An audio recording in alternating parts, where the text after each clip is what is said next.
Thế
anh cái này cái đó tôi mới đi được xong rồi làm đấy không?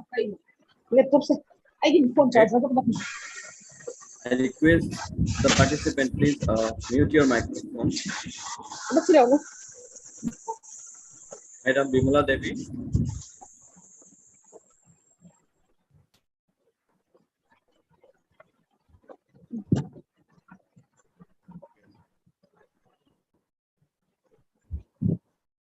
I think Mr. Sir is there. Sir, good morning.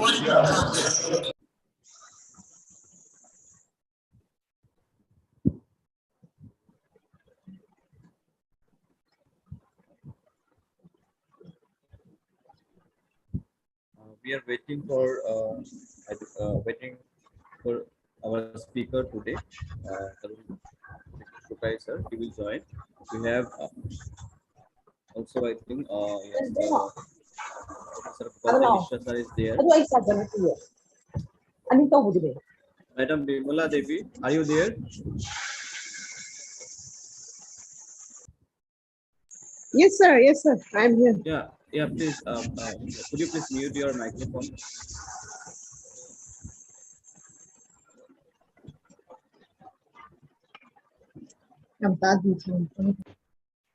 As soon as you all are not muted.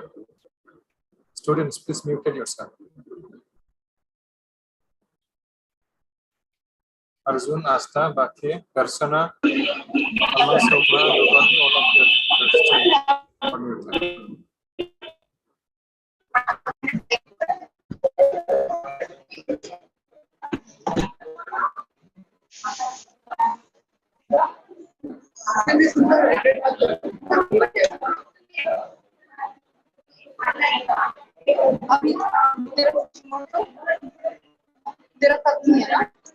बाकी मेरा जितने नहीं सब आए तेरा बहुत ही लंबा है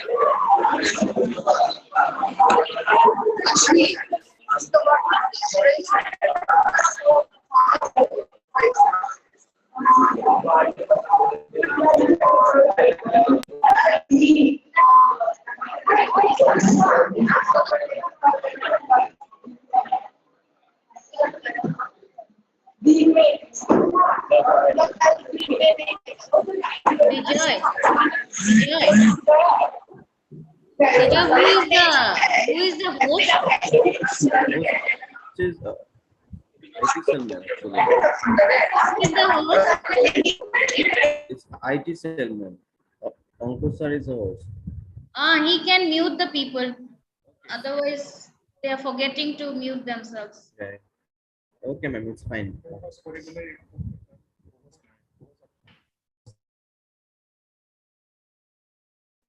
Okay. I'm sorry for the disturbance. Is Sukai sir is there?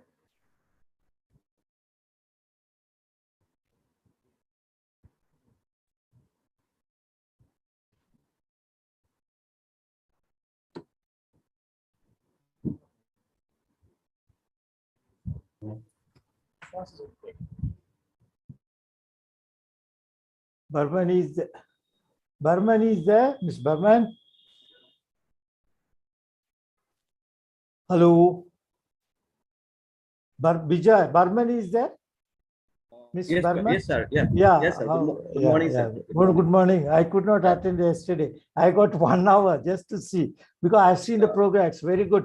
I'm very happy to have a large number of excellent speakers.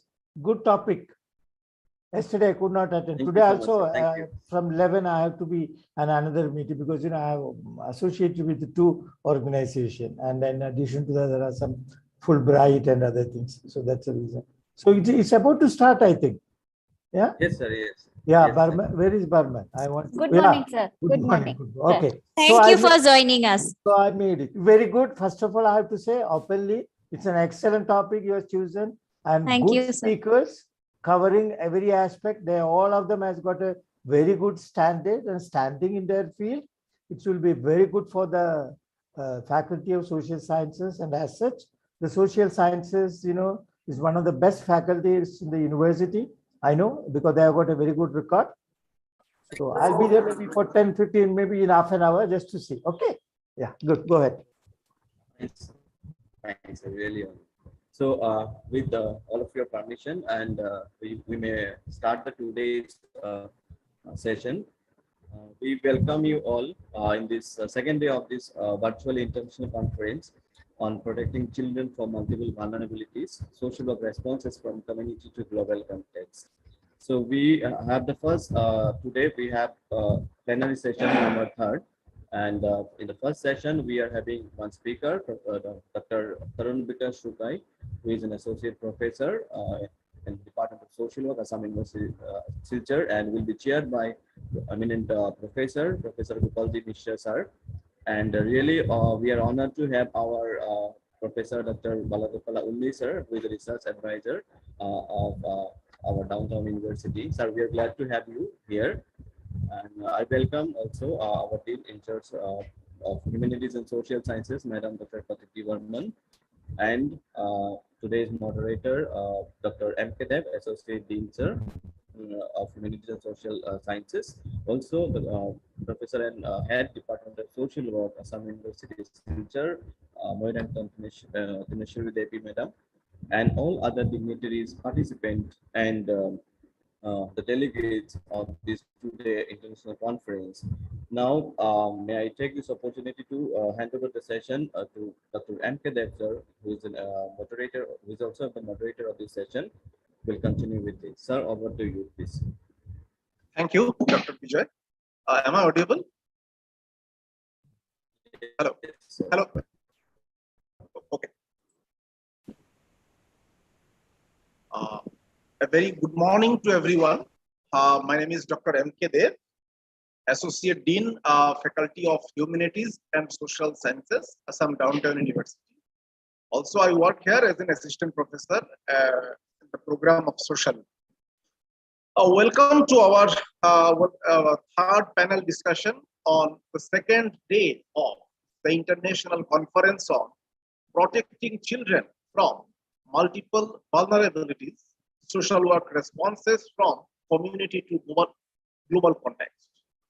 As we know that violence against children occurs in every country of the world and in all spheres of their lives, including in the home, at school, at work, and in the community generally. For millions of South Asian children, violence is widespread and pervasive and remains a harsh reality of their lives with long-lasting consequences. Therefore, a legal framework is one contribution to the prevention and response to violence. It is important to note here that all countries in South Asia are a state party to the Convention on the Rights of Children, which stated that every child has the rights to be protected from violence, abuse, exploitation, and neglect.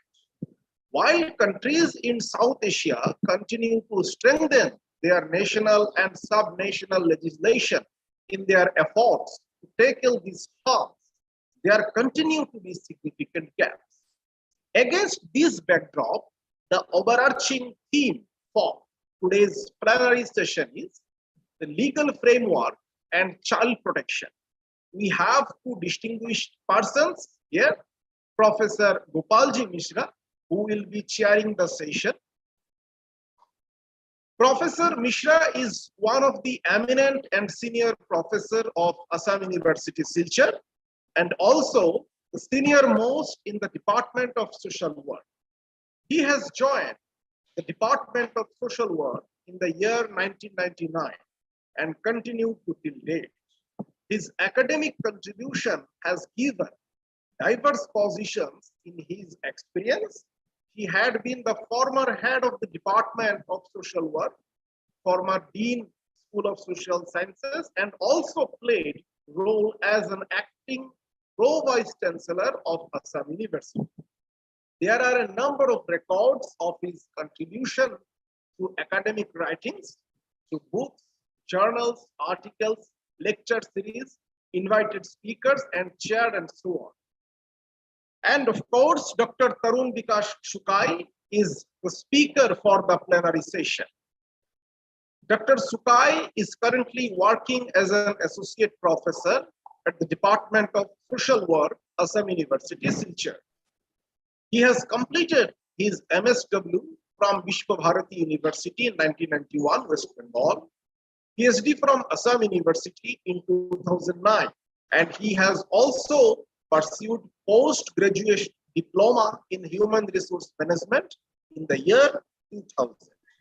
His area of interest lies in HIV or AIDS, labor welfare, child welfare, NGOs, globalization, and social development.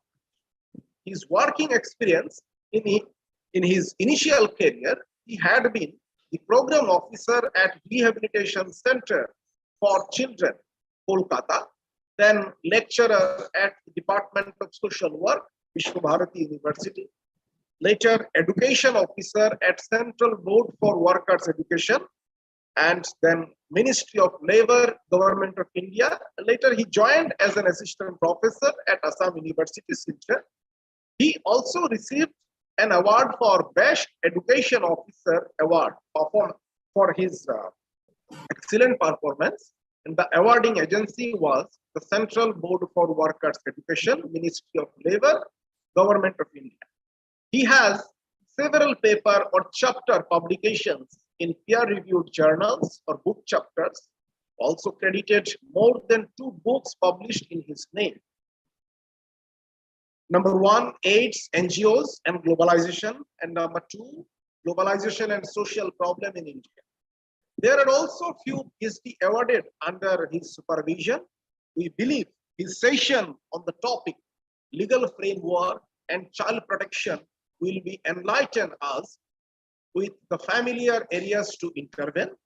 So without taking much time, I would like to hand over the session to the chairperson of this plenary, Professor Gopalji Mishra. Sir, it's over to you.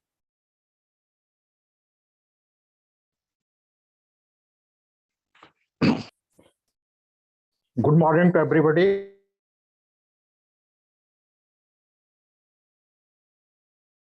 Hello. Very good morning, Mishra ji. Very good morning. Good morning, sir. Okay. So,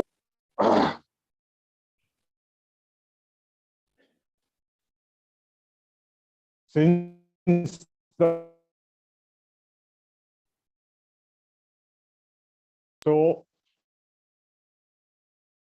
audience, in myself, I would like to directly invite.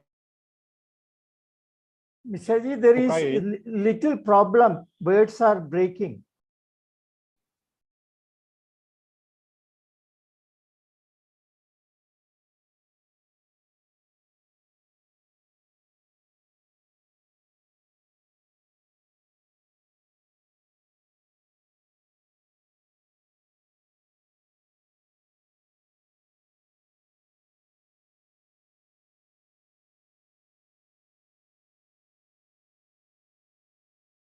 Sir, lost his connectivity, I think.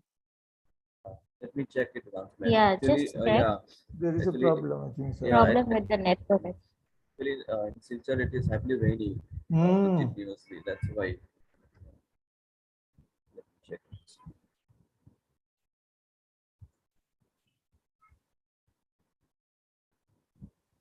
Here it's raining heavily. Maybe because of that there is network issue. Yeah, that is another problem. That may be another problem.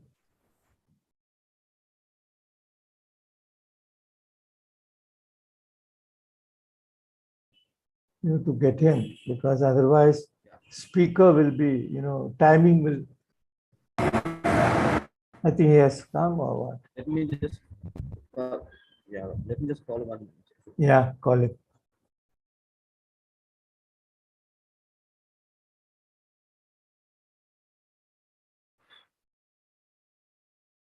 Yeah, yes, come. Yes, come. Yes, come.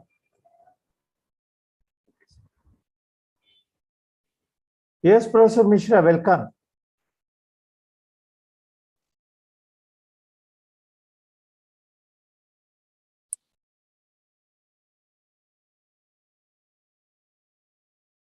Yes, come.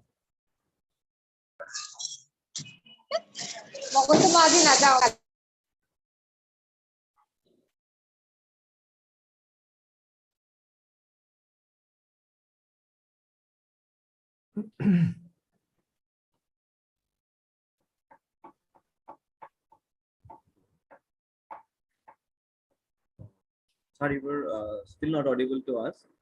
No, I think it's unmuted. That's the problem. He has to mute. He has muted that now. Suddenly it became muted.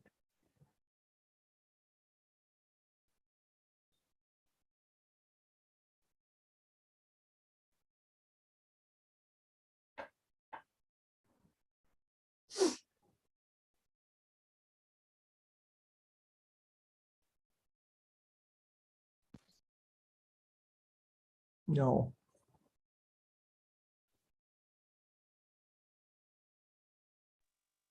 I think sir has left again. Yeah, that is what he is. He came and left, maybe. I think sir, we can start.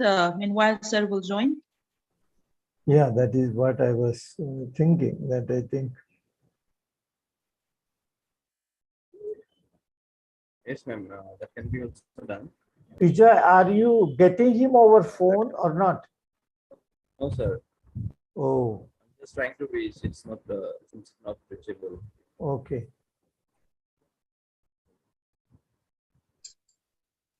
Bijoy, I think meanwhile we will start Yeah, the start. session, Yes. and then I'll call him and then I'll confirm I with him. think it is better. I think it is better. That's fine, ma'am. That's fine. You bring the speaker now. I think let he can speak. Yeah.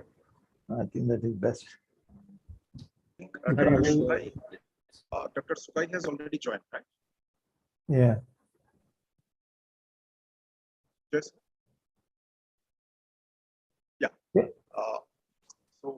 Dr. Sukai, I would like to request you to please go ahead, sir. It's over.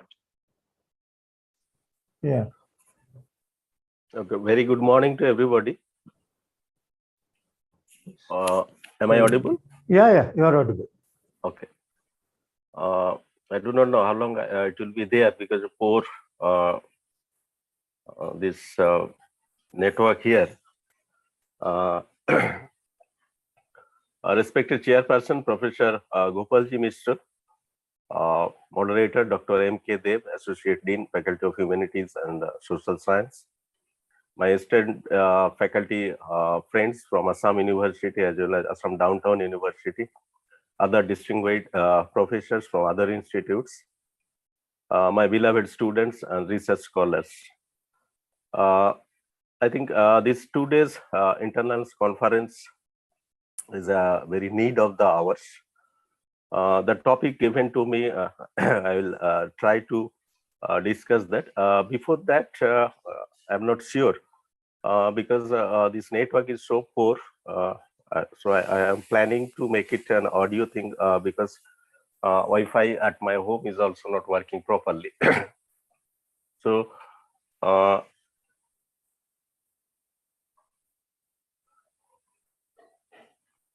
yeah. Now, if I talk of the given topic, legal framework and child protection, my first question, because I think it would be very good if we go for a discussion mode. My simple question to our dear students: why child protection is needed? Why we are talking about child protection? Yeah, can you any one of you just?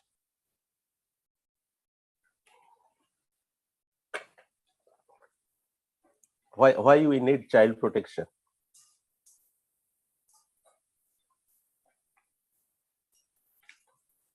Anyone?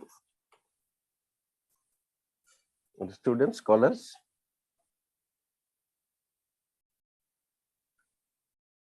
Homeless, I'm not getting your voice. They're vulnerable, homeless.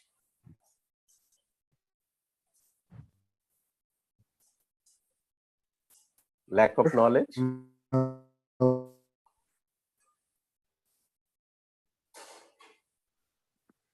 Morning, sir. Yeah, good morning. Sir, I would like to say like why child protection is very necessary because as a child, I think that child is very vulnerable and we can mold that child in any way we like. So like if I talk about the terrorist group or organization, they especially target the child because it is very easy to manipulate them. And that is a major reason that in child's development, it's very important that we give them the right path so that they can develop in the right way. If we show them the wrong path, they will always travel the wrong path. That is why child protection is very important for the better social functioning of our future. Thank you, sir. Oh, wonderful. Thank you, Dhruva. I think you have raised a very good issue, one particular aspect of recruiting or misguiding the child into some antisocial or other activities. Now, we start with this. Child protection, why we are talking about, because all children, as you know, they are the supremely important asset of any country, as it is declared in national policy on children also. At the same time, nowadays, if we see these children are at risk, we are talking about particularly two categories of children who are in need of care and protection: child in difficult circumstances, child in conflict with law, child affected by law. So there are a lot of issues, and what the basic purpose if we talk about child protection, to protect from to protect them from abuse, neglect, exploitation and violence. And so when we talk about child protection, it is required for the children's immediate as well as future well-being. When we talk about well-being, It's not not about just physical well-being. We are talking about mental well-being and as well as social well-being. So all these we have seen, and it is highlighted in the national policy on children. Now, when we are talking about this protection, we are talking about specially children are given different rights as per the UN Convention of the Children's Rights. Then that is there. There are in our constitution also number of rights are given. So when children are not enjoying their rights, so that means when child rights are violated, so we need to protect them. I would like to just identify or point out few areas where child rights are getting violated. So that's why they need protection. So neglect and mistreatment. So that may be in family, outside family. Child abuse, including physical, mental, emotional, and sexual abuse. Child exploitation, discrimination, child labor, child marriage, child trafficking, child beggar, street children, then high infant mortality rate, then malnutrition, nutrition, victims of armed conflict, victims of natural disaster, then feticide, female infanticide, migrant and displaced children, children recruited by militant and insurgency groups, just like my friend Dhruva was talking about. Forget about the child recruited by militant or insurgent groups. The child recruited by the government itself in the army during 2000, this is the UNICEF observation, during 2010 to 12, within this period, there are 20 countries who recruited child in the army. So that's why, so these are the areas where you can imagine the child rights are violated. That's why all these issues have come up. So that means when there is an inadequate care and protection, that means it violates the rights of children. Now then, what is child protection? Let us talk about in brief, then we'll go to the main discussion.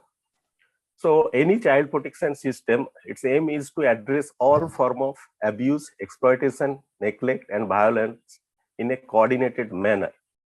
If I quote UNICEF, child protection system includes the set of laws, policies, regulation, and services needed across all sectors, especially social welfare, education, health, security, and justice. And purpose is to support prevention and response to protection related risk. So this observation given by UNICEF in the year 2008, which is very much correct. So it includes all set of laws, policies, regulation, services, which are required to protect the children from the violation of their rights. So what are the key components in a child protection system? Number one, there should be a legal framework. Number two, national strategy and coordination body, local protection service, well-trained child protection staff, community and child participation. There should be a provision for participation by the child as well as the community also. Adequate resources and monitoring and evaluation of the existing policies. Then last but not least, good data collection system. If we talk about the issues I have highlighted, we don't have official correct data, accurate data about all these issues, whether it is street children, whether it is child beggar, whether it is child marriage, child labor. So different agencies coming up with different data. If you go through the data statistics on child labor in India, you will see that Ministry of Labor is giving one data, then the data given by other sources like National Sample, all are government organizations, as well as there are a number of national and international NGOs working in this particular field. So you can see that there is a lot of difference within the data. So there is lack of good data collection system. So that's why if you want to address the child's issues, particularly the violation of their rights, you need to have a good data collection system along with this legal framework, national strategy, local protection service, well-trained child protection staff, and as well as participants from the child as well as community. And there must be adequate resources. So these are the components. Now, if we talk about the goal of child protection, so as I told, main aim is to address the issues related to child rights violation. So one of the goal may be to promote, protect, and fulfill children's rights as per UN Charter of UN Convention on the Rights of Children. Another goal to protect them from abuse, neglect, exploitation, and violence. So it is not just the children's rights are given in the UN Convention on the Rights of Children. There are a number of other international as well as national treaties and conventions on human rights. There are refugee treaties, there are treaties on migration, there are treaties on convention on the against discrimination. So not only just rights given in the UN Convention on the Rights of Children, there are other such national or international treaties which are dealing with also different aspects, but they are also the child got victim or child's rights are violated. So that means child protection never be confused with the protection of all children rights. So whatever children rights narrated in the UN Convention on the Rights of Children, so protection of all rights, it doesn't mean child protection is different. Definitely, it is the right children's rights violation, but it doesn't include that protection of all children's rights. There are rights which are well protected. That is the duty of all stakeholders. Now, child protection means then it refers to the strategies and structure which are aimed at protecting children from abuse, exploitation, neglect, and violence. So with this concept keeping in mind, we'll talk about the legal framework so far in India is concerned. So if we talk about first the constitutional provisions, there are a number of provision articles are dealing with the children's rights and their protection. There are certain rights are there in fundamental rights. There are certain not rights. Their provisions or guidelines given in the directive principle of state policy. If we have a quick look on the articles in the fundamental rights in our constitution, it says Article 14, citizen of India, including children, must be treated equally before the law and equal protection by the law without any discrimination or arbitrariness. So when we talk about all these fundamental rights that are applicable to any Indian citizen, so children being a citizen, so it's applicable to them also, equality before law and equal protection of law. Article 15 talks about state shall not discriminate any citizen. So again, whether this citizen is male, female, in terms of age, so includes everybody. So the state itself shall not discriminate against any citizen. And again, the Article 15(1), it says it prohibits discrimination against any citizens on ground of religion, race, caste, sex, etc. So as we told, the child also faces discrimination. So when we talk about our constitution, so it prohibits discrimination against any citizen, including children, on grounds of religion, race, caste, sex. Another Article 15(3) says discrimination is prohibited by the constitution, but however, it shall not hold a ground to prevent the state from making special provision for women and children for their benefit. So state can make a positive discrimination by making some provision, special provision for women and children for their benefit. Now, next fundamental rights, we are talking about Article 21, where it says no person shall be deprived of his life or personal liberty without the process of law. So that means a person has a right to adequate food, shelter, clothes, etc. And such life shall not mean just a mere animal existence. So every citizen, every person has a right to his life and personal liberty, and there is a right to adequate food, shelter, clothing, etc. So being a child is also or she is also entitled to this life, to his or her life and personal liberty. Now, Article 21 that has been amended and incorporated later on, that was state shall provide free and compulsory education to all children falling in the age group of 6 to 14 years. So here, this right to education, now it becomes a fundamental right, especially for the children in the age group of 6 to 14 years. So it's a great achievement. In that case, though it is incorporated later on, initially fundamental rights, it was not there. Now, Article 23, it prohibits trafficking, human trafficking in human beings and beggar or any other forms of forced labor. So again, as I told, the child trafficking is one of the issue where again children's rights are getting violated.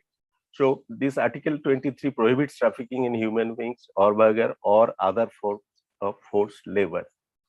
Similarly, the Article 24, it prohibits employment of child labor. So child below 14 years cannot be engaged in any factory, mine, or any other hazardous employment.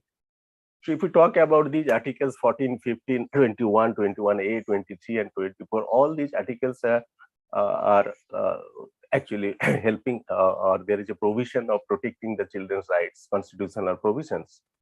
Apart from it, there are certain guidelines given in the directive principle of state policy, like Article 39E. The state shall strive to ensure that the tender of children is not abused and that citizens are not forced by economic necessity to enter avocations unsuited to their age and strength.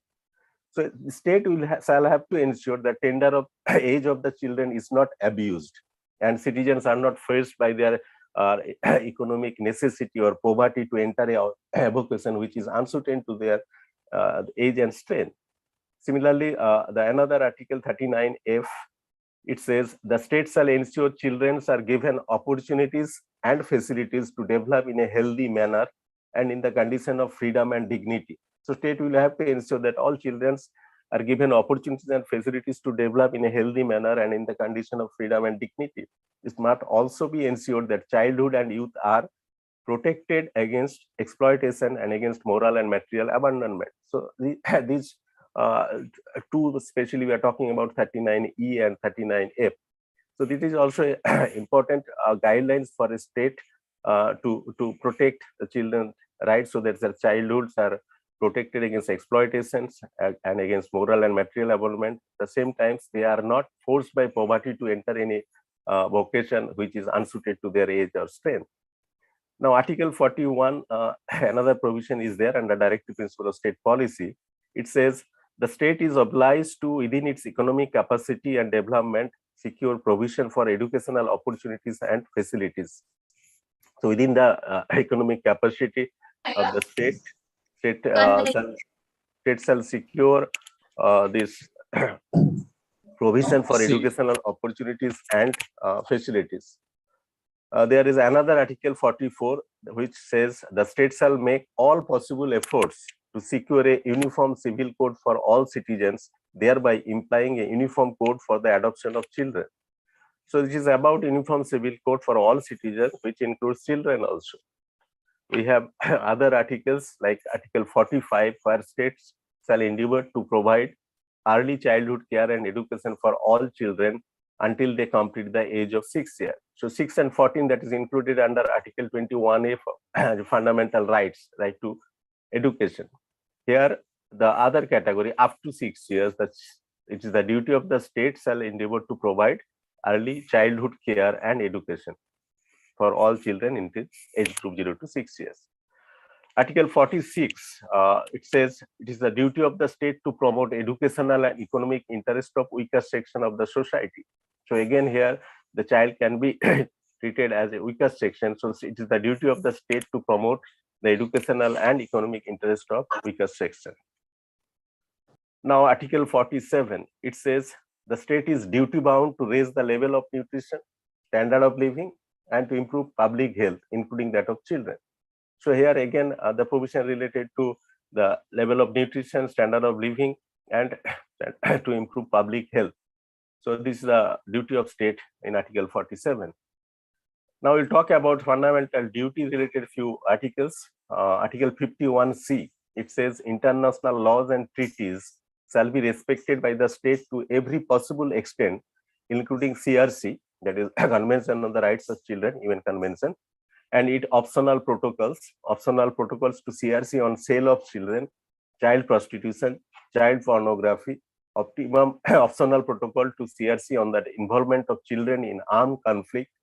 So here, the provision is that all international laws and treaties in this regard, including CRC, it should be respected by the state. So India being a member signatory country, India has ratified this convention UN Convention on the Rights of Children. So it is the duty of the state to respect these international laws and treaties.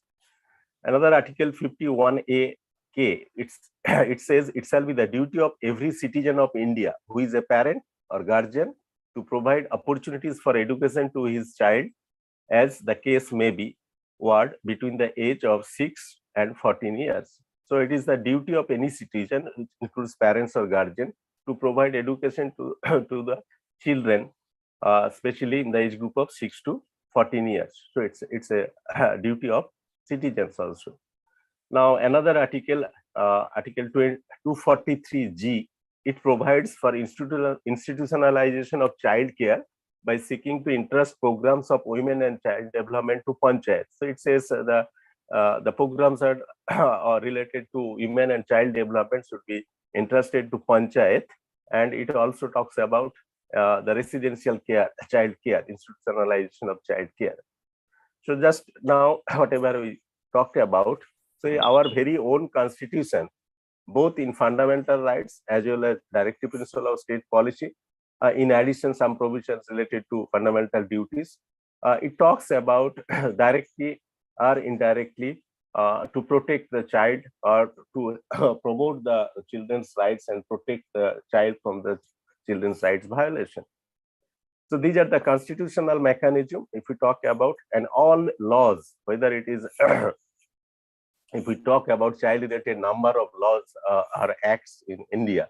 So all these acts are specially based on these provision mentioned in our constitution itself, be it fundamental rights, be it directive principle of state policy. So based of all these laws, statutes, acts are lies in the our constitution itself. Now, if we talk about a few legal provisions here, there are very limited time. We may not be talking about each and every act here. We may discuss few acts, at least by name we should know what are the legal provision to protect the rights of children or to safeguard the interest of the children. Am I audible? Yes, sir, you are absolutely. Yes, okay. sir. If it is not, please kindly intimate me so that otherwise, without knowing, I will be continuing. Sure, sir. So after constitutional provision, let us talk about or see what are the legislative mechanism are there in India to protect and safeguard the interest of the children. So one very old act is there, the Guardian and Wards Act 1890. Later on, we can see the Hindu Minority and Guardianship Act 1956. There is Immoral Traffic Prevention Act 1956, ITP. Then there is Young Person Harmful Publication Act 1956, the Child and Adolescent Labor Prohibition and Regulation Act 1986. Then there is Infant Milk Substitutes, Feeding Bottles and Infant Foods Regulation of Production, Supply, Distribution Act 1992. This is again amended in 2003. So this particular act is to prevent the adulteration of the child foods. That's why this milk, feeding bottle, etc. Then there are other acts. There are Child Marriage Restraint Act that was in 1938 before independence. Now the Prohibition of Child Marriage Act 2006 has come up. There are Juvenile Justice Care and Protection Act 2000. Again, these all acts are amended time to time. Apart from it, there are a number of other, the Apprentice Act, the Factories Act, the Plantation Labor Act, the Mines Act, the Bidi and Cigar Act. So at state level, there are a number of Beggars Act. So there are a number of acts dealing with the child. In other words, all these are the legal measures to protect the child and safeguard the rights of the children. When especially we'll talk about a few acts here. If we talk about the recent amendment on Juvenile Justice Care and Protection Act, as you know, before that, this Juvenile Justice Act was enacted first time in 1986. Before that, in our country, there is only one act dealing with this. That is Children's Act 1960. So 1959, we have signed or ratified the UN Convention on the Children's Rights, which again after 30 years, 1989. So next year, 1959, this convention, UN Convention on the Rights of Children was there. Next, 1960, Children's Act. There are some old act before independence, the Brewster School Act. So 1986, first time the Juvenile Justice Act came up, but there are a number of different loopholes are there. We have seen those are some negative connotation, negative term, which put some stigma to the children, juvenile court, deviant, juvenile delinquency, etc. So later on, this Juvenile Justice Care and Protection Act came up in 2000. Again, it is amended time to time. This latest one is last 2015. After that, infamous Nirbhaya case happened in Delhi. So if we talk about the Juvenile Justice Care and Protection Act 2015, after this amendment, there are a lot of new things have incorporated to safeguard the interest of the child. So this act specially deals with two categories of children: the children in conflict with law and children in need of care and protection. So if we talk about children in conflict with law, this act has a provision.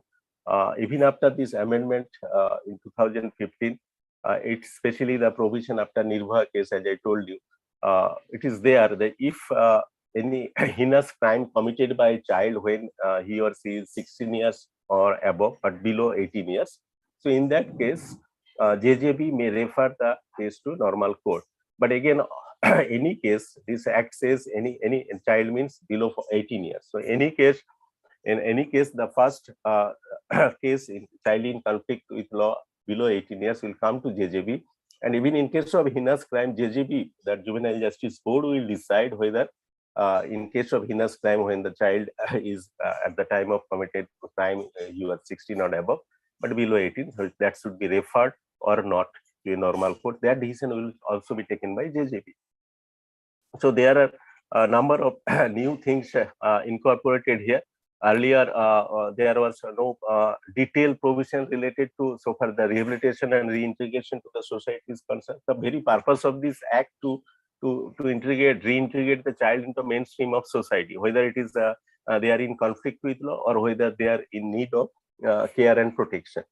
So that's why the rehabilitation measure we talked about the earlier, this Juvenile Justice Act 2000 talks about the forms of rehabilitation. Family is the best place of rehabilitation for those for whom it is not possible without family or abandoned, or family is not fit to look after children. In such cases, then next best option available is adoption. So there was no detailed things in the 2000 Act about adoption, but this 2015 Juvenile Justice Care and Protection Act, they have outlined in details about the in-country, inter-country adoption. They talked about the establishment of Central Adoption Resource Agency, CARA, then state level SARA, State Adoption Resource Agency, and district level Special Adoption Agency. So that the adoption is legalized and it is in the best interest of the child, and it will also prevent all the exploitation was happening in the name of adoption, that is selling of children for the different purpose. So this for both in-country as well as inter-country adoption is detailed. One chapter is there under the Juvenile Justice Act. The other part, that is other group of children, this act is dealing with child in need of care and protection. So it says now earlier 7 categories of children under the definition of child in need of care and protection highlighted. Now it is more than that. So number of new categories of children included under this definition of child in need of care and protection. In single word, if you get a child in difficult circumstances, all are included under this new definition who needs care and protection. Now, if we talk about the other side-by-side adoption, another act is the Hindu Adoption and Maintenance Act, but this is applicable to only Hindus, Sikh religion and Jain, not other religion, as it is our is a democratic secular country, so they are guided by their personal laws, other religion. But this Hindu Adoption Act, it applicable to not only Hindu, it includes as per the definition of Hindu, Sikh, Jains and Buddhists. So there are also others who are the followers of Brahma Samaj, Partana Samaj, Arya Samaj, so they are also included under Hindu. So this Adoption Act also talking about Hindu Adoption Act, also talking about the adoption of Hindu child. This act also outlined number of conditions for a valid adoption of a Hindu child. Then there are other acts. If we talk about especially the most relevant is this Child Labor Prohibition and Regulation Act 1986. So if you see that before 1986, there was no exclusive act in our country to deal with child labor. So there are a number of different acts, and these acts are defining child in terms of age different. So for example, the Factories Act, now everything is different because of this Child Labor Provision and Regulation Act 1986. Before that, the Factories Act says it prohibits the children in employment, those who are below 14 years. The Plantation Labor Act, it says the child who are below 12 years, they are not permitted to work in plantation. The Mines Act says the child who are below 15 years, they are not allowed to work in mines. So you see the Plantation Labor Act was telling 12 years, Factories Act telling 14 years, the Mines Act telling 15 years, the Apprentice Act, it says 14 years. So there are different acts, they are limiting or describing the age of child differently. So there is no uniformity in those legal measures. So later on, this is when 86 Child Labor Prohibition Regulation Act came up. So it deals with two parts. One is prohibition, another is regulation. So prohibition, the act listed which are the hazardous processes, that is scheduled in the part A, and part B, hazardous occupations. If we talk about the last amendment, that is 2016, now the act is renamed as the Child and Adolescent Labor Prohibition and Regulation Act 1986. The Mother Act is still there, 86, but is amended in 2016 and incorporated the adolescent term.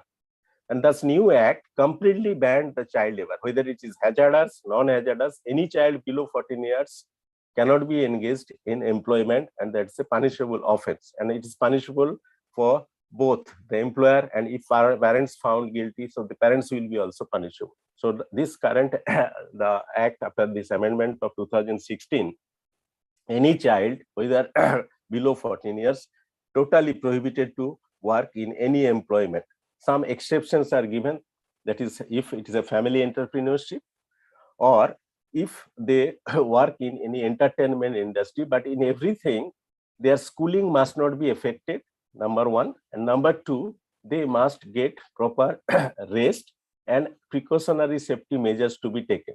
So this act will not be applicable to only these few family entrepreneurship and entertainment industry, but necessary precautions should be there. Their schooling should not affect, and they should get enough rest. So this is there. And otherwise, it is completely banned any children below 14 years to work in any kind of employment, whether it is hazardous or non-hazardous. The regulation part, the other part, the child labor, child and adolescent labor prohibition and regulation. So Regulation Act, that is applicable to the non-hazardous industry. So what is hazardous occupation, what is hazardous process? Time to time Act has amended and included number of new occupation, number of new process which is hazardous through amendment. So there is a technical advisory committee which was earlier known as Child Labor Technical Advisory Committee, which advised the central government time to time to regarding the inclusion or omission of different occupation process from that category hazardous. Now regulation part dealing with those who are non-hazardous, and it is for adolescents. So adolescents means those who are above 14 but below 18. So they are permitted to work under certain regulation or certain restrictions are there, which is to be followed by the employer. So for example, they cannot work at a stretch 6 hours. They are the at a stretch 3 hours without a regular interval of rest for 1 hour. And total spread over. Total spread over means including rest, including working hours. So total spread over of these working hours should not be more than 6 hours. So register has to be maintained by the employer by detailing the child's age, nature of work he is doing, and the date of rest, date of birth, etc. So that register will be opened for inspection by the inspector. So in every working days, then the employer will have to display the penal provision under this act, as well as the hazardous occupation list of hazardous occupation and process in prominent place in English as well as local language. So there are a number of in terms of they are prohibited to work at night, that is 7 p.m. to 8 a.m. They are banned. Children are not allowed to work overtime. Children, sorry, it is adolescent now. The adolescents are not allowed to work overtime. They are not allowed to work at night. They are not allowed to work at a stretch more than 6 hours, including their rest. Then they are entitled for a 1 day paid holiday weekly leave. And they are also number of safety measures or precautionary measures to be taken to safeguard the health and safety of adolescent labor. So this last amendment also is a good sign so far the protection of children's rights are concerned through this Child and Adolescent Labor Prohibition and Regulation Act. So these are the main two acts. We are talking about the this Immoral Traffic Prevention Act also. So it also have a different provision to prohibit this trafficking of human beings. Especially we are talking about child and girl child, especially. So these are the different, if you say, the legislative provisions to protect the children's right, to protect the children from neglect, abuse, exploitation, and violence. So there is a Domestic Violence Act 2005, protection of women.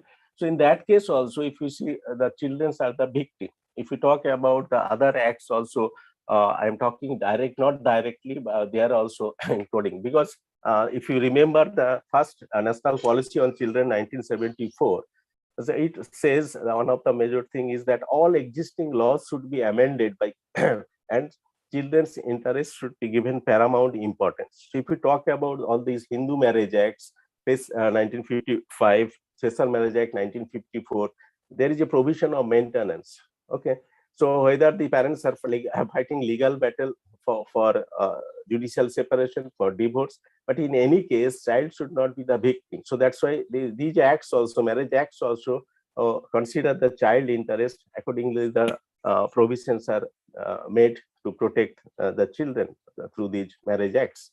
So similarly, if we talk about other acts also, as I told, the few acts, there are a number of acts related to children. We are talking about the few only.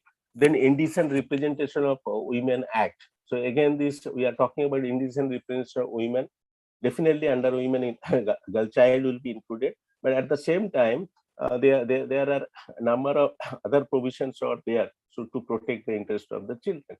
If we talk about this another act, this Prenatal Diagnostic Act, if you see all pathological labs and others, they have the sex determination test, that is also punishable offense to prevent the female feticide.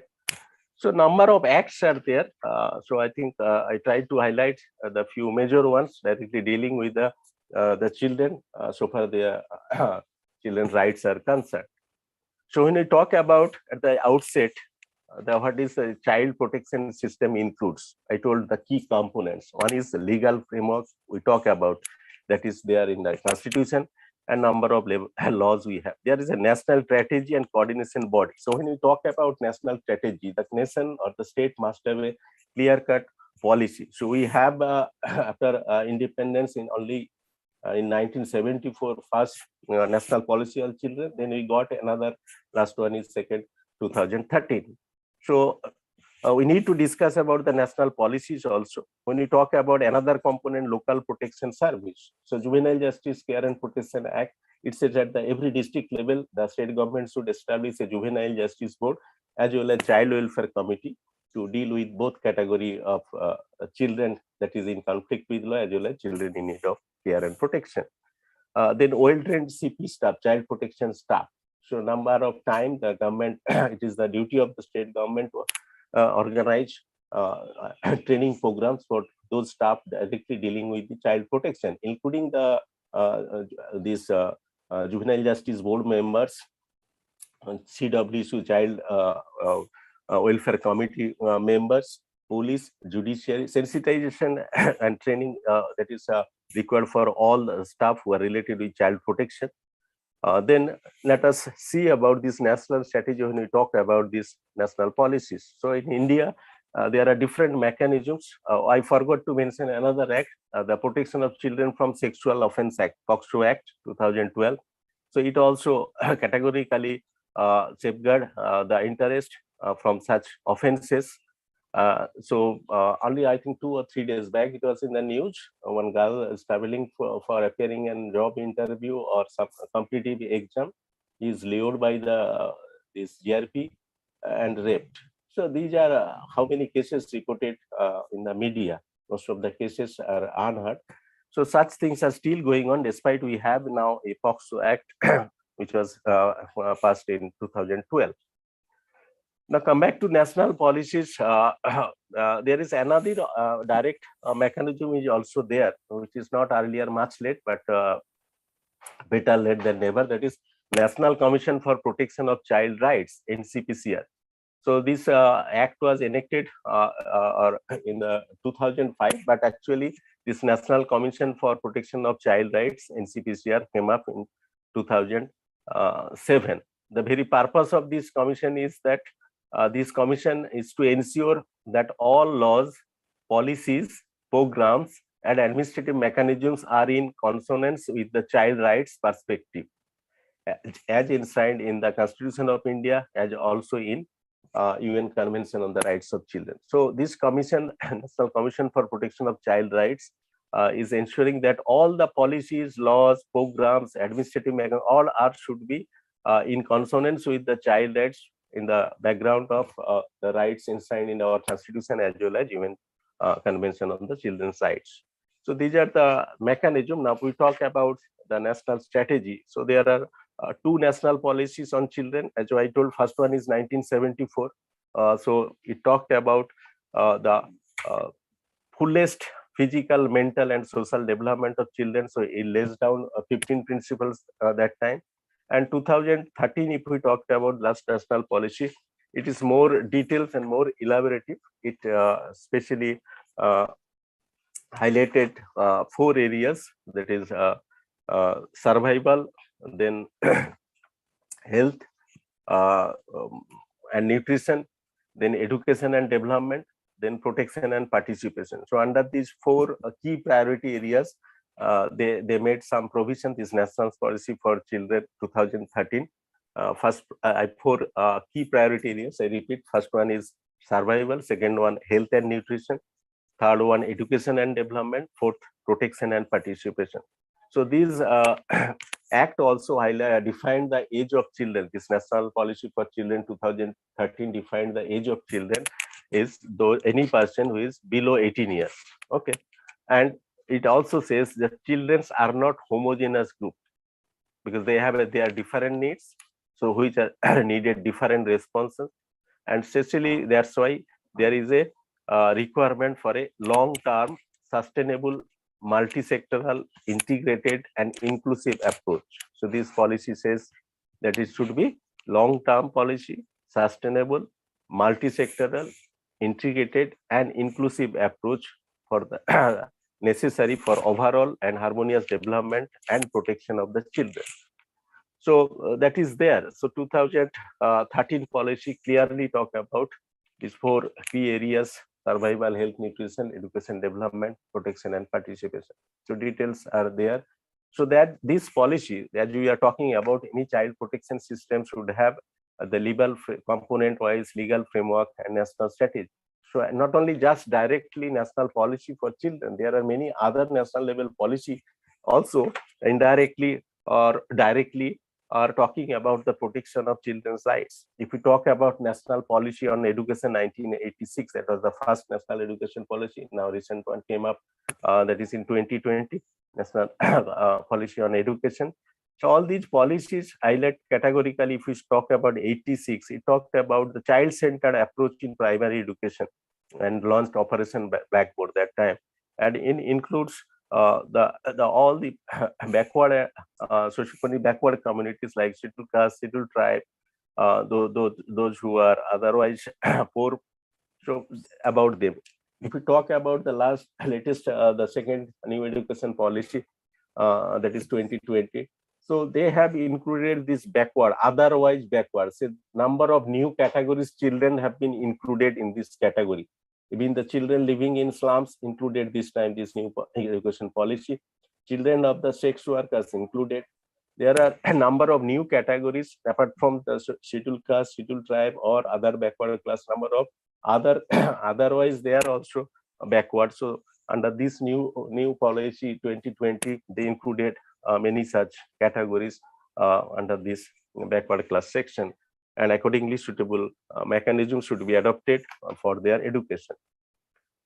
If we talk about National Policy on Child Labor 1987, so this policy also, as I told you, the national policy we have exclusively now 2013 policy, National Policy on Children. But these policies also National Policy on Education, now National Policy on Child Labor.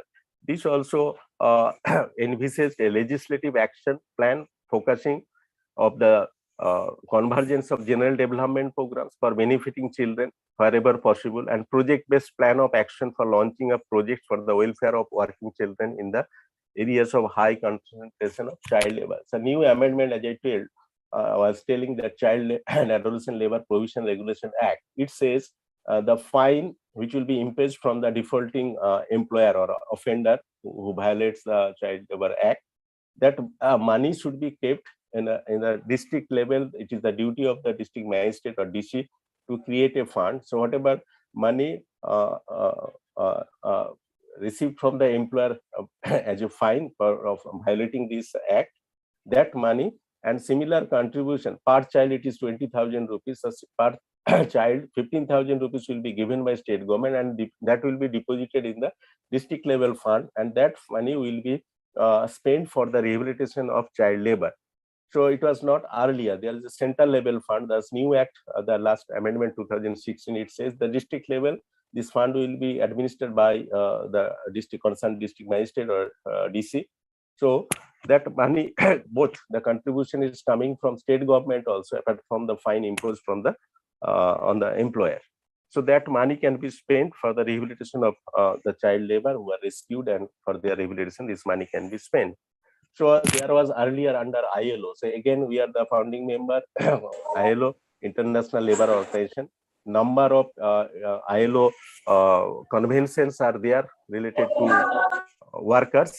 Regarding children also, there are a number of conventions. So India also ratified those conventions. So that time there was a program, international program for the elimination of child labor, IPEC. That program is still continued. So under that program, there is a provision of schools for the children rescued from their work, that is for their general education as well as vocational education. IPEC program, international program for the elimination of child labor. So these are programs are there. So national policy on child labor is also helping the child, especially the child labor. Dr. Sukai, so yes. Sorry to interrupt you. Sir, actually we are running out of time. So if you could conclude. Oh, I did not see that time. Thank you. Okay, this Yeah, reminder should have come. Due to network trouble, actually we started late, so okay, we are running out of time. Okay. Thank you. Let me give 5 minutes. Sure, sir. Sure. Okay, I'll take 5 minutes only. So there are other national policies also. National Nutrition Policy 1993. It also talked about this problem of malnutrition, undernutrition. There are National Population Policy 2000. It also talks about the elementary education up to the age of 14. At the same time, the immunization, 10% immunization against all these preventable diseases, and 10% registration of birth, death, then marriage, pregnancy. So all this National Population Policy 2000 aims about this, all these 100% immunization, 100% registration of birth, death, marriage, etc.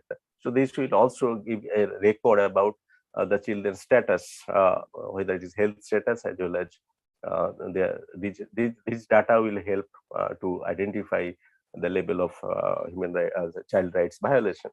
There are National Health Policy 2002. It's talk about definitely the health aspect.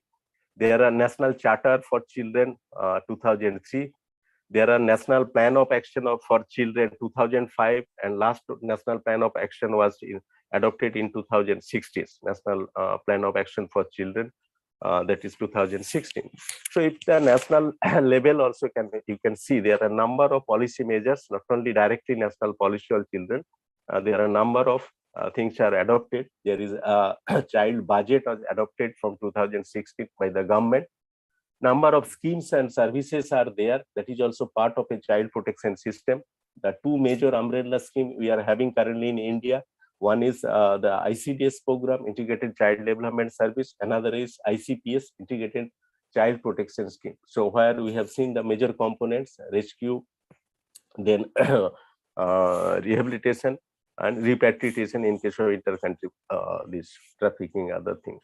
So if we brief like this my discussion, so if we talk about the child protection, it is very much needed because in our country I have identified the areas in terms of the violence, abuse, neglect, exploitation. So that's why all these protection system is required. And so far our India is concerned, what are the legislative framework to protecting the children's rights? We talked about constitutional provisions, both enshrined in the fundamental rights as well as direct principle of state policy. We have number of child-related acts. We have number of national policy on children and other policies which also talked about or safeguarding the interest of children's rights. We have number of child welfare and development programs. I talked about only two major programs, ICD and ICPS. There are a number of programs for the nutrition, blindness prevention, so national blindness control program. So number of programs are there also. End of the day, the reality is that in 2022, still children are suffering. And those sufferings, again, I told, lack of good data collection system. Only few cases are coming in the media. When it is reported, we used to discuss few days, then we become silent. Till even after all these measures, all children are not coming to school. Still, girl child getting married early marriage, that's child marriage. Still, all girl childs cannot continue education, drop out. So lots of discrimination, exploitation, abuse, violence still going on. So it is the role of all stakeholders, not just parents, government, is the role of NGOs, role of community people, and being a responsible situation, we too all, each of us have a role. With this hope, I will conclude my discussion. If you quickly, if you have anything to I miss, you can. Thank you. 604. Mr. Okay. Mr. Chandra, you are requested to mute yourself. No, sir. Okay. Hello. Sir, am I audible? Hello. Sir, am I audible? Yes, yes, audible. Okay. So, thank you very much, Dr. Sukai, for addressing this interesting topic to emphasizing salient features of the Indian Acts and how these are related to the international conventions and treaties. Thereafter, in your discussion, existing policies and programs have been highlighted regarding the protection of child. So, Dr. Sukai, while listening to you, a recent news report came into my mind that Prime Minister Narendra Modi recently made a strong pitch for simple language in courts while addressing the inaugural session of the Joint Conference of Chief Ministers and Chief Justices of High Courts. And already a group is looking into that matter to make the legislation in simple language so that it can be understood by ordinary people. And in way, Dr. Sukai has delineated the legal frameworks related to child protection in simple manner before the participants and social work students were impressive and exemplary for us.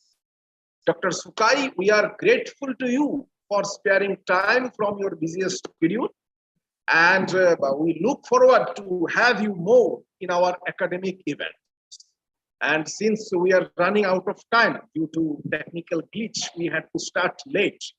So it's extremely sorry to let you know. Dear participants, that we can't continue with interactive session. And if you have any query, so Dr. Vijay sir can share the email ID of Dr. Tarun Vikas Sukai, who was the speaker of this plenary session. So thank you everyone for joining this plenary session and making this session a successful event. Dr. Dev, just 1 minute. Dr. Dev. Yeah. I just forgot to mention because of paucity of time. There are also legal provision under Indian Penal Code. There are a number of sections. Similarly, there are a number of sections under Criminal Procedure Code, CRPC. So, number of IPC, Mr. IPC Kostav, and CRPC. please mute yourself. Mr. Kostav, So there are you are number requested of to mute yourself. There are a number of IPC and CRPC sections also there to protect the child. Sir ने बोला कि इतना formal mail आप मत कीजिए। Mister Kaustav, you are requested. हमें बोला गया था, हमने मेल किया, हम क्या कर सकते हैं? Mr. Kostav, are you listening? Mr. Kostav, you are requested to mute yourself. Yeah, Dr. Sukai, please continue. I could not hear you properly. Please. No, just I'd like to mention, I just missed those points. There are a number of section under IPC and CRPC also deals with the child-related offense. So to protect the child from different types of violence, abuse, neglect, and exploitation, there are a number of sections under Indian Penal Code, IPC, as well as CRPC, Criminal Procedure Code. Thank you. Thank you, sir. Dr. Vijay, it's over to you. Dr. Dev sir, may I raise one question? Okay, please make it fast, please. Yeah. Okay. So Tarun Vikas Sukai sir has mentioned the legal framework, legal policy, etc. Very importantly, Article 15, 21A, 24, 39, 45, 243G of the Constitution of India, and many legal provisions and national policies and schemes. But instead of having all these, why rights of children are still violating? We are organizing a number of conferences also where researchers are bringing data on the same. So I think there will be many questions to these 5 questions. But one thing is that I think the knowledge is confined within the educated sections only. We haven't reached the community level. Is there any scope that the MSW students, with the MSW students, we can organize community some activities to bring this knowledge at the community level? What is the scope of coordination between NGOs and departments of social works in universities? Thank you. I think there are a lot of scope. As you have rightly pointed out, as I have concluded also, still in spite of having all these, this number of such child rights violation is taking place. The first reason is the mindset. In Indian society, we still don't treat child as a separate individual human being. This national policy of 2013 also says children are not homogeneous group. They have different needs which need a different response. That is the main thing. And as you rightly told, education is the best prevention. So awareness is a must. And our social work trainees in Assam University, they are going for their concurrent fieldwork to different communities. Time to time, they organize such programs in collaboration with the local CWC, JJB, Childline. There are a number of other local NGOs. One special adoption agency is there. They are also working. So social work students can play an important role during their fieldwork. They can organize such sensitization awareness program for the community people in collaboration with local NGOs who are working in child welfare. Okay. Thank you, Amlesh Adhikari, and thank you, Dr. Tarun Vikas Sukai sir, for this wonderful deliberation and very insightful topic that you have highlighted to us. And really, sir, we are grateful to you. And I have been also, I've been there in my class lectures and class hour, listen to you that time in my students' life. So always been pleasure, and this is learnful questions from you. And with that hope, I believe that we will be having more in the future with you some kind of sessions. And I'm extremely sorry the session could be more discussions and all, but due to the paucity of time, we have to move forward to the next session before lunch. So, sir, thank you so much for your time and effort that you have given to us. Thank you, Dr. Tarun. Thank you very much, Vijay. Hope to meet you. It's nice pleasure to seeing my own student, become my colleague now, Dr. Vijay Das. Congratulations for taking up this international seminar. I have to rush for my class. So thank you all concerned. Thank you all participants for giving me an opportunity to share my views with you. Thanks a lot. Have a good day. Thank you, sir. Thank you, sir. Okay, dear participants, now actually we are not taking any break as we are exceeding 10 minutes, 10 to 15 minutes, and because of that, we have to manage the time. And as our next session chair person is also there, and paper presenters are also there. So now I would like to welcome you all in this today's first technical session, and that is the technical session number 3 of this two-day virtual international conference. So I request and I welcome Professor Dr. Shima Sharma Madam, Professor and Dean of Faculty of Commerce and Management, Assam Downtown University.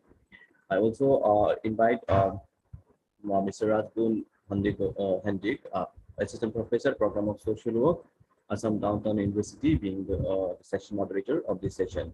And there are a few papers, and actually, because of this weather condition, it was not this, so few participants could not join. So I think we have 4 number of papers. So with that, we will continue the session. Over to you, Rajgun sir and Shima ma'am. Thank you, Vijay sir. Am I audible? Yes, sir. So, good morning to one and all present here. Honorable Chairperson, Seema Sharma ma'am, Professor and Dean of Faculty of Commerce and Management, Assam Downtown University, and all the participants present over here. Now, we are going to start the third technical session of the 2 days international conference. Before we begin, I would want to take this opportunity to greet and introduce our Chairperson Madam, Professor Seema Sharma. Professor Seema Sharma ma'am is currently positioned as Professor and Dean of Faculty of Commerce and Management, Assam Downtown University. She received her postgraduate degree from Sikkim Manipal University and her doctorate from Guwahati University, Assam. She has contributed chapters to a number of edited books and has a number of research papers published in reputed national and international journals. She has substantial research experience and is an IMA BizLab certified trainer of All India Management Association. With this word, I would like to hand over the session to Professor Seema Sharma ma'am. Ma'am, over to you. Thank you, Rajgun, for the sweet introduction. I welcome all the participants and all the others who are presenting as well as who are attending the session. As informed, we have 5 presenters for the session, right, Rajgun? Ma'am, actually 4. 4.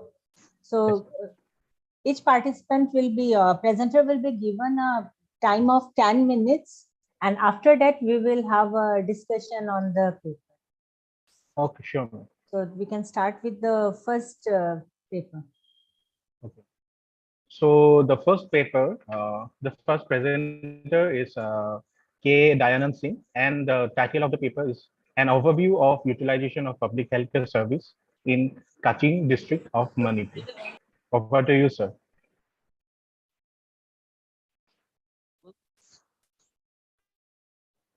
Hello, Dayanand, sir. Am I audible? Yes, yes, sir. You are absolutely audible.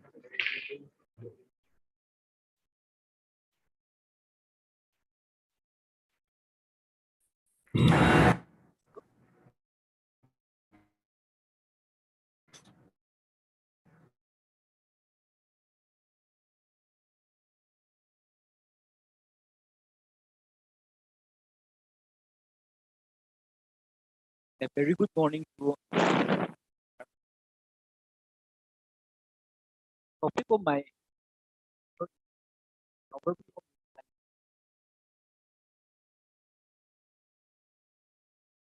start with So you are not audible, Mr. Dan, and your voice is very low. am I audible? Am Yeah. I audible? Yeah, now you are audible. First, I will give a brief introduction about my paper. As we all know that seeking proper healthcare service to pregnant very important for both mother and child to keep healthy life. In this study, the researcher will try to analyze the reproductive and child healthcare service provided by the Government Health Center in Taksim district of Manipur. It further analyzed the availability and accessibility, utilization, and healthcare service and health-seeking behavior of people of Taksim district. Now comes the research design. Descriptive research design was used in this study. A sample size of 72 married women, 18 to 40 years, who utilized the service from Taksim district hospital for the last 3 months, that is August 2021 to October 2021, were selected using simple random sampling with lottery method by collecting the respondent name from the register maintained by the district hospital in Health and Family Welfare Department. The tools of semi-structural interview schedule were used for collecting the data for the rest.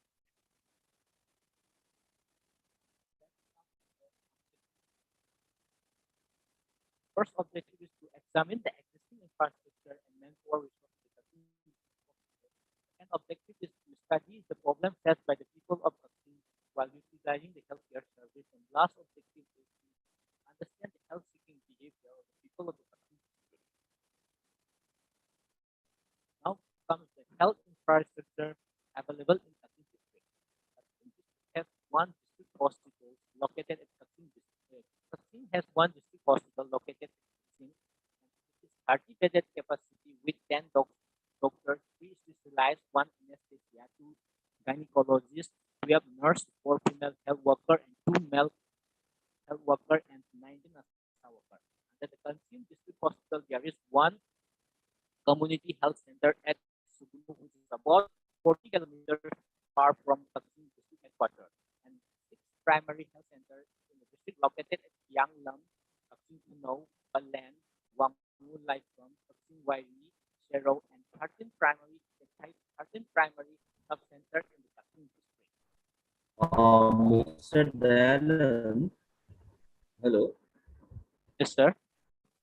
Yeah, your voice is not speaking. Sir, am I audible? If you're using earphone, then now it is fine. Please maintain your space. Yeah, it's fine now. Okay. Some of the major findings with reference to availability, accessibility, and utilization of healthcare service in Taksim district. Despite of having two gynecologist doctor in the Taksim district hospital, only normal deliveries are done in Taksim district. Majority of the delivery cases are referred to RIMS, Zenims, and other private hospitals due to the not functioning of OT room in the Taksim district hospital. And gynae OPD are available only in the Taksim district hospital, that is on Tuesday and Thursday.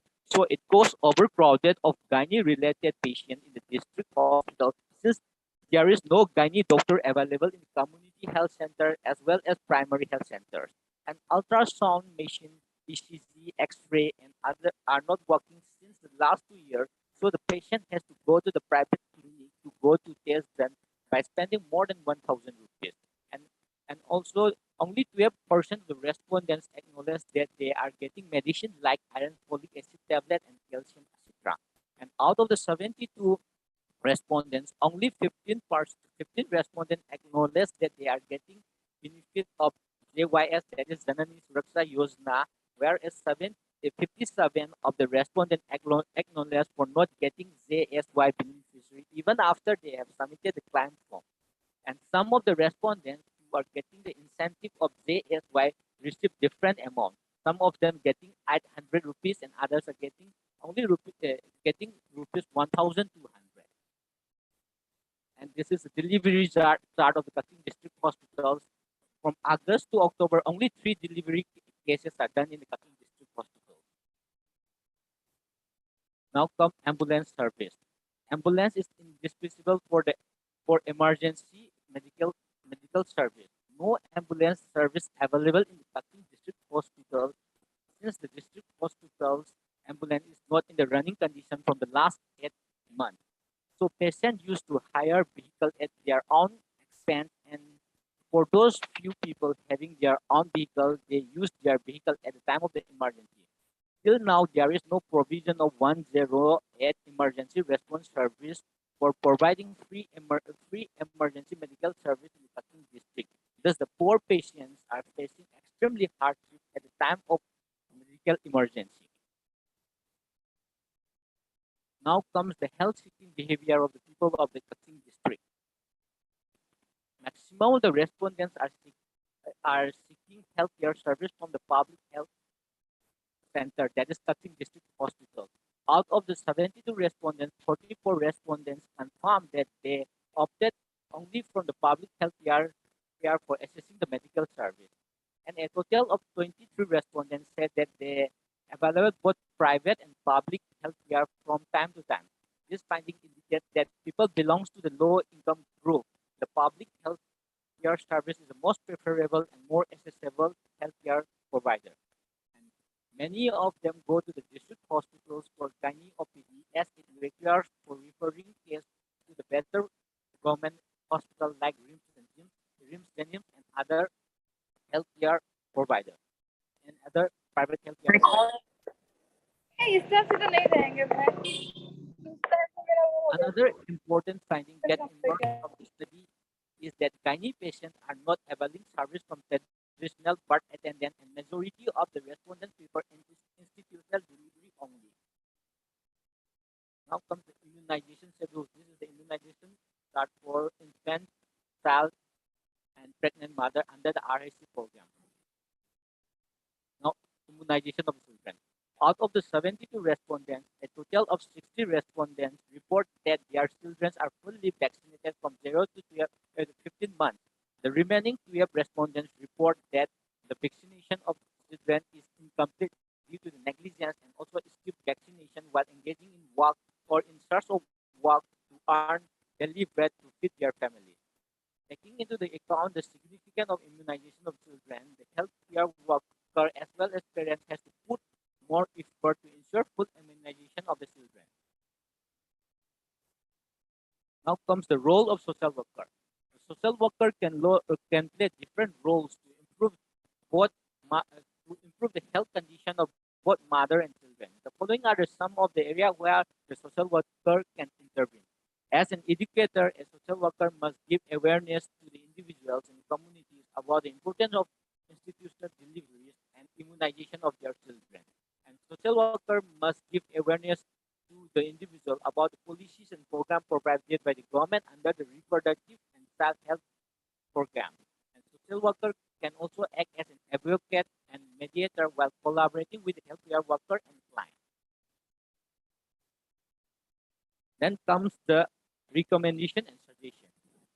First and foremost, focus should be the post of specialist doctors like medicine, gynecologists, pediatric, anesthesia, and orthopedic as prescribed by the Indian public health standards in the Kaching district hospital should be posted beside 2 gynecologist doctors and 1 anesthesia.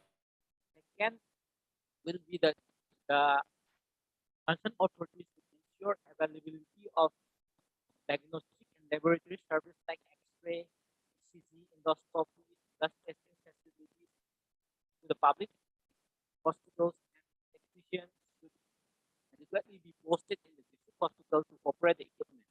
Thirdly, one very important yet not difficult step which will be quite helpful to the gynae OPD will be the increase in the number of gynae OPD from 2 days to 4 days and posted of gynecologists, doctors, and community health centers. Fourthly, the concerned authorities should routinely check and ensure availability of essential drugs in the district hospitals and update the medicine stock available in the hospitals to display for the knowledge of the people hospital. Fourthly, to ensure the full immunization, healthcare worker as well as parents has put more effort on vaccination of the children. A small step to ensure full vaccination will be the chances for the growth of child life. Lastly, the concerned authorities should examine in details whether the JSY test system is properly implemented or not, and address the grievances in case of assistance is not received by the community. Thus, the issue hampering the proper functioning of district hospital in the Pakistan district require immediate attention of the appropriate authorities in the interest of the patient, and in doing so, the objective of providing quality, accessible, affordable medical healthcare service will be. With this, I conclude my presentation. Over to you.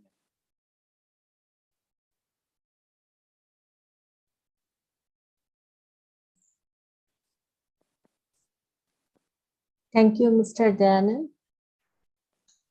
It was really a very exciting presentation. You have given a very good overview of the health status as well as the reproductive and child health care services provided by the government health centers in Manipur. You have briefly analyze the services that are being availed and by the females as well as the girls in those area, and the suggestions that has been given by you.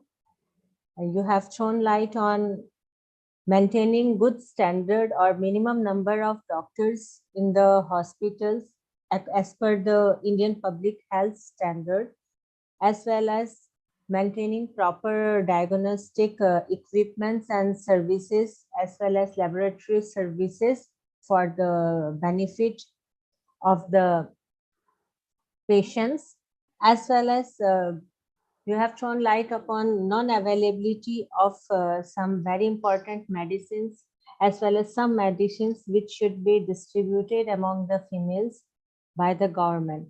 So these are some of the areas on which you have emphasized. I congratulate you for the presentation that you have given.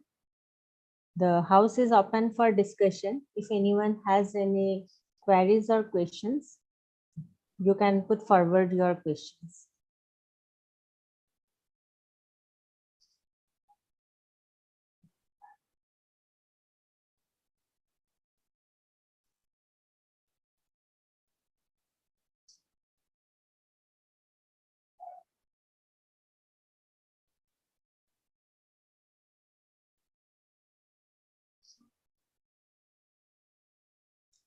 No questions.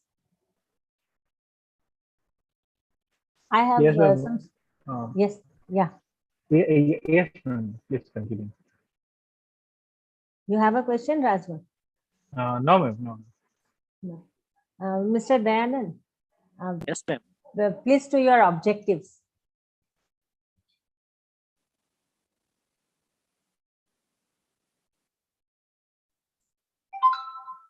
Your first objective was to examine the existing infrastructure.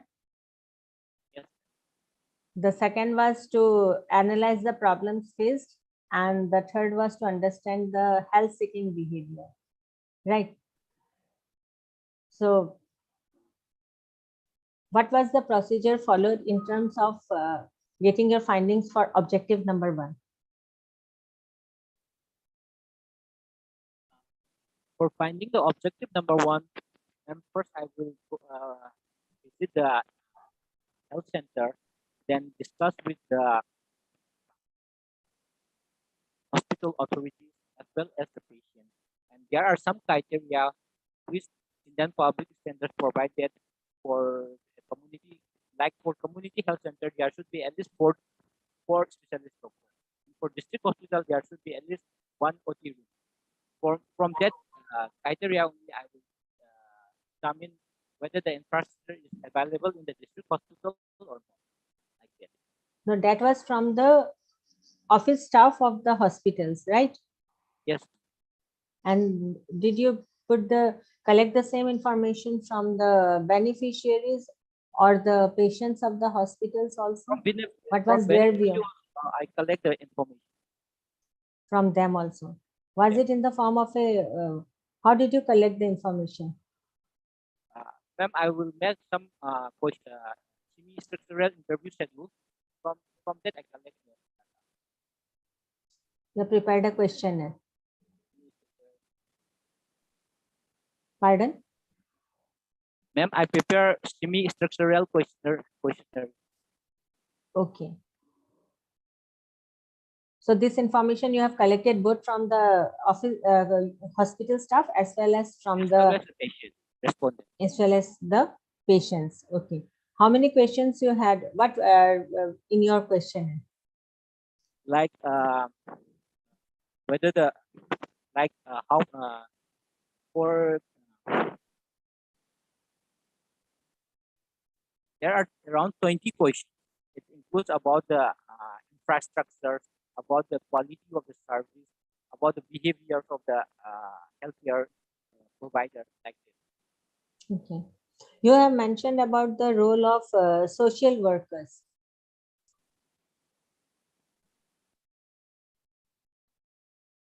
In one slide, you have mentioned about the role of social, yeah. So this was under which objective? Right.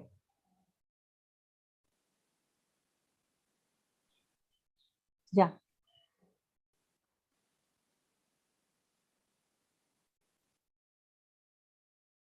So this you have collected under which objective?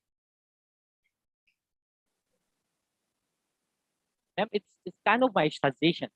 The kind of Okay. yes, I am a social worker student, so it's my it's kind of my suggestion. So this is a suggestion. Since I am a social worker, since I am belongs to social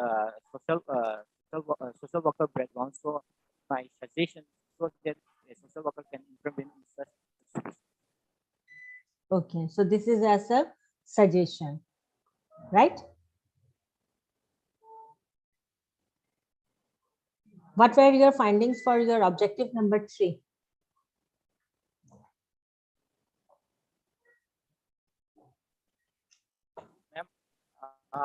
It is preferred when you give your findings as per your objectives, then it becomes more clear.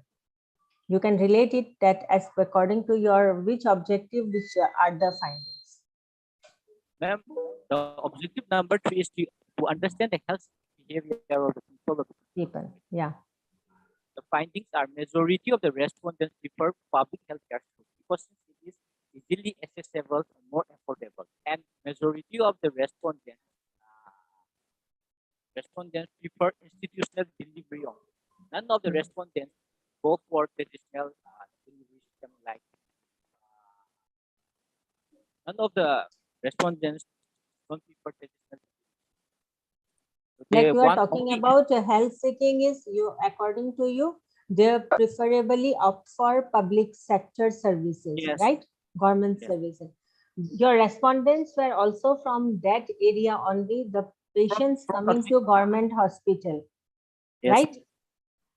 So in that case, how do you justify that? Because the people coming to government, they will obviously say it's government. Ma'am, from the finding, it's also found that some of the respondents from private sector. Some respondents were from private sector. Yeah, out of the 72 respondents.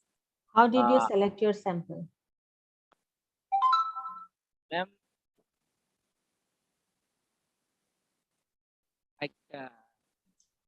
how did you select your sample size of 72? You have mentioned, yeah, sample size of 72 married women who were in between the age of 80 to 40 years. So how was the selection done? What was sampling method? The sampling method is lottery method by collecting the respondents' name from the data maintained by the district hospitals for maintained by the district hospital.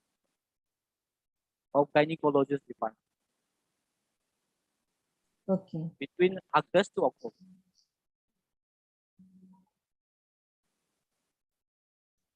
Okay. That's okay. You can put numbering in your slides.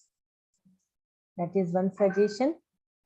And when you mention your methodology, mention it clearly, give emphasis on the methodology that you have adopted for conducting the survey, as well as I found that your literature review part, that can also be given emphasis when you present. Okay. There can be some more slides, but basically it should be introduction, some good literature review, and methodology should be explained well. Okay, you have good topic you have taken and well presented. Thank you. Over to Rajgun. Yes, ma'am. Ma'am, I believe we can move over to our next presentation. Yeah.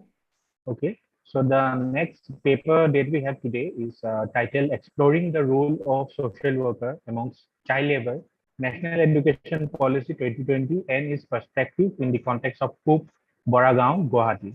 And it is authored by Naveen Roshan Lakra and Mr. T. Luitui Aungchi. Sorry.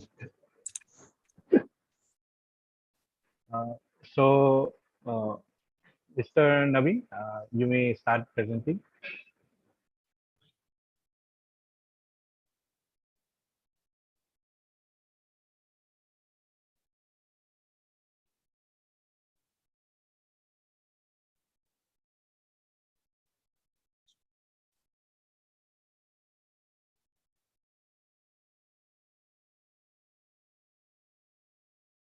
Mr. Dayanand, you stop sharing your screen.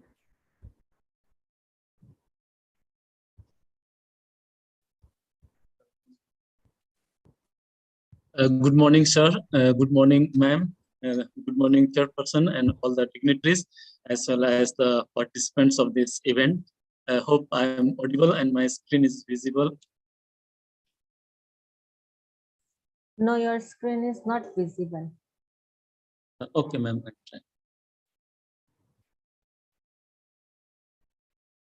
Yeah, it's visible now.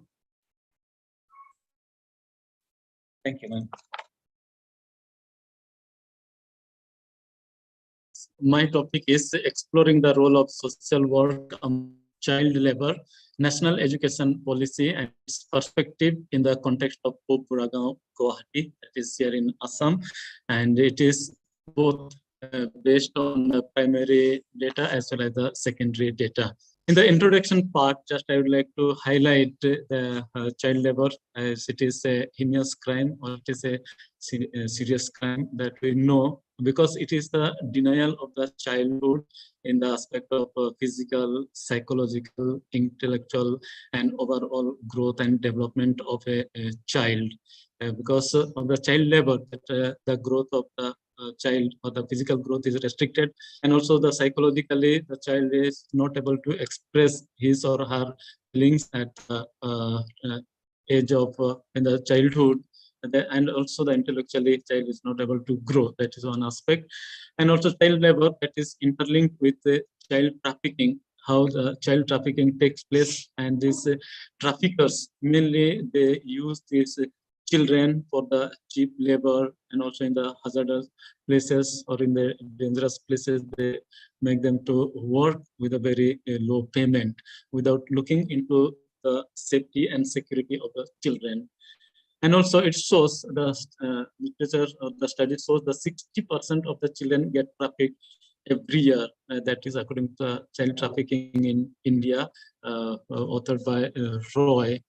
So that is a huge number, and also that is a very alarming situation for us when we look into the data of child trafficking.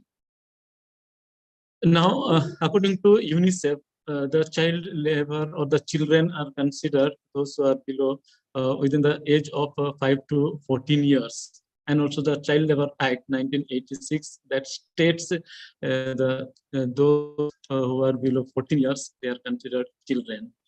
And according to Indian Constitution, Article number 21, that very clearly also states that no children below 14 years age would be employed or should be made to work in the factories or any place or in any situation. Now, the significance and the study area, I found it very significant, this child labor, this because there is a relationship between child labor and education. Because when the child is educated, certainly the child or the children are stopped from the child labor, and if they are educated, they are equipped with their skills, with their intelligence, and they can further make their career. And child labor also very much connected with the health, or like other presenters, they have already presented that how it affects the mental health of a child or physical health of a child, and overall growth and development of a child. And also that it is very significant to bring awareness at the best level regarding the child labor. And considering my study area, that is Puragaon, Assam, Guwahati metropolitan, Kamrup metropolitan district, it is a semi-urban area, and also it is a backward area. People are mostly engaged in unorganized sector because they are poor, and the children are found in the village loitering or not going to school and engaged in various types of work, mainly in unorganized sector. Here my objective is to study the child labor based on socio-economic situation.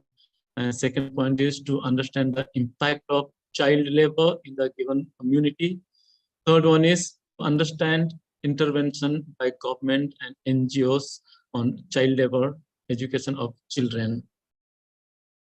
The methodology that I have followed, that is a quantitative research, and data collection, obviously, I have taken from the primary source and secondary source, that is from the articles and from the journals. And the tools of the data collection, it is an interview tool that I had also scheduled this program with the children for the case study and visiting the particular village, that is Puragaon. The causes and consequences, it is already, we know that causes and causes of the child labor, it is obviously because of the overpopulation, and because of overpopulation, the employment opportunities are very less. The poverty that leads to child labor when the family is poor, parents are poor, they push their children into the work. And because they are not aware. And attitude, there are certain traditions or customs or the culture that towards the attitude towards the children, or at times parents, they have also the different attitude towards the children, especially when it comes to girl child, that they don't want to send them for education, other they send them for work. And obviously, again, the industrialization, urbanization, unemployment, and indebtedness, these are some of the causes for child labor. And the consequences of child labor is that affects the physical health of child, mental health of child, that also affects the social, cultural, and many other consequences on the child. The prevention of child labor, going by certain policies or certain things like right to education, that is 1948 by Universal Declaration of Human Rights, that prevents the child labor. And also compulsory education, if the education is made mandatory and compulsory, certainly children will be oriented towards the education, and they will not be so much oriented for the work or the child labor. Then protection from sexual abuse and trafficking. When the children become the victim of sexual abuse, they also experience very traumatic experience. They are disturbed and they do not know what to do. So that is the one moment either they are pushed into child labor. And traffickers, certainly it is one of the main issue that for child trafficking is for the child labor as well as for the cheap labor. And ban on worst form of child labor by International Labor Organization that says that it is a slavery, a child slavery or slavery of the children, that should be banned, and that way children could be prevented from the child labor. And also the law enforcement of the law. We have various agencies like police or the child welfare or other law enforcement department. If they are strict on this child labor law, certainly child labor would be prevented. And elimination of gender inequality. When it comes to gender inequality, there is a tendency in the among the parents or in the family, they give always preference to boy child rather than girl child, and there is gender inequality or gender disparity, and especially the girl children, they are put into child labor. And also Juvenile Justice Act, that is also known as JJ Act 2000, is very helpful for the prevention of the child labor. And social protection. When it comes to social protection, it is the family, it is the relatives, or it is the near and dear ones. They also play a very important role for the upbringing of the children, and they can certainly help in the prevention of child labor. And here I have mentioned 3 of my case studies that is very specific to Pobragaon, where I went for my field visit. And the first case study is on Raju, 13 years old, who was in class 4.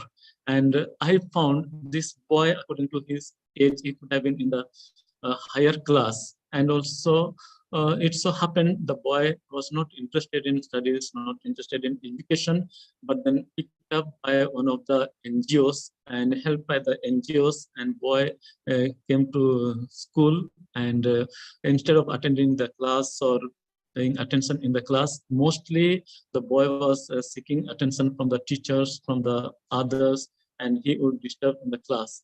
And during my case study, when I interviewed, I talked to him, he is more interested in singing, playing, dance, or going for the rag picking, because he comes from the such family background where he doesn't have father, he has only mother, and mother is unable to look after him for his education or for his basic needs.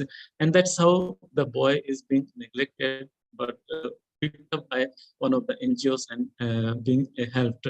But he spends more time in working or spending more time in other things rather than his education or his study. And in second case, that is Rini, age 12. She is an orphan girl and brought up by her uncle and aunt. Of course, she also goes to class 4, but thing what happens here is that in my interview, during my talk, she also spends more time looking after the baby of her uncle and aunt. So she is being made use as a babysitter. Therefore, much of her time goes in looking after the baby.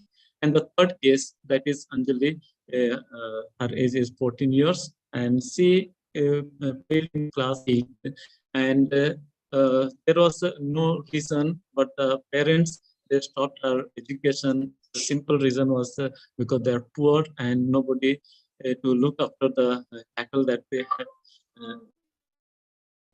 that they have at home. So she is being made use for grazing the cattle. So these are the 3 cases very specific to Pobragaon that I wanted to present. And next, causes of child labor at Pobragaon. In my study that I found, one of the reason is that poverty. Practically, families those who are living under poverty, they are sending their children for daily wages or the child labor. And supplementary income, parents' income is not enough. So it is their thinking, it is their attitude that if they send their children for the work, children will also bring income to the family and supplement their income. And orphanage.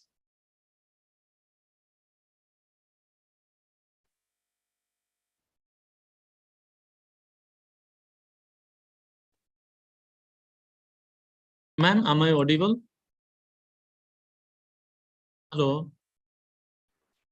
Yes, sir, you are audible. You may continue. Okay, so causes of child labor at Buragaon. Next, orphanage that I found already in my case study itself, that how the orphan girl is used for the babysitting. Then abandonment. There are cases where children are being abandoned, children are being neglected. So these children, they find one of the sources joining the peer group and going for the work. Then cattle rearing, that also I brought out in my case study, where that girl is exclusively used for cattle rearing, and there are also many such incidents and case. Similarly, babysitting, that is also another cause that child is being used for looking after the other siblings or the younger ones. Now, prevention of child labor at Buragaon. Here comes how. Hello, the Navin yes, sir. sir. Sir, could you just wind up in a minute or so, because we Yes, are sir. running Yes. late? Okay. Yes, sir. Yes. Maybe one more slide. So in the prevention of child labor at Buragaon, that is one is awareness, that need to bring awareness among the parents, among the children, and the second one is about counseling of parent children, that most of the cases even parents are not aware of the ill effect of the child labor, and the role of NGOs that can play a very vital role. Already there are two NGOs. So one is Snehalaya Child Friendly Guwahati, and another Child Foundation NGO.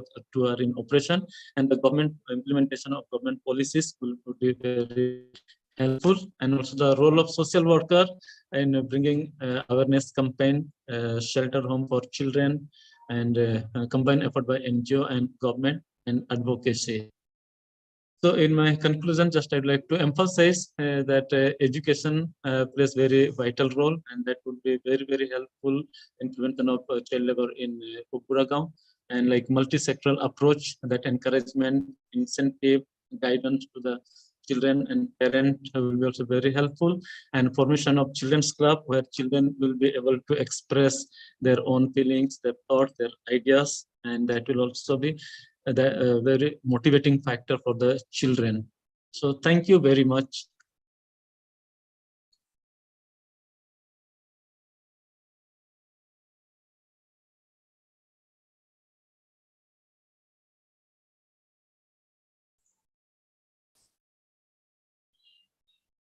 Thank you, Mr. Naveen. It was a very good presentation, and the topic that you have taken is the topic which can be said to be the need of the hour. You have Yes, talked about exploring the role of social work among child labor, and your study area Yes, was Buragaon in Guwahati. Now, obviously, when we talk about child labor, we are denying a child of their rights and the denial of their childhood. And in India, we have witnessed a large number or large percentage of trafficking of children. And this is a very alarming data. Although the government has prohibited it, and there are lot of activities and actions taken in this regard, but even then this is a problem which we are facing every day, and we get very upset when we hear and see such type of situations. But this is a part of the society which we are seeing.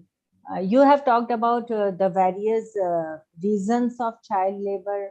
You have given very good suggestions also. Now, from my side, I have a question. You have given suggestions regarding prevention of child labor in the society. You have talked about that we should have awareness created among the parents as well as the children, providing counseling sessions to parents, as well as you have talked about the role of NGOs in this regard, also implementation of policies by the government, and also the role of social workers. Somewhere I feel when we talk about child labor, there are two parties involved, where the child is working and the one who is giving the opportunity to perform the child labor. What about the other segment?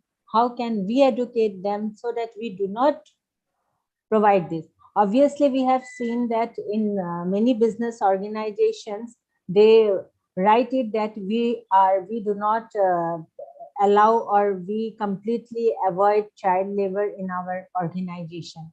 But how come this be done? What do you think? But apart from the parents, and because they have a scope, so they are going there. So how can we curtail this scope?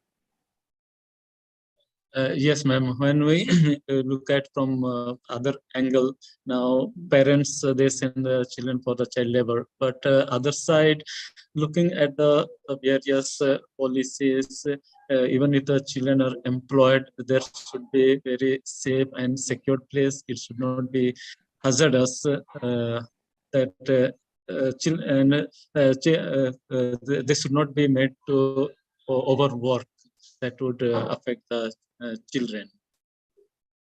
Yeah. So yes, if if you the could company give us some or suggestions, and in your next write-up, if you can highlight on this, hope this will help to some extent in curtailing this. yes, ma'am. Surely, ma'am. So if you can please have some other works done on this area. So Yes, ma'am. we have Mr. Dhruba has a question.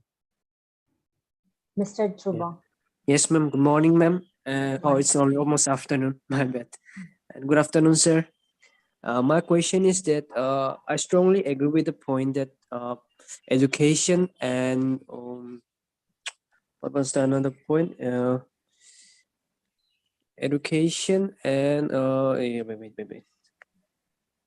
Yeah, poverty. Yes, education and poverty can strongly remove child labor, and it's very essential. So I would like to ask that what are the steps can we take to remove poverty, and the education that we are giving to those children? Is it like reliable? Like I'm studying in Assam downtown because I can afford it, and my certificate have some value. And if I go for any entrance to another for my higher studies, of course, it's a reliable source. But just to children those who are being educated in the slum areas, like the certificates that we are giving them, are those certificates reliable to them? Actually, now when we look into the new education policy, which encourages children to take up the multiple discipline, or children they are interested in their field, and also government has also come up that they would be given a diploma certificate, or completion of the course they would be also given a degree certificate, and I hope that will be very useful. That way, I feel this education policy has come up with some solution that will certainly help children, or those who want to go in any of the line, whether it is education line or similar to any skill development, and it will be useful, I suppose. Okay, thank you, sir. Thank you. Mr. Kaustubh Chaudhary has a question. Thank you, ma'am. Thank you, ma'am. Ma'am, in the slide, it was mentioned that Article 21 says about child labor prohibition. So to put the record correct, ma'am, right, Article 21 says about right to life and personal liberty. The judicial interpretation was done in this way so that the child labor could be prohibited. Similarly, ma'am, in UDHR, that 1948 that sir was referring to, it is Universal Declaration of Human Rights. So Universal Declaration of Human Rights doesn't say that there should not be child labor. The child as a collective rights, when we talk about the woman right or rights of elderly, so collective rights we come together. When we talk about the child right, it is a collective right. So this is the another point that I want to make. And the last one, that the Juvenile Justice Act does not have any relation with child labor. Juvenile Justice Act says that if certain acts are done by certain person, these will amount to an offense, and that is why the child labor is prohibited. So this is the relation between these three. Okay, thank you, sir. I will correct myself. No, thank you so much. I was just as a student of law, I was curious that I should put the record straight. So that is why I mentioned. Thank you. Yeah, thank you so much. Thank you. I have noted. I think this is a very good suggestion, and this can be implemented at in your research work. Thank you, ma'am. Any more questions, or we can proceed to the next presentation? Thank you, Mr. Navi. Hope you will continue with this research work. Yes, and ma'am. will contribute to the society. Thank you. Yes, thank you, ma'am. Over Thank to you, Mr. sir. Rajgun for the next, continuing with the next presentation. Thank you, ma'am. So the third paper that we have today is titled Impact of COVID-19 on Child Labor, the Way Forward, and it is authored by Mr. Kaustubh Chakraborty. So Mr. Kaustubh Chakraborty, you may start your presentation. Thank you, sir. It's Chaudhary, Kaustubh Chaudhary. Okay, so I'm presenting my screen. I hope it is visible. Is it visible? Yes, yes, it's visible. Okay, so this is the first slide, and like one of the participants, Dhruva, is also mentioning that poverty and education, right? So see, this is the vicious cycle of poverty and child labor. So if there is poverty, there is bound to be a child labor of that thing. So poverty in low income rural areas, the children supplementing and substituting the adults. The children enter the labor force, mostly worst form of child labor, and low school enrollments, where the children trapped in unskilled labor, low adult wages, reduced capacity of communities, and low agricultural productivity. So this is the vicious cycle through which we need to come out to address this issue of child labor. Having said that, so these are some of the data that we have found out pertaining to the child labor.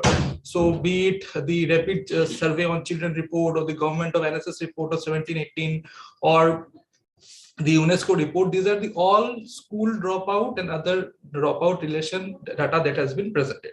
So yes, we can have a relation with the education and child labor with this aspect. So there is a decrease in child labor. We can see a decrease in child labor, but when we come to COVID, we find a tremendous increase was there. So why the tremendous increase was there? Because again, that this poverty and this whole vicious cycle played once again. Okay. So these are the challenges in education we have. We have the annual status of education report of 2020. We have the NSS report of 585, which says that the household social consumption of education in India, the dropout level, and the digital challenge is also there. So how can we what solution we can give here? We can have a right mix of policy and programs. We can have a strategic partnership and collaboration. We can reinforce the commitment. We also need to have a strong alliance with required infrastructure, and we have both manufacturing and service provision. Now, this is the graph that I want to present before the chair and all the participants. That if I want to make a comparative study, I have taken this graph from Manupatra, which is the legal database. So we can see that this is the level or the graph of the cases. If I want to address what is the judiciary's intervention in promoting child rights or child labor, we see this graph. So we see in 1977 to 87, it is at peak. Again in 1977 to 17, again the graph is increasing. So this is the main slide that I wanted to present all before you. See, these are the top 50 cases. If I want to analyze what is Supreme Court's opinion on child rights, Supreme Court's opinion on eradicating child labor. So these are the top top 50 cases that come up. And this chart that we can see here, it depicts that in one line. In 2021, if we relate COVID-19, child right, and all these things, all the cases are listed in this particular slide as well. So through the legend, we can understand that the green depicts the affirmed. So there are 4 to 5 cases which has been affirmed. And this gray one, it shows that all the Supreme Court cases which has been relied on. So if we similarly, if we see this slide as well, so these are also the 8 to 7 cases which are also mentioned here. So now, as a student of law, how do I connect it to the intersection of law and social work? My solution is that through human right based approach. So how do social workers will go to the field? We have to adopt this right based approach. So when I'm saying that I want to go and I want to serve this society and to serve these people, I may have many loopholes, or I can be told that why are you coming here? Why? What is your requirement? What is that? Many questions could be asked. But if I address it through this way, that a right-based approach, the right to education, right to this. So when I'm talking about right has a two-sided coin. Right also has similarly a responsibility. So when a children is saying I have a right to education, who is the counterpart who is to say that okay, I will give you education? It is the state, right? So the state has a duty to give education to the children. So this is the relation between law and social work. So we can club these two up as a right-based approach. And if we adopt this right-based approach with the human right perspective or the fundamental right perspective, like human right is a broad concept. So in fundamental rights, if you see like 14, which talks about equality, or 21, right to life, a personal liberty, 25, 26, which says about prohibition of labor and all these things, exploitation and labor. So if you relate all these things, considering DPSP, Determinants also state policy, we find a concrete mechanism to protect child rights. How far child rights are protected, we have to analyze it through judgments. As a student of law, I will analyze it to the Supreme Court's view, to the policies, to the these things are there. But how do I assure that these things will be taken up? Only through the means of right-based approach. So my paper, it addresses these things, that I have related human rights and right-based approach, saying that if we address this issue in this particular direction, then we can have a concrete solution. But it is also a societal demand of the child labor. So if I'm getting like in the case of America, why they are outsourcing their LPOs and over to India? The reason being that they are getting cheap labor. So if I am getting cheap labor, then I will go for the cheap labor only.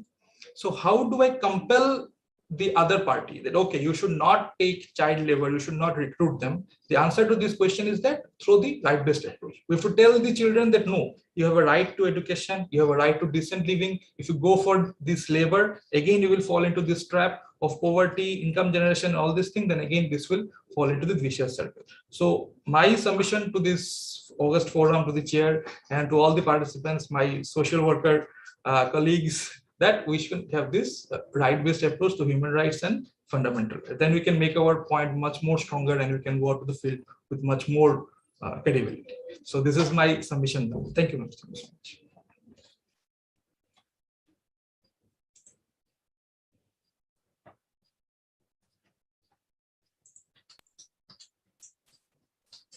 Thank you, Mr. Custer. It was really very interesting, and you have presented it in a very interesting way. A little different from all the other presentations. You have highlighted the issues faced by the society in terms of the legal status, and you have suggested that which are the areas in terms of which, if we take action, this can be to some extent, this can be what you can say is avoided, or this can be, we can come out of this situation. Your emphasis on the right-based approach to educate the children, that what are their rights and which are the areas where they should concentrate, that understanding their rights and taking benefit of their rights. That is like what I understand you want to explain, that they should be made to understand that they have the rights and they should avail the rights. And this is how we can avoid the situation, and we can help them not being trapped into child labor. But there are some other areas also which needs to be considered, because once you can make a child understand about the importance of education, but with that, living in a society, there are many stakeholders involved. You have their parents, they live in a society, there are various needs which needs to be fulfilled. There are parties who are providing them the security, but there are others who are providing them the job opportunities also. But you have not shown any light upon that. So I request you, if you can give some, throw some light upon the other aspects also. Educating the child is okay, making them understand about their right. What about the other side of the coin? The one who are providing them with the opportunities to work. From your legal perspective. Some provisions are there, like in Factories Act 1948, there some provisions are mentioned that if they employ children over below age, then they have to pay a fine or something of that sort. But when they do it a very in a eclectic way. They do not show it to the outer world that we are recruiting, like the daily wages. They will take the daily wages and they will work. But how far it is, they will show it to the world, it is also mentioned. Like Kailash Satyarthi, who won the Nobel Prize, he went to the mining fields to take out the children from that particular trap. So this is one of the things that need to be addressed.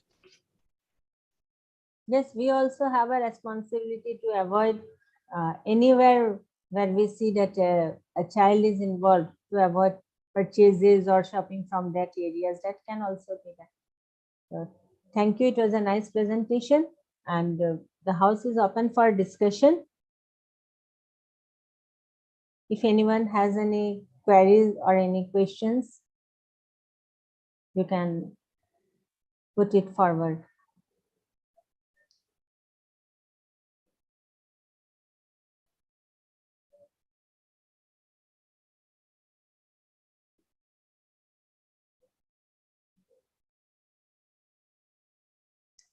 So Mr. Kester would not have any questions from the participants. Thank you so much for your presentation. Thank you. Over to Mr. Rajpur.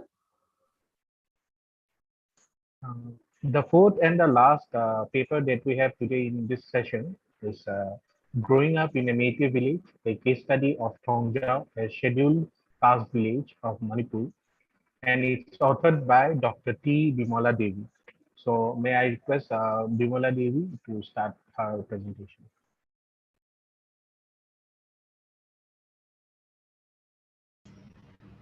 Good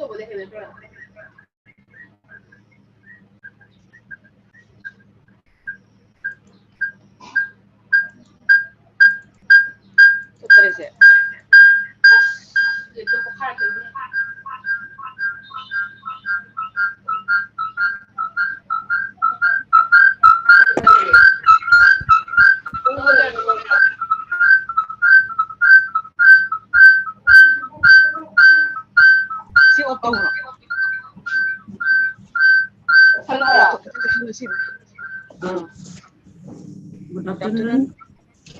Good afternoon, respected ma'am, respected organizers, and respected participants. The topic today I would like to share is growing up in a multi-village, a case study of Thongjau, a scheduled caste village in Manipur.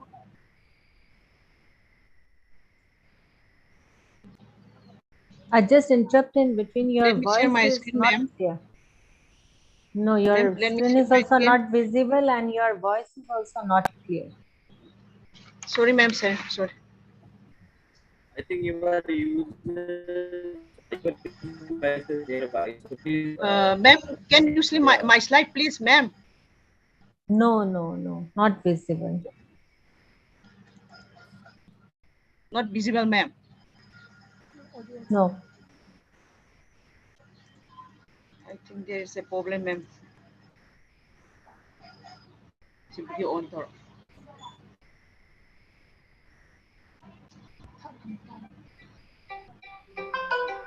video atau untuk betul video atau betul Zoom meeting 내 창고 저거 눈나 막힘 meeting betul jam meeting jam video start Yeah. kayak gini Share screen. Ma'am, can you see my slide, please, ma'am? Sorry, it's not visible. Okay, ma'am. Ma'am, sorry, there is a technical problem, ma'am. Just I will read Network out issue. One by one, ma'am. Ma'am, am I audible, ma'am? Yeah, you are audible very much. Okay, ma'am. Try once again if you can display the slide. So, ma'am, I will just read out the introduction first, ma'am. So, ma'am, my title is Growing Up in a Meitei Village, a case study of Thongzao, the scheduled caste village of Manipur. Ma'am, as for the introduction, a family is a place where children are born, nurtured, and grown. Typically, the family stands as a child's entire social world, at least until the onset of schooling, and it remains central to social experiences throughout the life course. And this statement was given by three authors, Riley, Former, and Waring in 1988.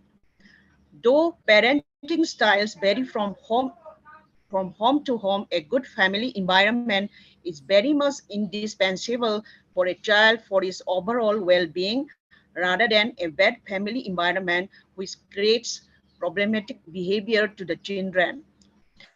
To put it differently, in sociological and anthropological idioms, family is a fundamental social institution of a society, whereas children are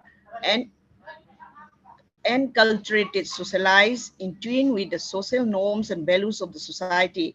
According to Margaret Mead, it was the socialization of human development that shaped its form rather than any biological determined universals. A child begins to acquire a gender identity and a sense of what a girl or a boy generally like from its family environment.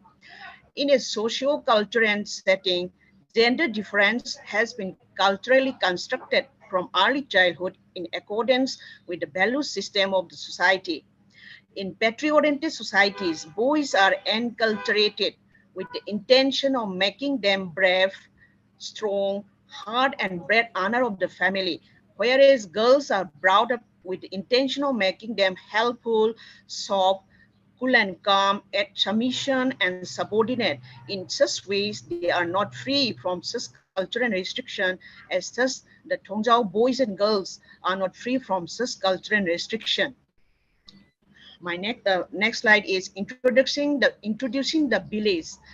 The Thongzao, a scheduled caste village of Manipur, located at a distance of about 45 kilometers to the south of Imphal on both sides of Barama-Sugunu Road, within the administrative jurisdiction of Thoubal district, with a population of about 1,876 individuals, out of which 864 are males and 1012 are females, evenly distributed among 358 households.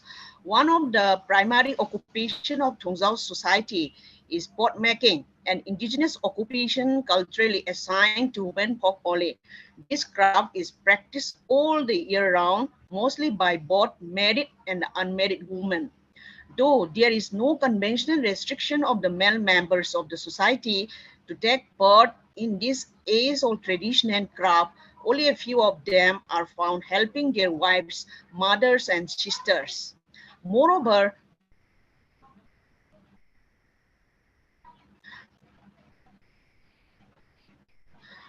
though pot making was in the earlier time in the domain of women's economic activities, men are not customary engaged in women's activities in the belief that it is socially derogatory to do men's activities. There are at present 20 men, that is about 6%,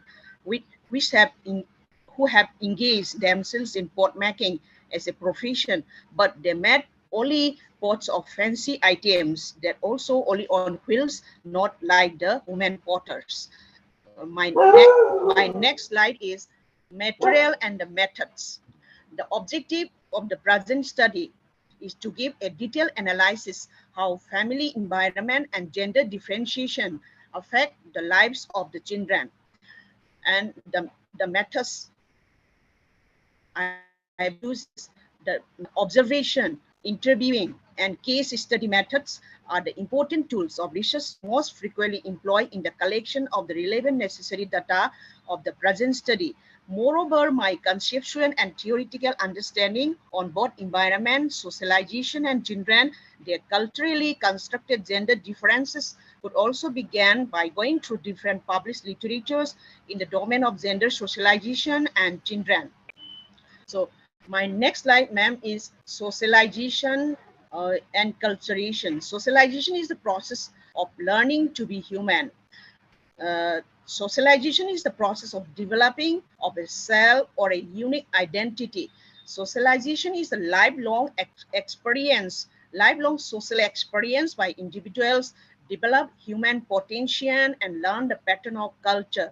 Today, we all are here with our unique name and our unique identity only because of socialization. There is continuity or transmission of culture in each and every society from generation to generation only because of socialization. So my next slide is, ma'am, gender and the gender difference in Tongzhou.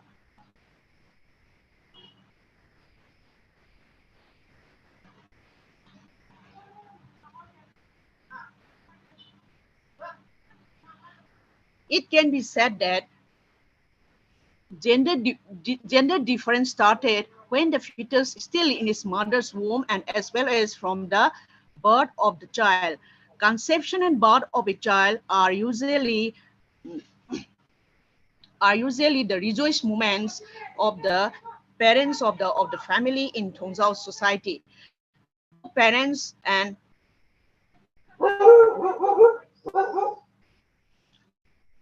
Though parents and other members of the family have no less love for a girl child, they prefer the firstborn to be a son, which is doing with the patrilineal principle of their social organization. Indeed, a woman whose eldest son is a male is considered fortunate and is regarded as a symbol of goodness and welfare. She enjoys a ritual status higher than those who fail to bear a male child as the first issue. Because of such a status assigned to her by society, she enjoys the privilege of initiating every ritual generally assigned to women folk. The marital relationship of a husband and a wife is more solidified by having a son at the first birth. Moreover, a mother feels secure about her future marital relationship with her husband when she has given birth to an eldest son. In this connection, I found a case of a man marrying another woman for his first wife having a son.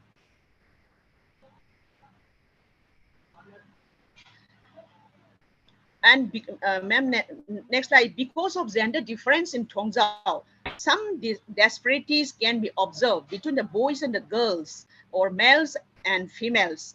Boys are enculturated with the intention of making them brave, strong heart, and to be free from the family bonded tasks. And girls are brought up with the intention of making them helpful, soft, cool and calm, patient, submissive, and subordinate. In earlier times, women were treated as polluted, which can be illustrated that when some of the male members went to contest Mukna, a form of wrestling with other neighboring communities, all females of the society, including the small girls also, have to stay indoor in order to avoid with the contestants, with the hope that if they face females, when they come out, they will lose the game. The girls have family consciousness, family-oriented consciousness than the boys. they are not always free to move here and there. And some of the girls are school dropouts as they are busy helping their parents in household chores, caring the siblings, and in many economic activities like pot making, agriculture, firewood collecting, etc. And some of the girls are found unschooled, for their parents are in the intention that girls' education is polluted and they should only stay at home helping them and learning and preparing the mother's role, because Hello, one day ma'am. they are going to Hello, become a mother, Bimala, ma'am. which can be illustrated from one of the narration of an old lady around Hello, 60 that Bimala whenever she goes to Devi, school. ma'am. Sir? Yes, So anything. Yeah, could you just wind up in a minute because we are running late. Okay, sir. Okay, sir. I will come to the conclusion, sir. Yeah, please Yes. make it short.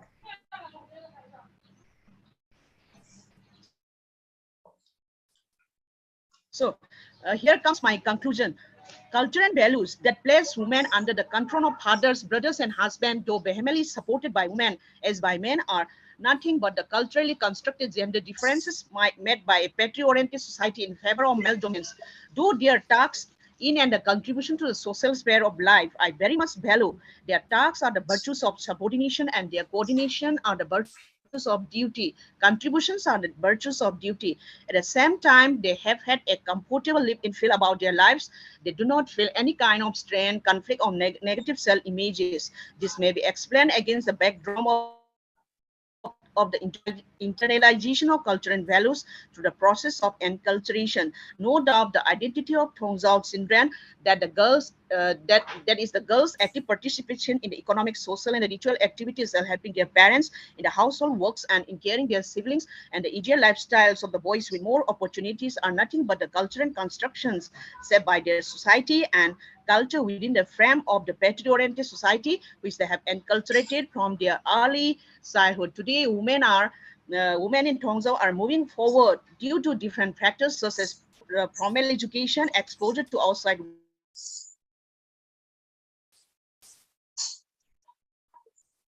world, democratic political system, etc. But they have to go a long way to make themselves liberated producer.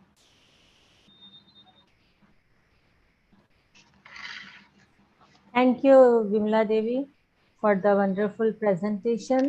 You have highlighted on a very important issue, that is the difference between a girl child and a boy child.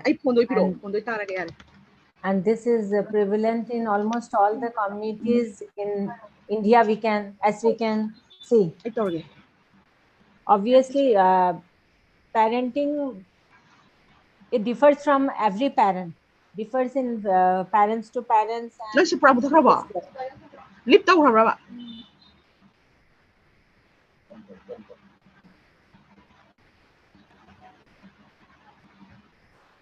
And the gender identity which you have talked about. Ma'am, please, I cannot, ma'am, hear properly. Ma'am, please wait. You could not hear. Because you were talking.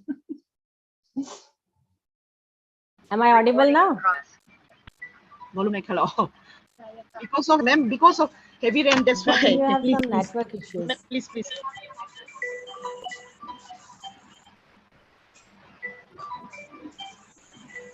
So it would have been very nice if you could have been able to see your presentation as well. And thank you for the presentation. I would now request all the participants, if they have any questions, they can put it forward for discussion.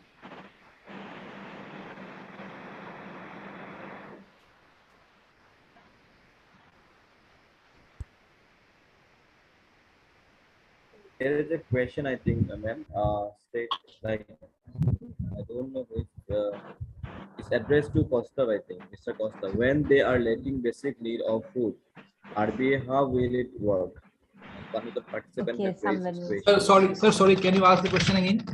Yeah, it is in the chat box. I mean, when they are lacking basic need of food, RBA, how will it work? Sir, RBA, I am not able to collect the. Who has raised this question? Could you please explain the question here? Mavis. It is Mavis, yeah, name is written Mavis. as Mavis. Please explain your question. It's not very clear. Yeah, what you are trying to mean or trying to ask, just could you share? I think RBA we can abbreviate in this way: right-based approach. So if there is a when they're lacking basic need of food, how right-based approach will work?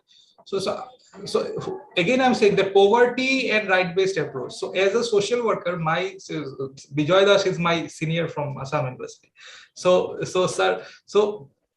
when sir goes to work, sir goes to the to serve the society, goes and uplift the people. The main question, they will say that we do not have food, we do not have this and that. That's fine. You do not have food. Who will provide the food? The state is able to provide the food, right? So that is why we have established NGOs. We have these things. We have all the mechanism, interstate machinery we have for them. So what I'm saying that I need to fix the responsibility. This is your responsibility to do it. This is my right and your responsibility. So we call it the Hoffeldian theory of right. That right doesn't come in this. What is my right? My right is that my right is to attend this program, to attend this seminar. What is the corresponding duty of the organizer? To give me this platform, to give me this link, to provide me the resources so that I can attend. So right and responsibility, right or duty is a two-sided sword. So one should have a right, another should have a sword. So that is the. Yes, absolutely, Mr. Kaustubh. So actually we can approach there are different mechanisms, and in the meantime, civil society organization NGOs are playing a diverse role in that ground. And so very importantly, we know the models we have. Social methods, and under these we have also different models to practice with and on that social method of social work. So, right, we can the activists and the actionists can play also a very important role here to mobilize those organizations and the missionaries and the mission that we try to refer. Okay, thank you, Mr. Kaustubh. So there are no questions, so ma'am, I think we can wind up. Wind up the session. Okay. Yeah. Any observation, any feedback from you, ma'am? I think we had 4 presentations, and each one was very unique in their own area. And I will request all the presenters that they should take this research forward and try to implement something wherever possible in the society, because it's not that the responsibility of one party or the social worker only or all the state or the government only. It is the responsibility of each and every person, member of this society, to contribute something and make the necessary changes wherever possible. So I thank all the presenters for their wonderful presentation, as well as the research that they have done, which is very, very much needed for the upliftment and growth of the society. And thank you to the organizing committee. Thank you, Mr. Vijay and Mr. Rajgun. Wishing you all the best, all the presenters, and to the organizing committee. Thank you. Thank you so much, ma'am. On behalf of the organizing committee, we extend our heartiest thanks. As you very short information, you have accepted our invitation, and you have given your valuable time and effort to this making the event successful one. We also want that we be there in the future action with us. So we hope. Again, extend our thanks to you. Thank you, ma'am. Thank you, Rajun sir, for your for moderating the session very wonderfully. Thank you so much. And dear participant, please fill the attendance sheet, and we will be back. Resume the session, technical session. Plenary session 3 at 1 o'clock sharp.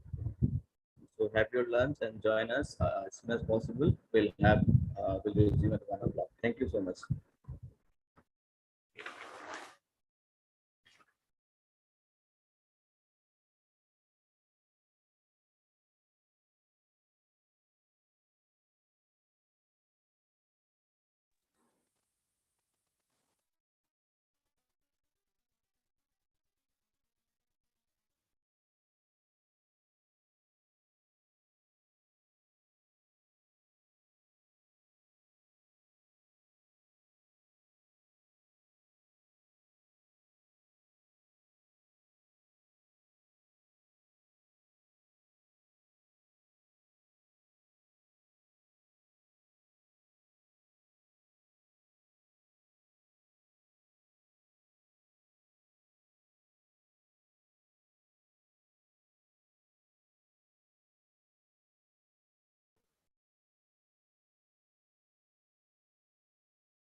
Hello.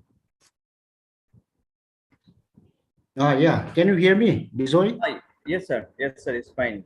Okay, We can- okay. Yeah, we can hear you, and also the screen is also very nice. Okay, okay, okay, good, good, good. Okay. Mhm. Chalo.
Hello.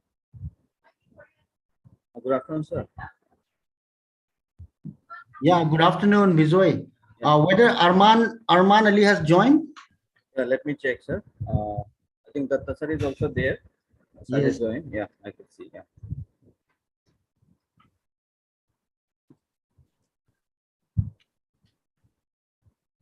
Okay.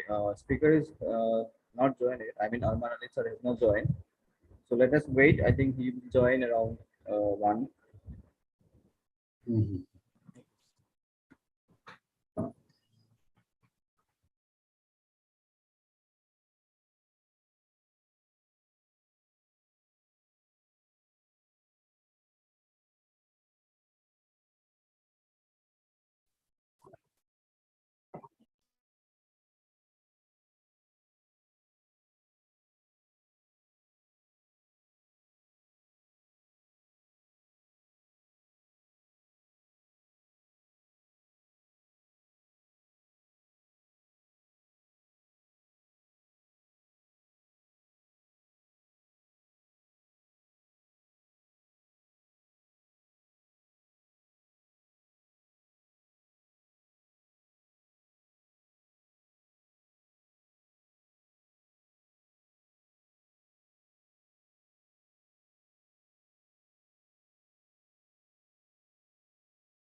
Okay.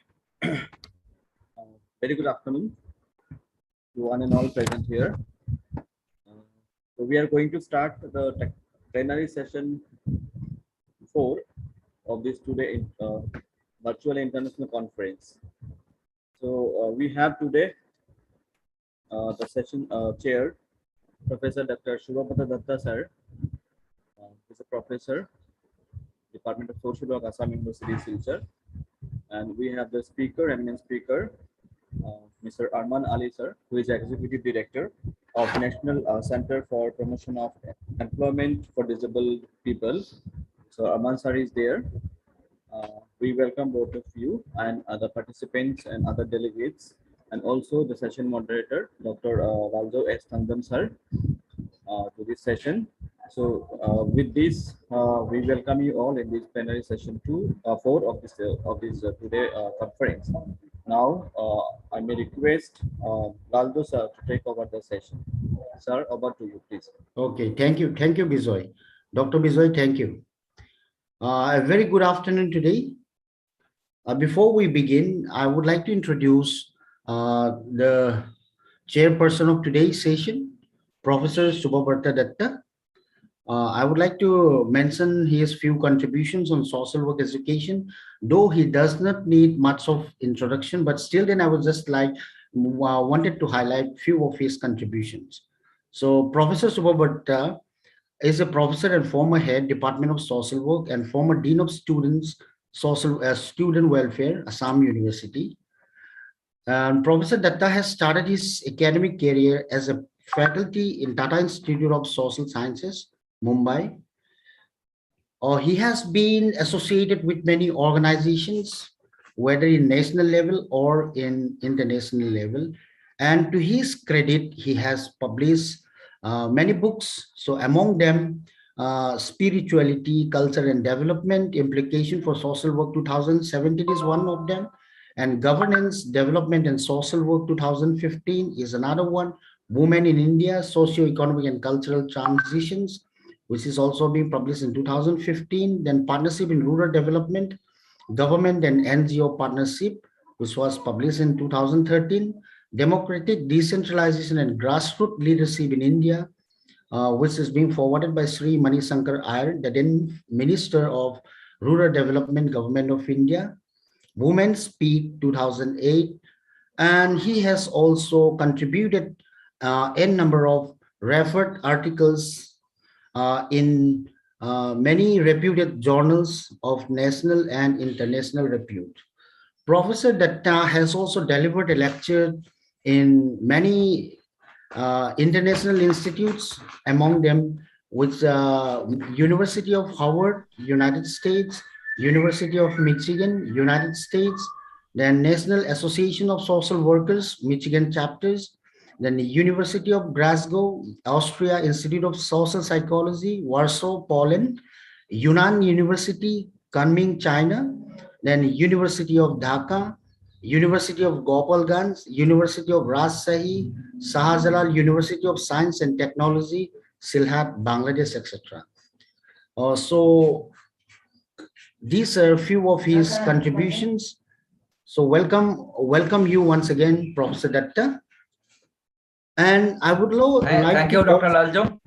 Okay, I would like to also introduce Mr. Arman Ali, today's speaker. Mr. Arman Ali is a disability rights activities for over many decades and is currently heading NCPEDP as the executive director.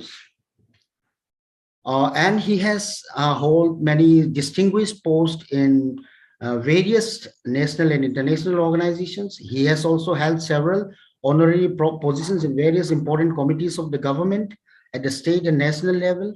He was a part of UNESCO editorial board on State of the Education Report for India 2019, Children with Disabilities. Mr. Arman is also an alumnus of the International Visitor Leadership Program of the United States Department of State, and has also undergone a leadership in public policy training, which is being conducted by Oxford University. And Mr. Arman is also a recipient of various awards, namely Rotary Literary Hero Award 2016 for his exemplary work in ensuring better education to children with disabilities, the IBN 7 Super Idol Award 2011 for his services towards the welfare of persons with disabilities, Infosys Excellence Award for Inclusivity and Diversity from Infosys for the year 2007. Outstanding Individual Award for the year 2007 from Atmanirbhar Egg Challenge, a non-profit organization working for people with disabilities. And he has to his credit a National Award in Public Recognition for outstanding performance as the most efficient disabled employee for the year 1998 by the Ministry of Social Justice and Empowerment, Government of India, from the then Prime Minister of India, Sri Atal Bihari Vajpayee. Thank you once again to be among us, Mr. Alman Ali, sir. Okay, I would like to hand over the session to the chairperson, Professor S. Datta. Datta, sir, please take over, sir. Thank you. Thank you, Dr. Laljo, and very good afternoon to all the participants, organizers, and definitely our present speaker, Dr. Arman Ali, from whom we are going to attend this session. And such an experienced persons are going to deliver his talk with sharing the experiences. I believe the participants who are specifically the students, scholars will be immensely benefited, specifically in the area of children in the area of disability. Okay, so this is a very sensitive issues, and it requires proper knowledge and experience, the person who is working, okay, and he is going to deliver. So hopefully we are going to be benefited. And I formally welcome Dr. Arman Ali in this session. So Mr. Ali, please, you start your sessions. Thank you. Thank you so much, Professor Datta and Dr. Lajol, for the welcome and the introduction. I just wanted to understand the format of how this session is going to be. Is it something that I have to speak on my own, or is it something which is like a panel interactive? So Professor Datta, if you could just indicate that to me, please. And also, how much time do I have? At first, you have 45 minutes time. So I think Vijay, it will be fine if Mr. Ali is allowed to speak half an hour. And after that, 15 minutes, if we interact from the questions all right. And so, the inquiries. So Professor Datta, I will not take more than 20 minutes time. And, and then we can get into an interactive. In fact, I would like to keep my discourse limited as much as possible in time, because the monologues doesn't help most of the time. Okay, sure, please. I think, first, I must compliment the organizers for including children and disability into this important international webinar that you have organized. And I think it is the children with disability and disabled people in particular, they miss out on inclusion in all aspects of life. And if you look at the CRPD, the Convention on Rights of Persons with Disability, and the Rights of Persons with Disability Act 2016, the definition of people with disability and also goes for children with disability is, so the children with disability would include those who have long-term physical, mental, intellectual, or sensory impairments, which in interaction with various barriers may hinder their full and effective participation in the society on an equal basis with others. So what are these barriers? So there are different kind of barriers. One comes across like information barrier, or infrastructure barriers, or attitudinal barriers, and systemic barriers, and so on. Some of the things that we don't pay any importance to is if we look around ourselves, do we see people with disability in the schools? Or do we see children with disability in school? Do we see children with disability when you go out to shop for the market, shopping, for movies, in children parks, or wherever you'll find children, mostly in schools? do we see children with disabilities in school? And if I may indicate that, if you look at the census of 2011, India has a population of 2.2% of the population of India are people with disability. This is a very conservative number. And if you look at the global WHO figures, they say 15% of the world population has some form of disability or the other. I was recently involved with UNICEF, who did this study around the children with disability across the world. And some of the figures that I would like to point out before we get into the other discussion. There are nearly 240 million children with disabilities today across the world who have some form of disability, and 1 in 10 of all the children worldwide will have disability at some point in their life. And this is a data which has come from UNICEF. And if you compare some of the statistics, if you look at children with disability compared to non-disabled children, this 25% is less likely to receive early intervention or stimulation and responsive care. 25% less likely to attend any early childhood education. 49% is more likely to have never attended school. 49% is almost 50% of the children population of which is like 14. If there are 100 children, almost 50% will never attend school. 41% is more likely to be feel discriminated. I have myself dropped out of school twice when I was starting my education, primary education in Guwahati. 51% is more likely to feel unhappy, and early intervention or early intervention services for children with disability is hardly available across the world. And if you look at more likely in the country like India, so it is there's such lack of awareness, and disability which is looked at in a children is more like a medical problem, and it is looked at in a manner of fixing the child, and where the focus is on medical responses and not to correct the external factors which is creating barriers in people with disability. So I think there are a large issue which is to do with attitudes of people towards children with disability. I also feel that there are no systems in place for children in particular in our in the system that we have. I happen to be with the CWC, with the Child Welfare Committee under the JJ Act for 6 years in Kamrup Metro. And the issue around children in particular with children with disability is such that there are no remedies that we can offer them. For example, there is so much stigma around children with disability that newborn babies are abandoned. They are abandoned at children homes or on the street or dustbins or all kind of places. When the parents find that a child has some kind of deformity or disability, they're abandoned.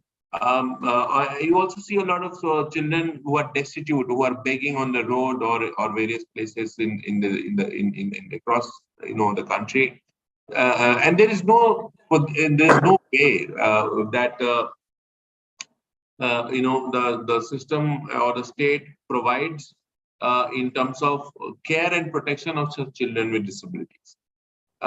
If I talk about the Rights of Persons with Disability Act 2016, the chapter 2 and section 4 very specifically talks about creating an environment for children with disability where they are able to live equally with others and are able to express freely.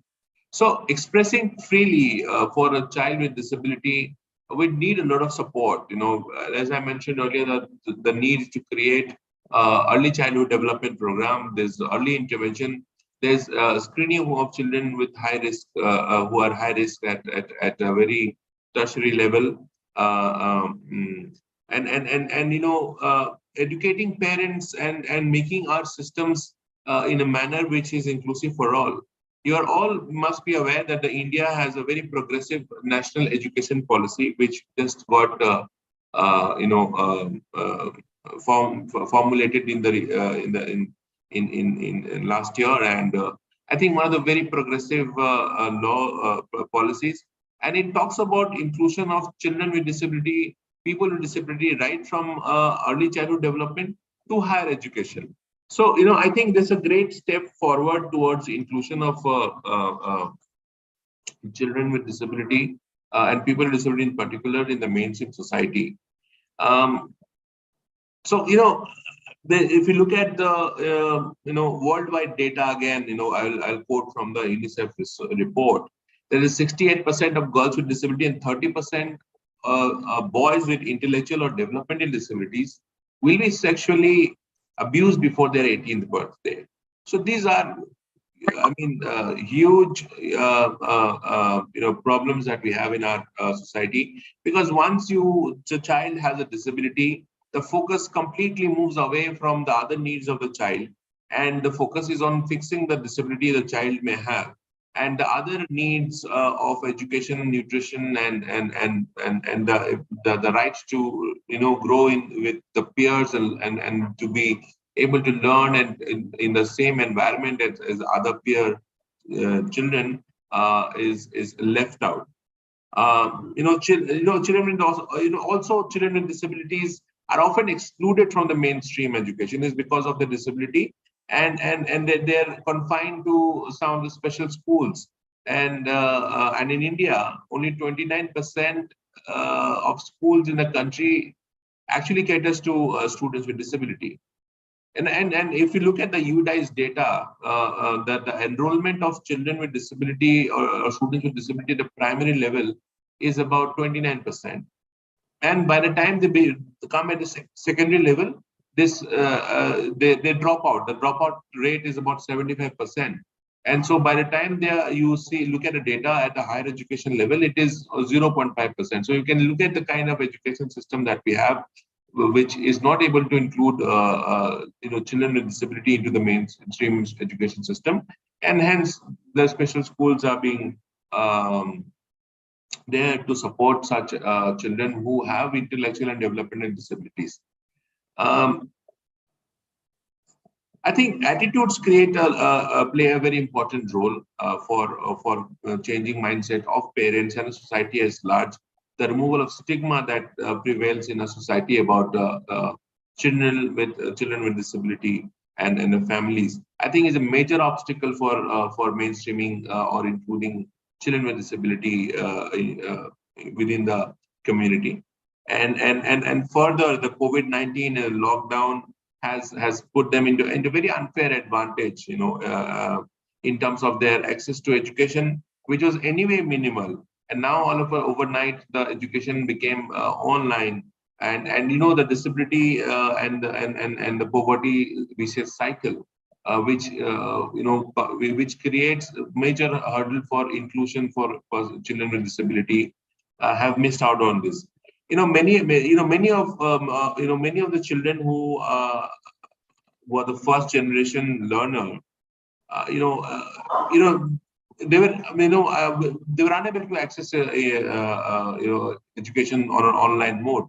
Primarily when we live in a world which has a major digital divide. Even the most developed country was not equipped to provide education on an online mode. So there are many challenges as we speak in this new COVID world.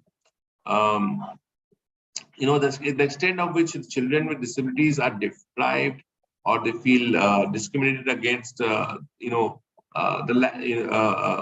the lack of hope, for the future, and it makes clear that the society is not doing enough, not doing enough for the basic human rights for children with disability. And as a result of this, the cycle of exclusion, the cycle of exclusion and disadvantage that leaves children with disability behind, and is continued despite having SDGs the 2030 goal that we have. And education is one of the important area that it is talking about, and poverty. So I think including children with disability in all aspects of life has to be made priority. Every child everywhere has something to offer, and their energies, talents, and they can make a really positive impact in the families, in the communities across the world. So I think there is a need that we reprioritize our system. We look at all our policies that is exclusory in nature towards children with disability has to be reformed and brought into a state where the children with disabilities are not left behind. So I think these are my opening remarks. I would like to go back to Professor Datta, and if you could take it forward to a discussion. Thank you, Mr. Armanali. I believe the matter you touched specifically some database. They're not very audible, Professor Datta. I can't hear you well. Hello, am I audible clearly? Hello, am I audible clearly now? Yes. I have some issues here because it was raining. It just didn't stop. So am I hearing now? Am I audible Yes, clearly? yes. Please go ahead. Speak closer to the mic. Speak into the mic, please. Yes, okay, sure. So Mr. Armanali generally he has touched with some database and the challenges specifically, including the COVID after the COVID-19. What the challenges specifically the disabled children are facing. Even he has shared his own life experience. That is very rare. Okay. What is actually, that's why I was saying the experience a person is having is more important. Okay, in this sector, specifically in the disability area, because there are not challenges are there. Challenges actually the person is working person who is in all percentages on to the page will be able to express the matter clearly. So after that, he has touched upon certain database and challenges, certain issues, government initiatives, efforts, and even certain sections where what actually the provisions have been made. But I believe, yes, he has also said that there are all the sections are properly not taken care in all the academic institutions and others. Maybe these are the institutions and their own limitations of fund and others. But definitely mainstreaming the disabled children to the normal children is a very major issue, and that the education system should continue like this. Otherwise, exceptionally, in a certain exceptional children can be taken care of, but otherwise, in normal system, they should be there. Even if we just ask, not for the children, even for the seniors in the university system, all our infrastructure systems are not disabled friendly. We are having some issues are also there. Okay. So under the circumstances, I make this session open for the participants. If you have any queries and questions, please put forward. You can put it in the chat box. I request Laldo or Vijay to help from the chat box, or they can put the question directly to Mr. Ali also. Please, session.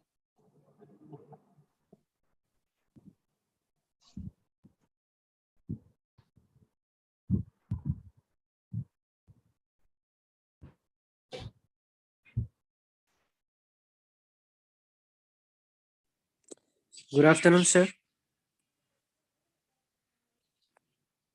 Yes, please. Yes, my question is that we are basically dealing with specially Please able. go ahead. Yes, sir. Can you hear me? Yes, you are audible. Mr. Dhruvo, please go ahead. Okay, sir. My question is that as we are dealing with the specially able children, so like you were talking about putting those specially able children into the mainstream of education. And now when we look into the education system of India, we can find that the syllabus is too vast. And for this specially able children, we need some person who are very professional in this area to deal with them, and they need some special treatment and special care, which is in mainstream education it's really not possible to give extra time or extra care to those specially able children, because syllabus is one of the main problem. And another thing is like we are not able to understand that what they seek and what are the needs of them. So we need some special person who can deal with them. So I think putting those specially able children into the mainstream can create some problem. So I would like to request that we can have some separate special treatment for them, so that we can deal properly with them. Do you agree with me, sir? And if you don't agree, you can put your point of view. Thank you, sir. No, completely don't agree with you. And there's a very clear example of attitudinal problems towards children with disability and people with disability. And children want to come to school to learn and not to get treatment. And when all teachers who teach you, they all have done some course, B.Ed or M.Ed or whatever course, and that they were paid for an exam, and that exam they've cleared an interview. That's how they become teachers. So when you want to teach children with disability, you don't have to teach anything special, and they're not special child. They are children like anybody else.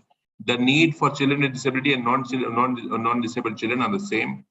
Their methods are different.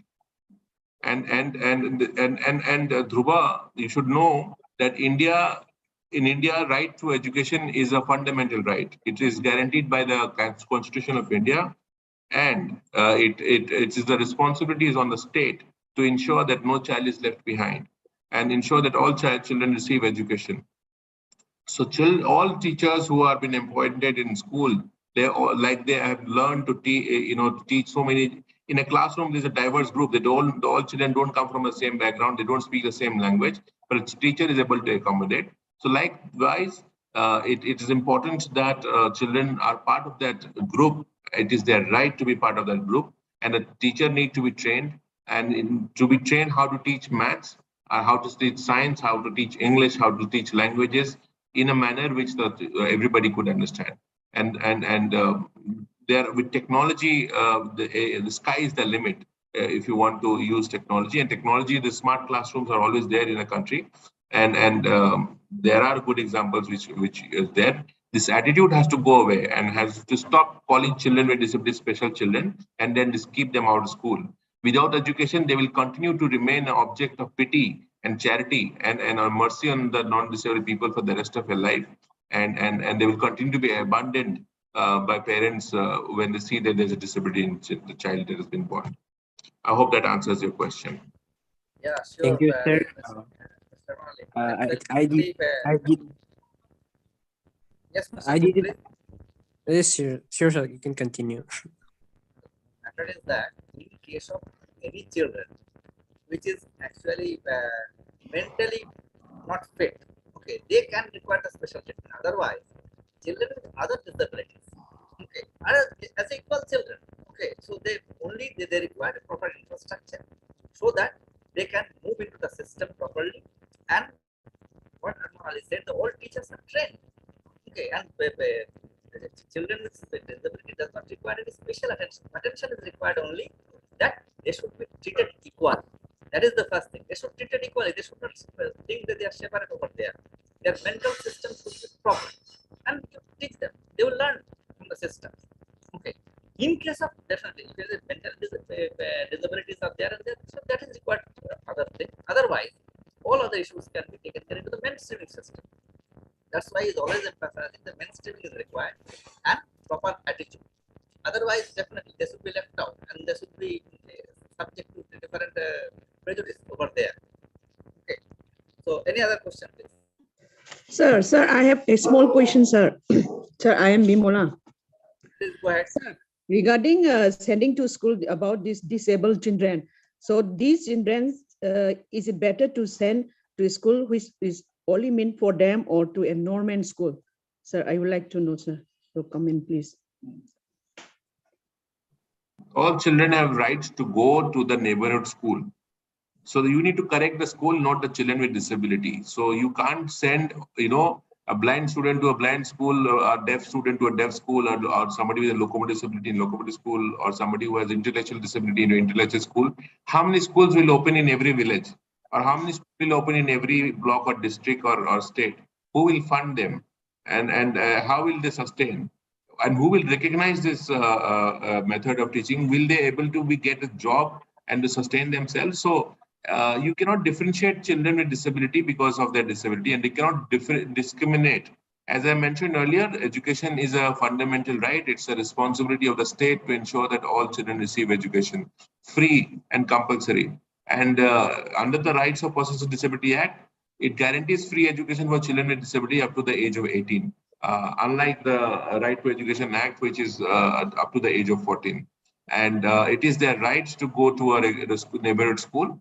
And every child who goes to school doesn't become an IAS officer or a doctor or an engineer.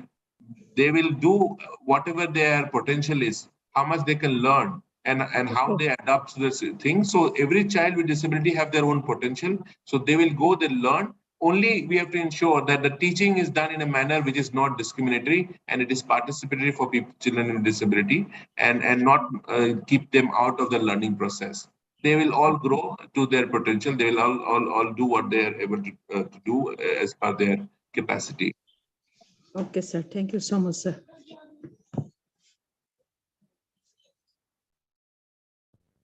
Any other question, please?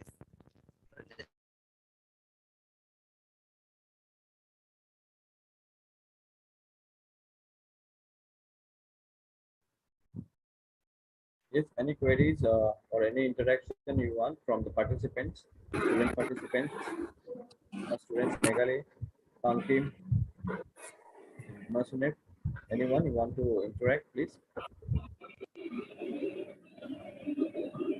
Sir, there is one more query. Fine. Sir, like today, I got to know and understand about to bring that attitude change in me so that I can accept them and not neglect them, and also appreciate them so that they can also grow with me. So how will you bring this attitude change in this society or in this school setting or in any sector so that we can appreciate and not neglect those disabled people, and we all can grow together?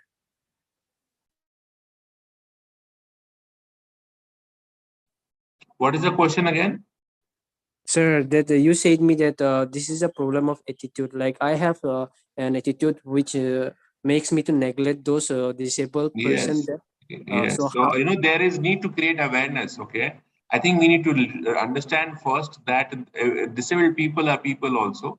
The government and education institutions like Assam Downtown University has to create awareness amongst everybody.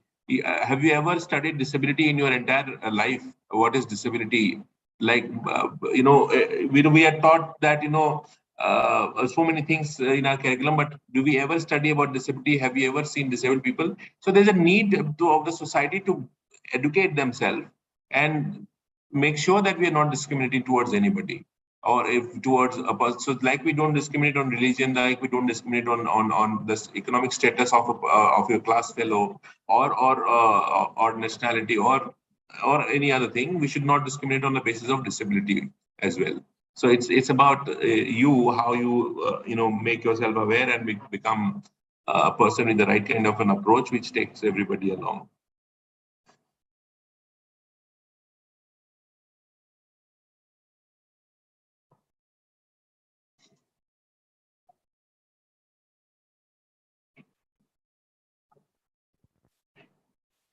Any other questions?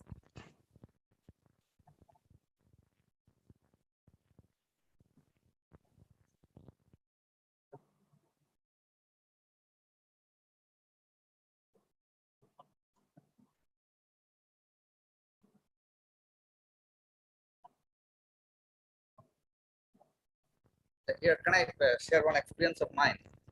Okay, when I was just started my teaching career in PIS, that I was just 25 years old. Good afternoon, Arman Ali sir. I just have a query. It's just a personal experience. What I could see that in the private schools in and around Guwahati, this is what being shared to me by some of my friends, and there is a reluctance if a child is diagnosed with some kind of either intellectual disability or physical disability, to they say we are open, we are inclusive, we do take, please come, but when they approach, when they visit, they do feel there is some kind of a reluctance. And in fact, I know one of the school got closed down because that particular person was taking students who had little bit of intellectual disability, and eventually they had to close it down because other people are withdrawing their children. So how do we, I know it's a big challenge, so how do we address these issues besides creating awareness? You are muted, sir. So I'm saying, I think, this is a collective problem. It's not the problem of the child with disability. It's the problem of the society. So the other parents of the school has to put their foot down that their children will also study with us, or children with disability also study with us. Children with disability is including, it also include children who have depression and anxiety. And this can happen to anybody. And as I've been saying, that the responsibility is on the state. The state has to introduce policies which makes it impossible for people to ignore disability. That you cannot put children with disability that we can, the RPWD Act is very strong, and it says that if you discriminate a person with disability basis on their disability and neglect them or insult them in public or deny their right, this is a punishable offense. People may go to jail. People will have to pay fines. True.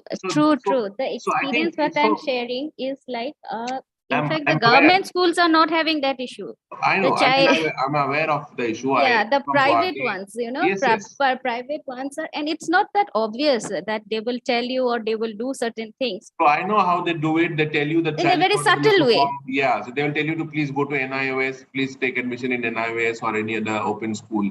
That's not the way. People with learning disability have got through IIT and are doing their IIT or MBA from IIM Ahmedabad and so on. So it's about giving the opportunity. So schools who are private, they don't want their performance to come down in a manner which brings down the performance in some way. So that is the reason why they do. I think there's a collective response that has to come from the parents. There has to be more awareness about the needs of children with disability. It just cannot be one person's job.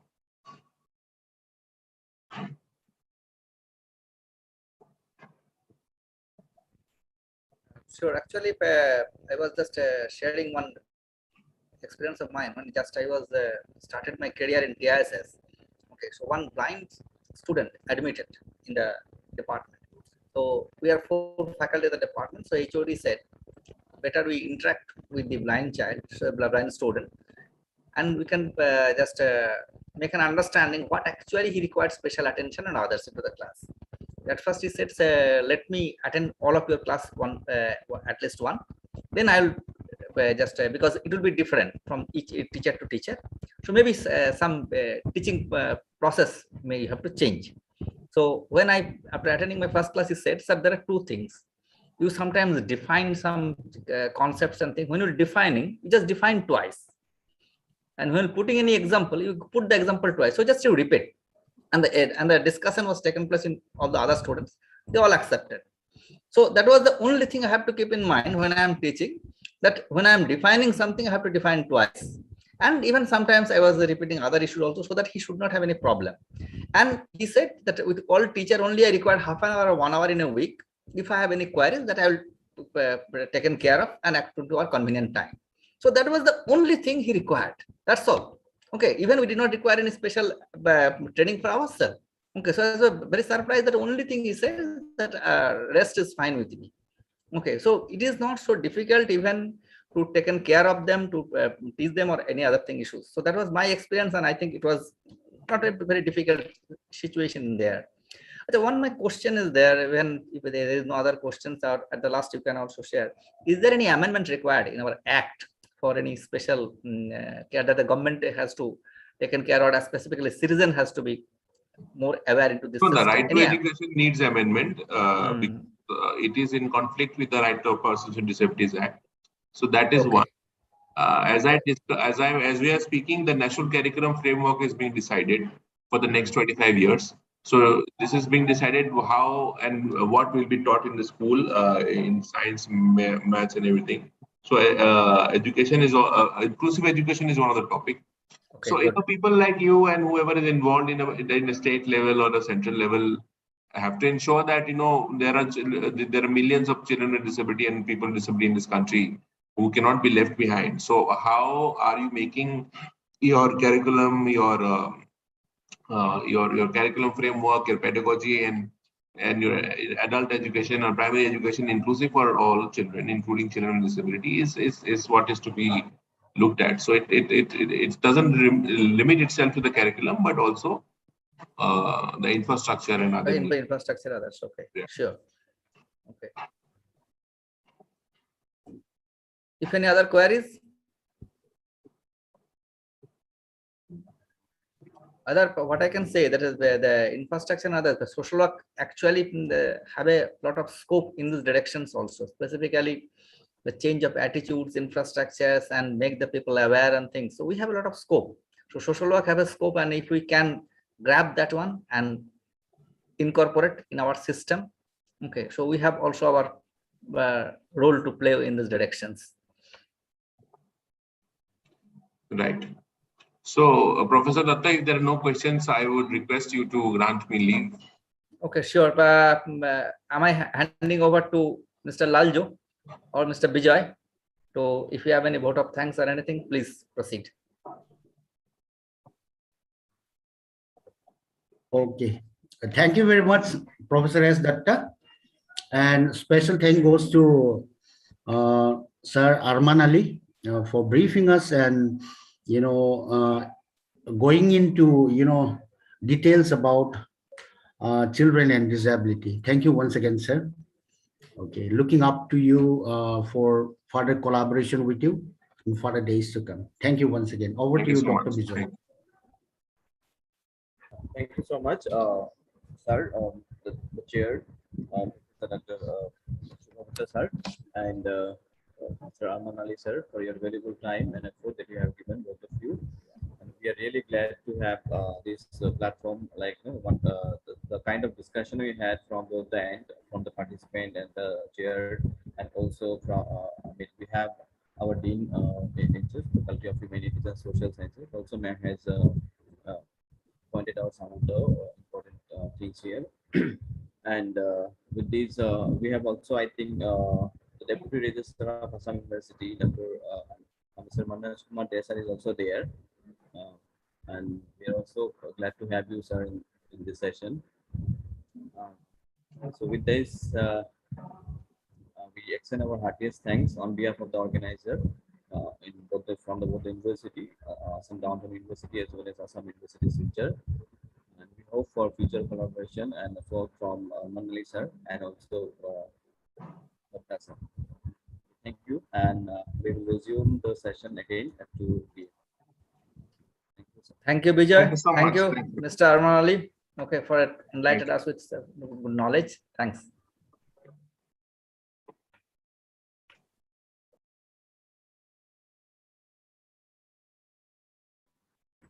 Okay, dear participants, so we will start the technical session sharp at 2 p.m. Bear with us and join at the time.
Hoi.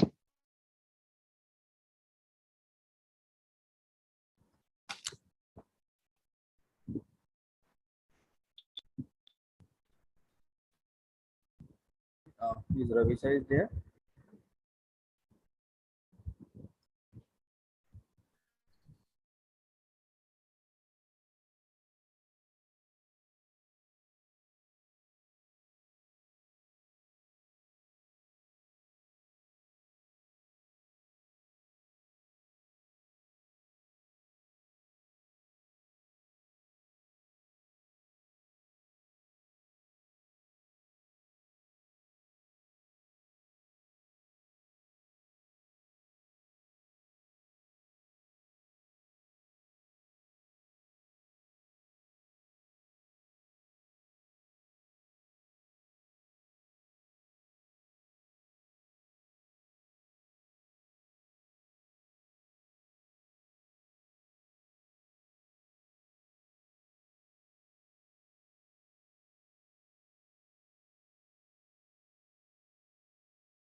So we are waiting for the chairperson. So soon after he join, we will start the final technical session of the student conference.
Okay, I think Sir has joined. Ravi sir.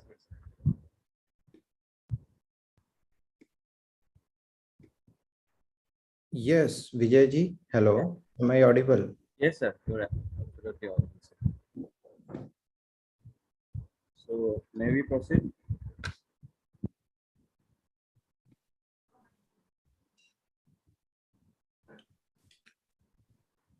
Am I audible to you, sir?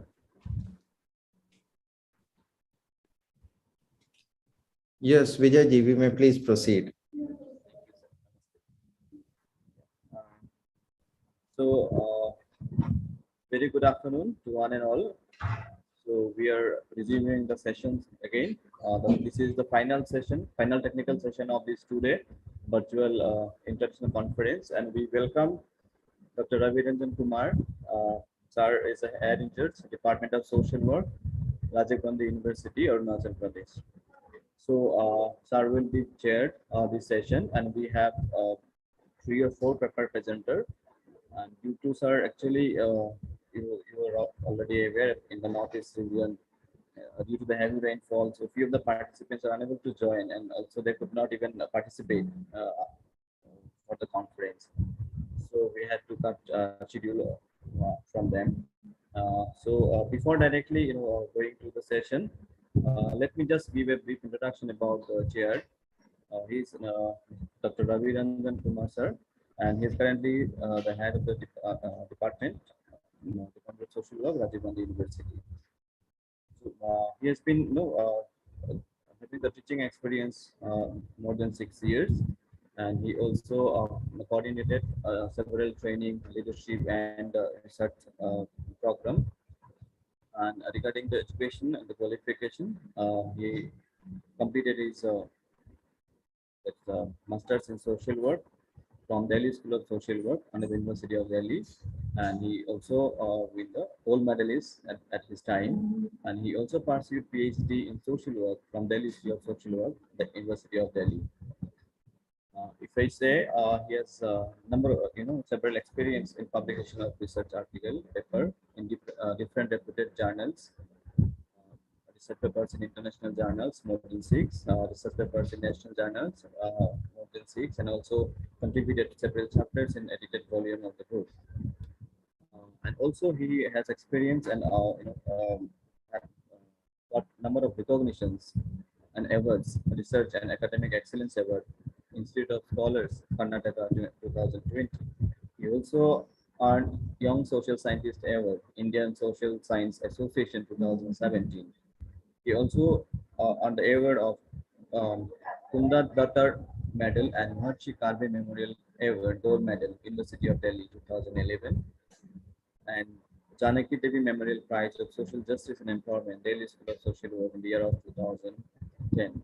His area of interest is political economy and governance, ecology and disaster management, occupational social work, gender and development. So with this, we are really honored to have you. In this session, and I feel that session will be really empowered with your knowledge and guidance. So let me just introduce the first. Invite the first speaker. I mean the first presenter of today. We have Madam Jaita Bhattacharjee. Are you there? Jaita Bhattacharjee. Yes, sir. Yes, sir, I'm there. Okay. Good afternoon. Jaita Bhattacharjee will present on topic silence or chaos, responding to survivors of child sexual abuse. So, and the next presenter is Nikunjosh Sonar Bhuya, Education in India, exploring issues in safeguarding child rights. Please be ready, Nikunjosh Sonar. So I hand over the platform to Ravi sir. Thank you, Vijayji, and thank you for this humbling bio. I'm always honored to be associated with any academic initiative that you all take. So without taking any more time, may we please proceed to Madam Joita Bhattacharjee. And ma'am, I would like to tell you that you will have around 10 minutes for deliberations and another 5 minutes will be there for doubt clearance and clarifications. So over to you, ma'am. Okay, thank you, sir. Shall I start sharing my screen? Yes, please.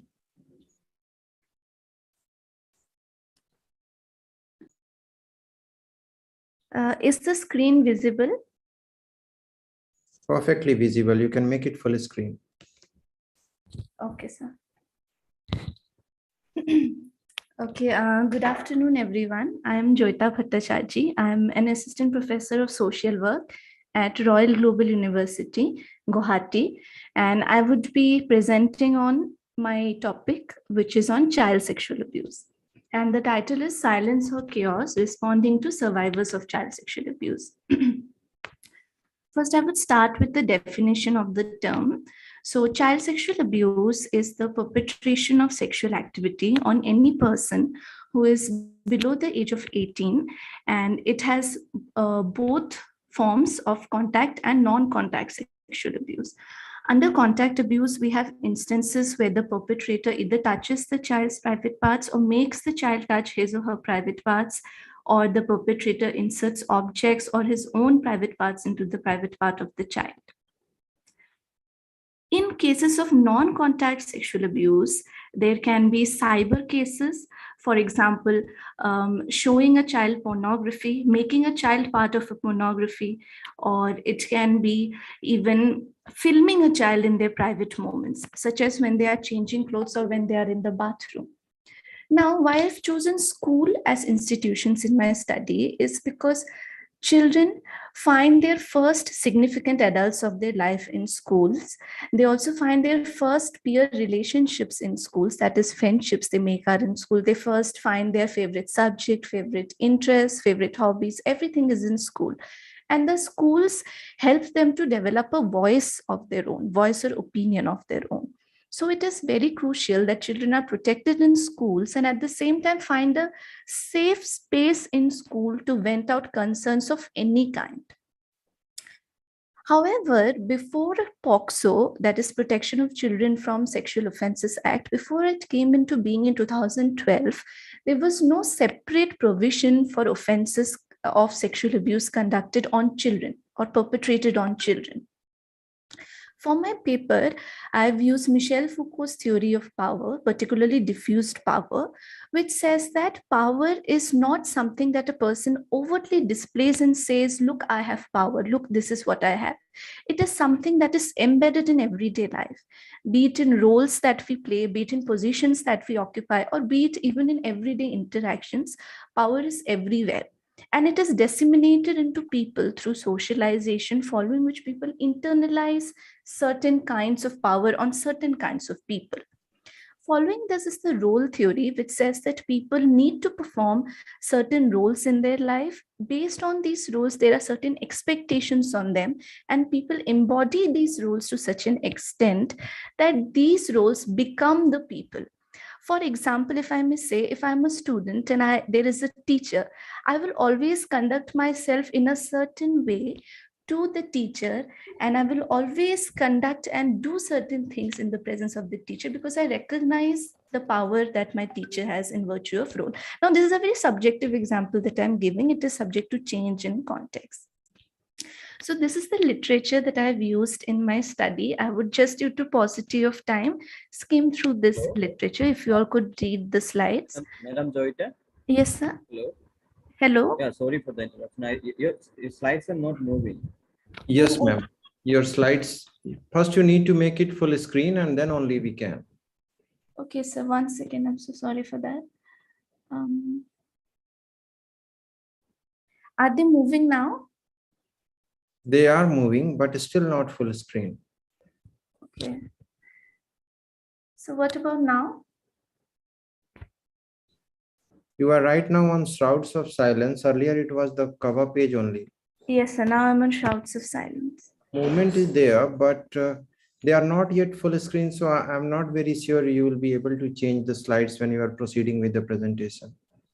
Okay, so 1 second. I don't know why that is happening. It does happen. Don't worry. It does happen, and that's how we evolve. But your contents are amazing. Let me tell you at the outset. Okay, sir. So shall I proceed? Can you make it full screen, ma'am? I'll just try 1 second, sir.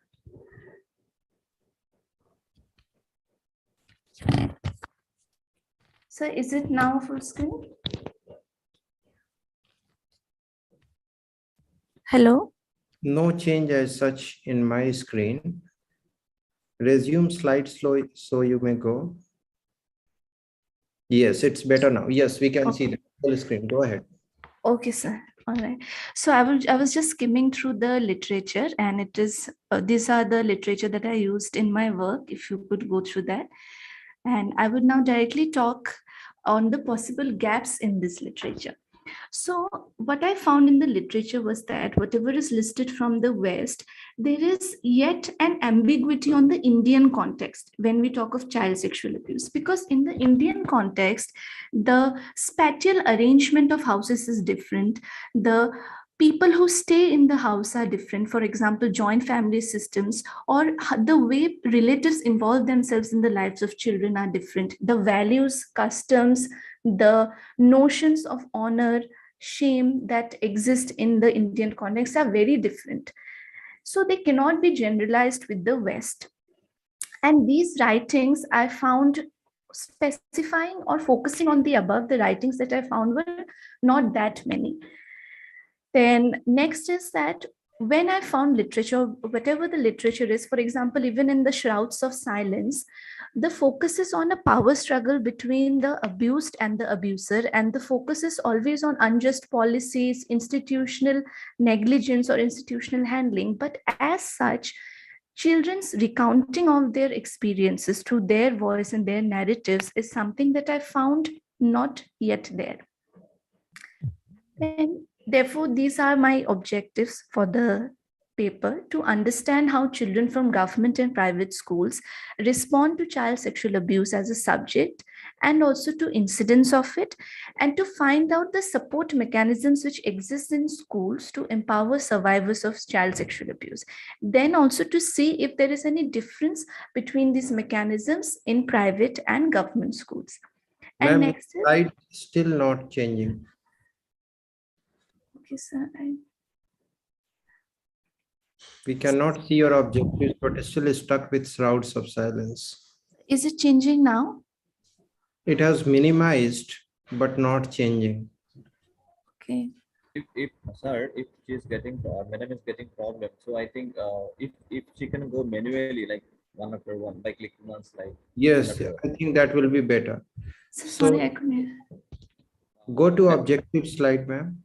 Okay, all right, sure. I'm on objectives. Can you see now? Yeah. Okay. You need to change by yourself, ma'am. Yes, sir, Did yes. not make it full screen. You Okay. can proceed like this. Okay, sure. Ma'am, you have already left with only a few minutes, so.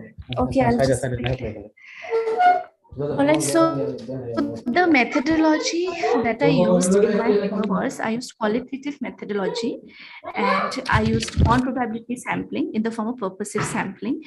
I used the interview method using the interview guide as a tool, personal unstructured interviews, face-to-face interviews with 5 students from government school, 5 students from private schools, a mix of girls and boys.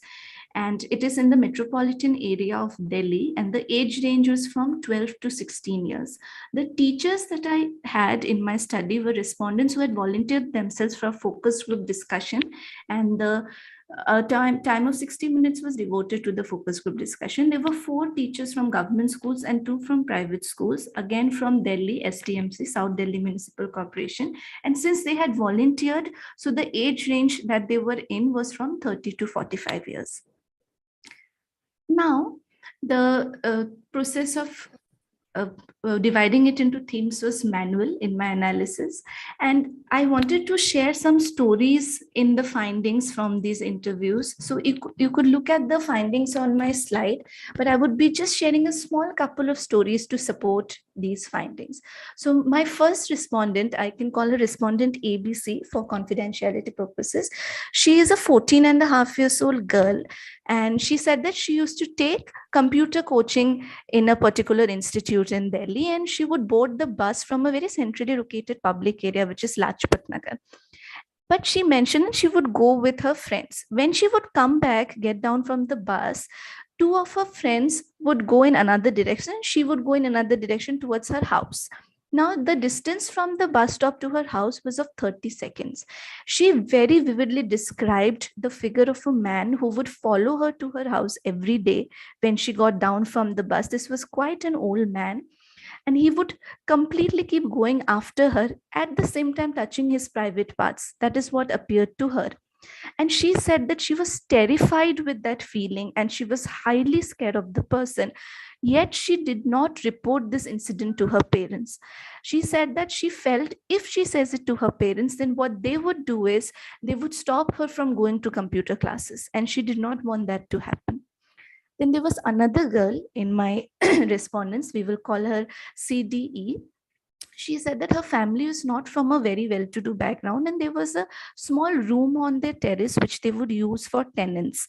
So there was a tenant in the room who was a pretty young fellow, and this tenant, he seemed very friendly, very understanding. He was very open with her, and they struck a nice rapport. So she would go visit him on the terrace, and they would talk and share their day-to-day happenings, until one day this tenant, he touched her private part.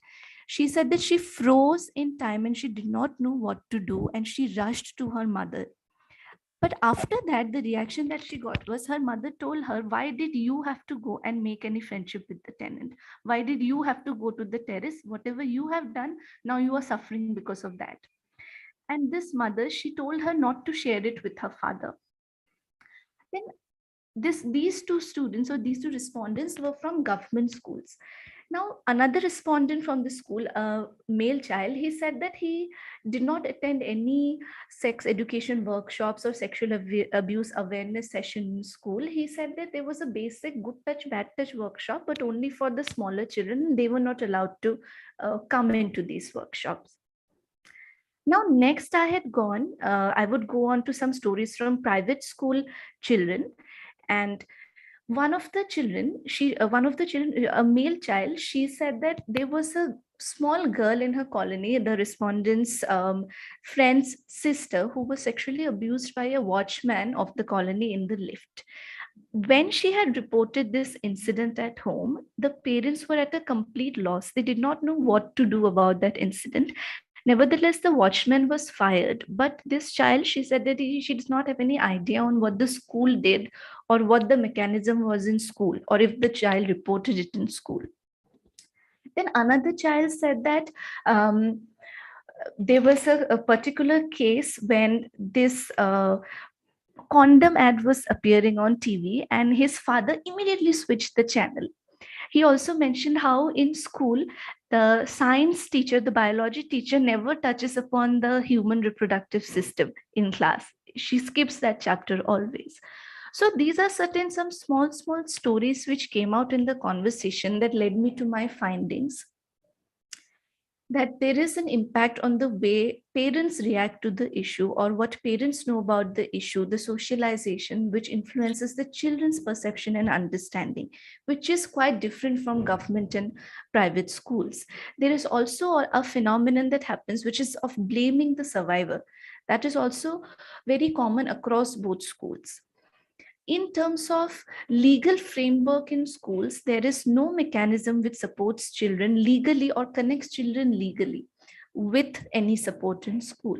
So, for example, POCSO says that any child, when faced with this incident and says it to an adult, that adult is mandatorily to report it to either the police or to Childline, that is 1098. And this doesn't happen. Neither is there any mechanism to check if this is happening. When it comes to the institution's reactions, the institutions are more concerned about the image that they present to the public or the face that the institution has in the public. So teachers are again explicitly instructed not to involve themselves with children when children respond or children recount these cases. Ma'am. Yes, sir. Ma'am, you are left with 2 more minutes to conclude, please. Yes, sir, sure. So these are the conclusions from my study, and these are some quick findings from the FGD with the teachers, where the teachers pointed out some specific facts which were not pointed out by the children.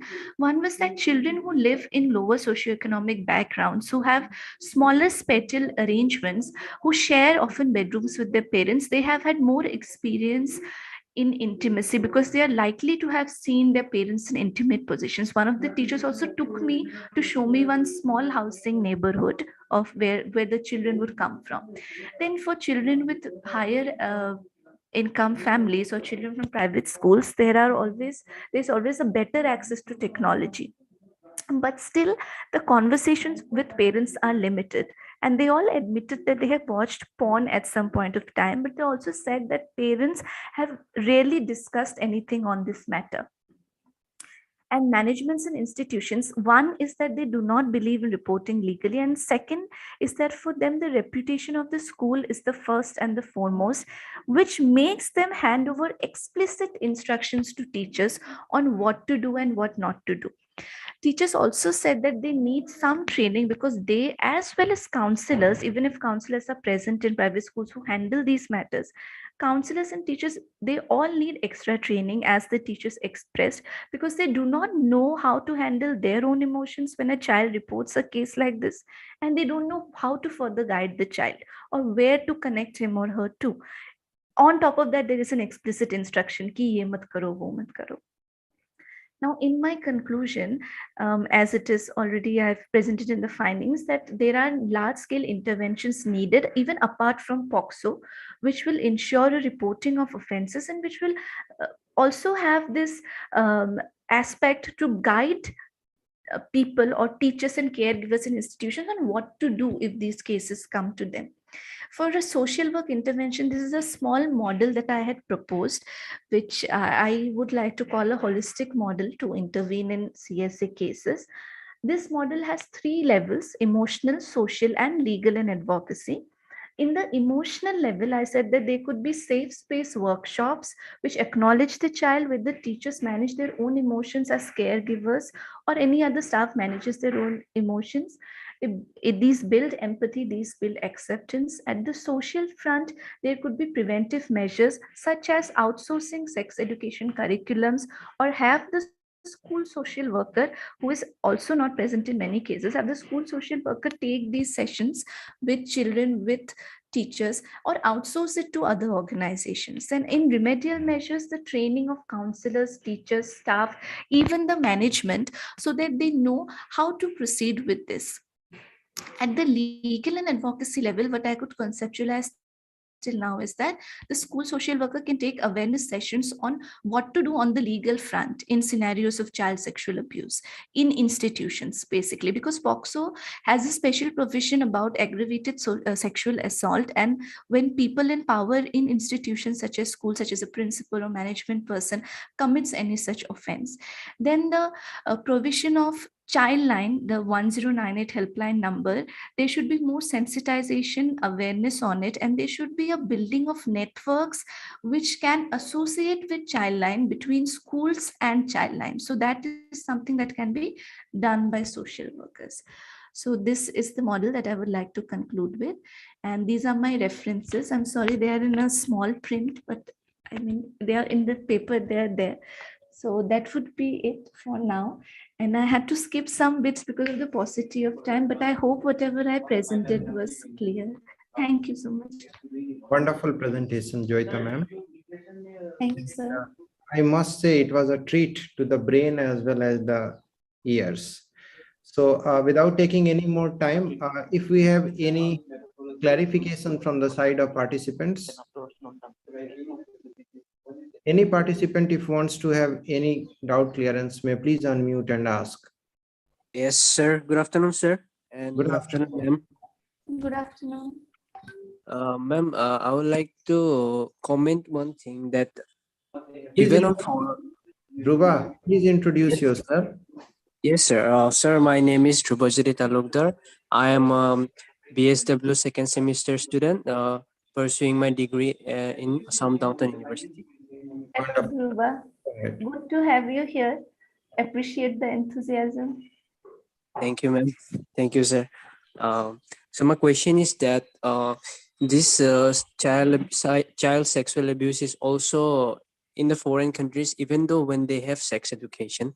India, unfortunately, it doesn't have, and we don't talk about it widely and openly because we consider this thing to be a bit like taboo. But apart from that, what I want to comment is that it's not about sex education or educating people about these things, but it's about the way we are brought up from our childhood. We develop this. We always expect a girl to wear pink color or play with Barbie dolls or be in the kitchen from the childhood. But the boys, they were taught how to raise a voice. So I think we also need somewhere to develop that way of development, that we also need to teach the girl child that you should also raise your voice when you think something is wrong. So do you agree with me, ma'am? Thank you.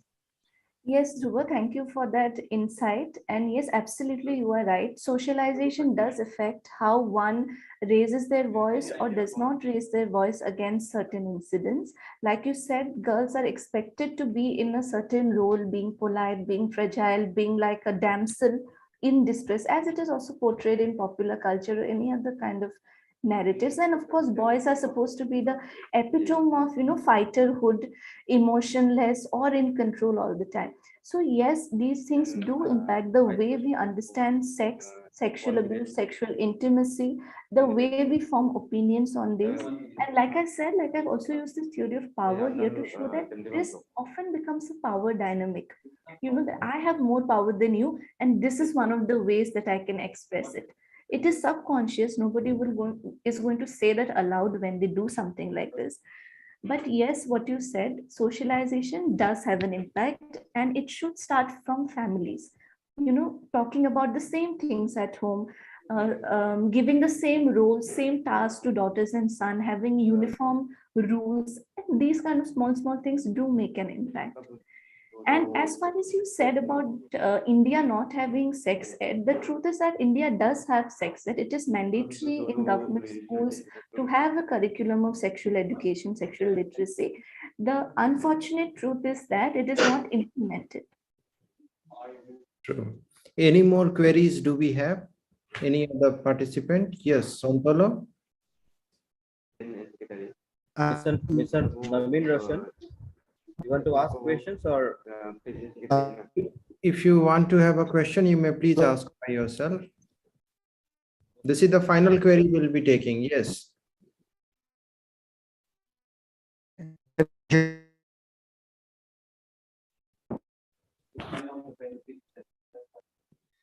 I think your network is an issue. Whether better you can type it out in the chat box.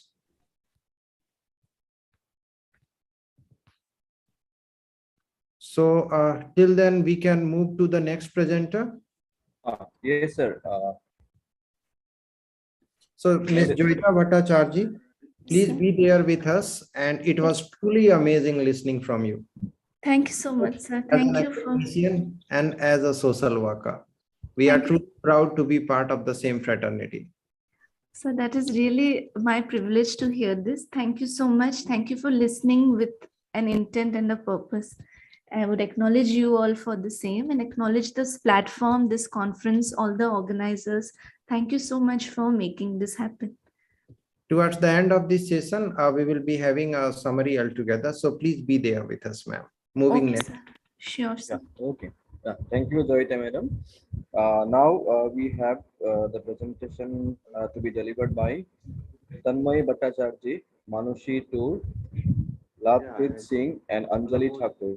The topic they are going to present is childhoods within domestic environments of gender, sexual violence, a quantitative impact analysis.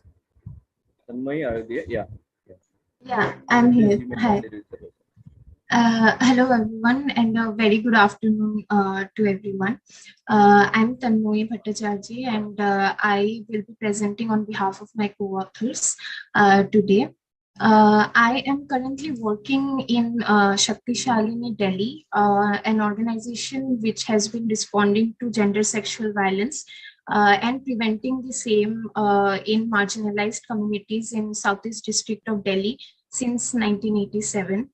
So today, the presentation which I am bringing in is from the initiation of Child Protection Unit in our organization and the research that we conducted in the 5 socially and economically marginalized communities in Southeast District of Delhi. I'll just present my screen and I'll start with the presentation. Tanmoy ma'am, you will be having 8 to 10 minutes at max. So please try to abide with that. Sure, sir. I'll try to be please as crisp as I can.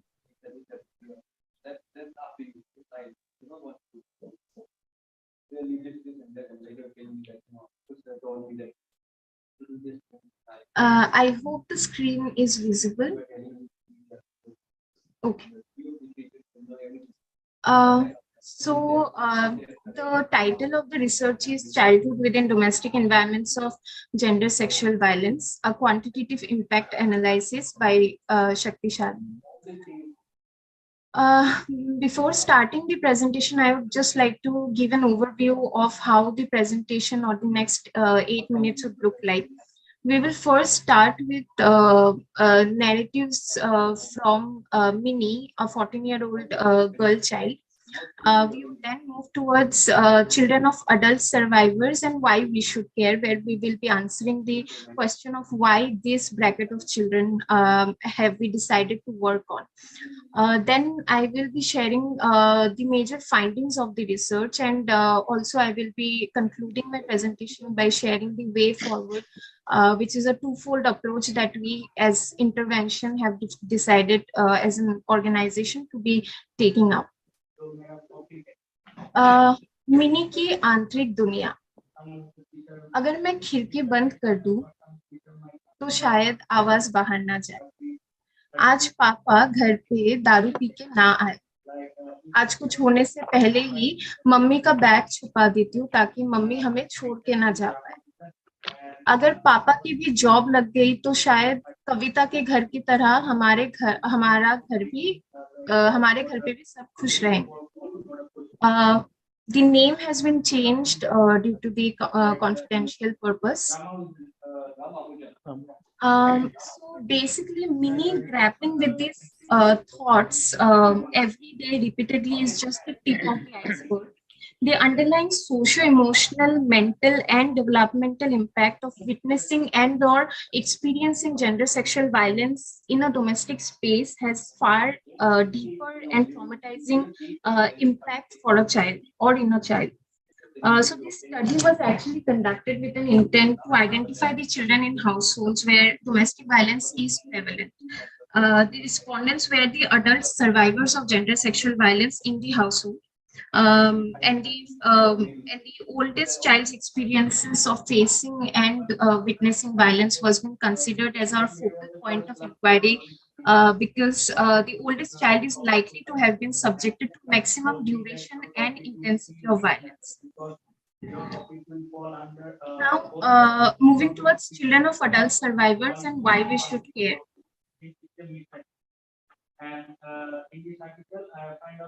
So, when we try to answer the question of why the children of adult survivors, the first thing which comes is that we know that which bracket of children comes under, children who are in need of care and protection and children in conflict with law.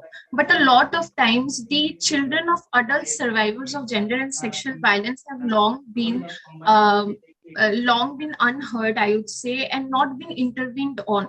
Whereas the developmental, psychological, emotional impact of violence, of witnessing violence on a daily basis at home is at a level wherein even in future they can be, they can end up being in the bracket of children in conflict with law or children in need of care and protection. Thus, intervening and responding to the impact of gender sexual violence from the very beginning is a way of contributing towards breaking the cycle of violence.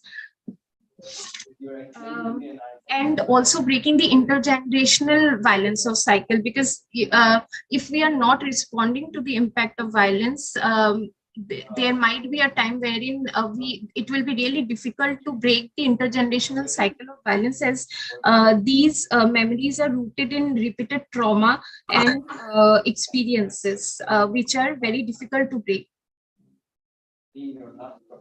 Now I'll move towards the major findings of our research. So I have divided the major findings in a few of the themes, which I would be taking all of you from slide to slide.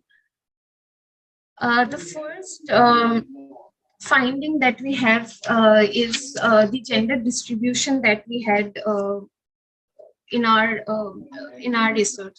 So we can see that the number of children we had, almost it's very equal number of male and female children might be affected by the violence at home.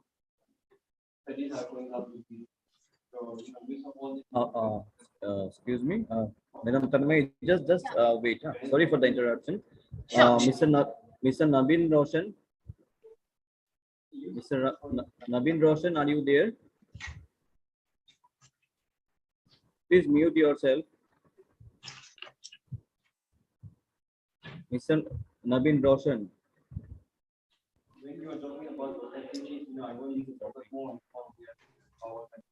Mr. Nabin Roshan.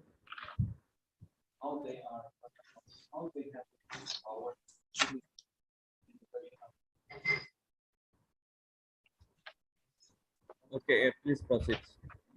Yeah. Sure.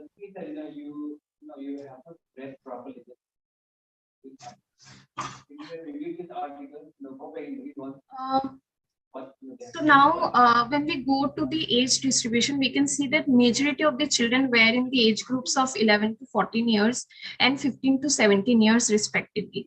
Now these age groups constitute the early adolescence and the adolescent stage of development. If you look into the developmental psychology as far as the children are concerned. Now, why are these two age groups so important? Is because with respect to witnessing and or experiencing violence at home, is because during 11 to 14 years of age, which is the early adolescence age, a lot of children, they try to experiment and they take up a lot of tasks because they want to complete those tasks and feel confident about it, that yes, I can maybe adapt to the needs of the society or the environment around me, and I can adapt and complete tasks, and that helps them to build the confidence in them. That is the developmental stage they cross. But if they don't, if they are not able to complete any task, or if they are slow in completing a little, very small task, then their confidence breaks, and as a result there can be a formation of inferiority complex in them, which is going to affect them in their adulthood as well. Sir, I muted now. Should I be continuing? Yes, ma'am. Please continue, but you are left with 2 more minutes. Yeah, sure. I'll just go very fast. So basically, what happens is that a lot of researchers have shown that children coming from violent households, they do face difficulties in matching with the bar set by the institutions like schools, and as compared to their other peers who are not maybe coming from a violent household. Thus, they are at a risk of not maybe able to catch up with the pace of the other peer groups that they have in school or any other social institution they are being exposed to. And this can actually build a lot of inferiority complex in them. Now, coming down to 15 to 17 years of the age group, I would like to quote from the social learning theory of Bandura, and this is exactly how a child model the adults in front of them, and they would model the same sex parent, as they would always observe and experience how they are conducting themselves. So now the boys would model their father or maybe their elder brother, and the girls would be modeling a lot of how their mothers or their elder sisters are conducting themselves in the social structure of or the social institution as family. Now in households with domestic violence, there's a given set that there's a lot of patriarchal norms already existing and power dynamics already existing in that household. Thus this indicates that a lot of men, and given the fact that in a patriarchal society a lot of men are not allowed to show any emotions rather than just anger and aggression, thus there's an equal chance for boys to be modeling that if I'm sad, so my sadness is coming out as anger, and if I am if I am angry, then obviously it's anger. I would just like to mention one thing, that during this research, a lot of young boys were being asked that, do you feel that after consuming alcohol, you can express a lot of emotions? And they said, majority of the young adult boys said, yes, I can express my friendship with a friend after consuming alcohol. So we can see the amount of damage the patriarchal society has done to even men, that they need alcohol to express their emotions, their their love. So basically, there's an equal chance for the boys to be modeling their the aggressive behavior of the adult men at home, and for girls to be modeling their mothers or elder sisters whom they have always seen to be docile and not just because they want to keep the relationship going on, so they would just shut that down even if they are facing a lot of violence.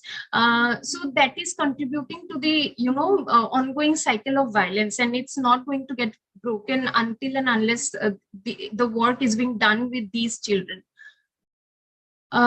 Now, socioeconomic impact. So it has been seen that the majority of the respondents' household had a annual income of 50,000 to 2 lakh, and then a lot of them had less than 50,000. So the 5 communities where we work, they are mostly migrant migrant laborers, daily wage laborers, and domestic work and domestic help. Thus a lot of economic socio-economic background also is a reason of a lot of violence at home, a lot of clashes at home. And this survey was conducted during an ongoing pandemic, although there was not a lockdown, but during an ongoing pandemic wherein they had lost a lot of jobs. If we relate it to the number of family members they had, majority of them had 5 to 7 mouths to feed, and we can see the economic scarcity, the lack of financial stability in these households where the survey was being done.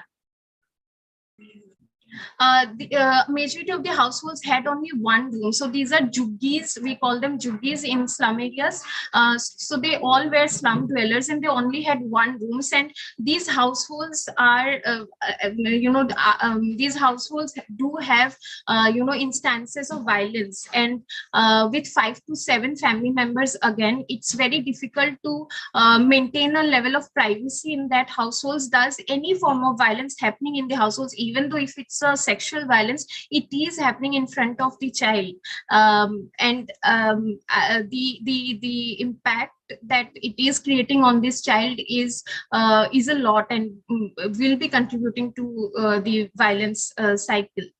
Now, if we come down to impact of patriarchy, we have seen that the causes for clashes at home are scarcity of money, disagreements between parents, tension, and addiction. So in the communities that we work with, it has been seen that I have already talked about scarcity of money and disagreements between parents.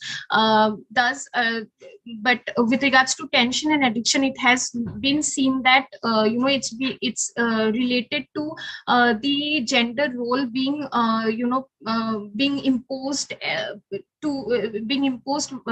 at men, at a lot of men, because during pandemic a lot of them have lost their jobs and lost had Tanmay, please, yeah. Could you please come to the conclusion? Yeah, sure. So the forms of violence, if we see, then majority of the households feel that in order to discipline a child, they need to scream or beat them. And I think only 10% of the households have shared that they use communication to make the child understand the different concerns. Almost 89% of children, if you look into chart 9, 89% of children witness clashes at home. Thus, witnessing is also a form of indirect violence on the child. Projecting anger, we can see that a lot of times the children don't do anything, but because the parents are frustrated or maybe angry, so the children become the easy targets for them to project their anger. So we can see that beating the child and shouting at the child, and 36%, almost 36% think that they can project anger on their child by both beating and shouting. For this sole purpose of this research, we had designed 2 scales wherein we saw that how enabling is the environment of the household for the child's development, emotional and otherwise holistic development. 74% scored below average. 74% of the household scored below average on having an enabling environment for a child to develop in a healthy and holistic household. When we went to the behavioral issues of the children in the households, we could see that almost 75% of the children demonstrated ambiguous behavioral pattern, and almost 7.4 have responded that they demonstrate unhealthy behavior on a daily basis. I'm not going in detail with the indicators that we have used for this scale, but I think in the paper it's been discussed on a detailed way. Now, way forward, and our way forward is a twofold approach that we have already started. We have formally launched our child protection unit in March, but we had already started working since January, and we are working with children of adult survivors of gender sexual violence. We are responding to the impact of the child of direct and indirect violence by having a trauma concerned counseling in groups and individually, a trauma informed parenting. So we are also working with the caregiver unit of around the child that we have. Even we work with the perpetrator of violence who have perpetrated the violence on the adult survivor maybe, and we are also working with them to understand and to have a more restorative kind of an approach to in intervening to the impact of gender sexual violence on child. With regards to prevention, we will be starting, we are working on modules of gender education, and we will be starting to work with 2 government schools initially, 2 Delhi government schools in Southeast District, and wherein we are targeting class 8th and 9th boys and girls all together. And we are in the process of designing the modules wherein the gender education module will have all the facets of gender, sexuality and violence. And with regards to responding, we are also collaborating with a lot of child rights and child protection organizations and child mental health organizations, and we do have services. Yeah, so I'll just conclude. I know I don't have much time, so I'll just conclude with this very colorful, huge, bright butterfly. It's been made by the children who live in our shelter home along with their mothers who are survivors of gender sexual violence. It does express a lot of creative expression and of children who are somewhere direct and indirect victims of violence. Thank you so much. Yeah. Okay, thank you, Tanvi. We're extremely sorry because of this, paucity of time, and we are Yeah, actually, that's yeah, completely so fine. we I just went too have fast. to interrupt with you, but whatever you have presented is really, topic is enlightening, and the area you have covered is very relevant. I mean, the much of the hour. So, I think chairperson sir has left out at the meeting because of network issues. So we'll have discussion just after the next presentation. Once we complete the presentation, we'll discuss. And in the meantime, let him join for the session.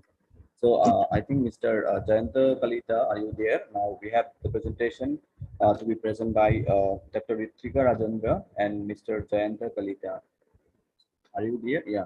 Okay. Yes, sir. Yes, sir. Yeah. Please try to cover up your presentation within 7 to 8 minutes. Okay. Okay, sir. I will take. This session. Yeah, please. I will finish it, sir, within 5 minutes, sir. That's very great. Thank you so much. Yeah.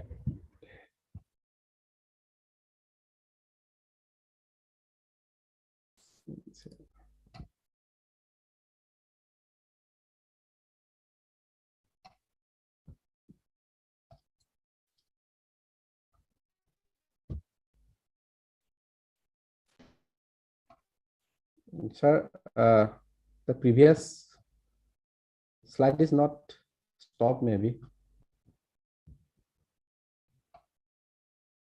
Hello. Hello. Can you hear me, sir? Yeah, we can hear you. Please start sharing your screen. Okay. Maybe the previous slide is not stopped. No, we are seeing your screen, but you go to your presentation, your PowerPoint presentation. You stop sharing and again go to your Zoom screen.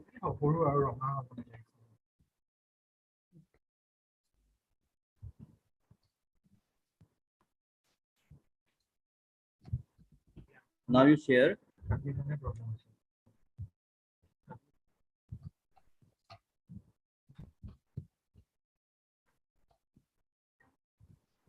It's not working actually.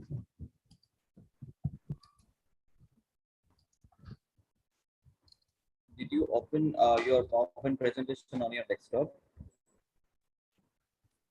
Yes, sir. First you open your PowerPoint presentation in the desktop, and then you go to the share screen. Then in that way it will be easy for you. Yes, sir.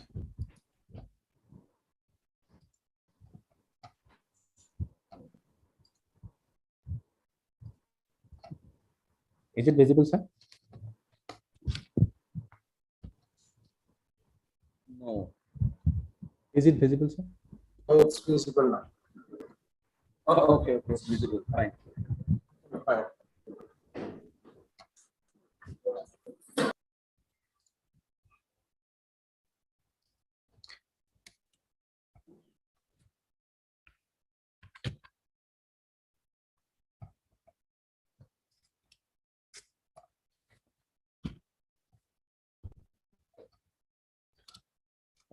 Honorable Chairperson, respected dignitaries, co-paper presenter, this is Jayanta Kolita, a research scholar of university.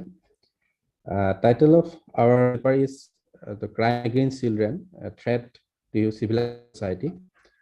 Before presenting my paper, I would like to start with a quote by Mahatma Gandhi. He said, "If we are to teach real peace in the world, and if we are to carry on a real war against war, we shall have to begin with the children." So this is the significance that we need to study about the children This is the significance that we need to study about the vulnerabilities of children. We need to study about the problems of children.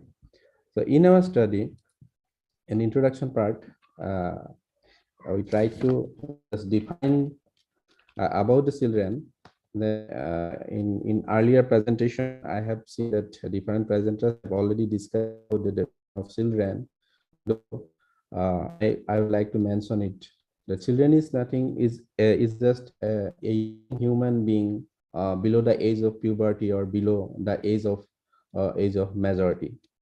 The United Nations Convention on the Rights of the Child defines a child and every human being below the age of 18 years, unless under the law applicable to the child, majority is attained earlier. So in introduction part, I have also tried to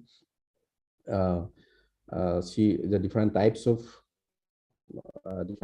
crime against children, and though there are many types, but in my area, especially in Udalguri district, during my investigation, I have seen that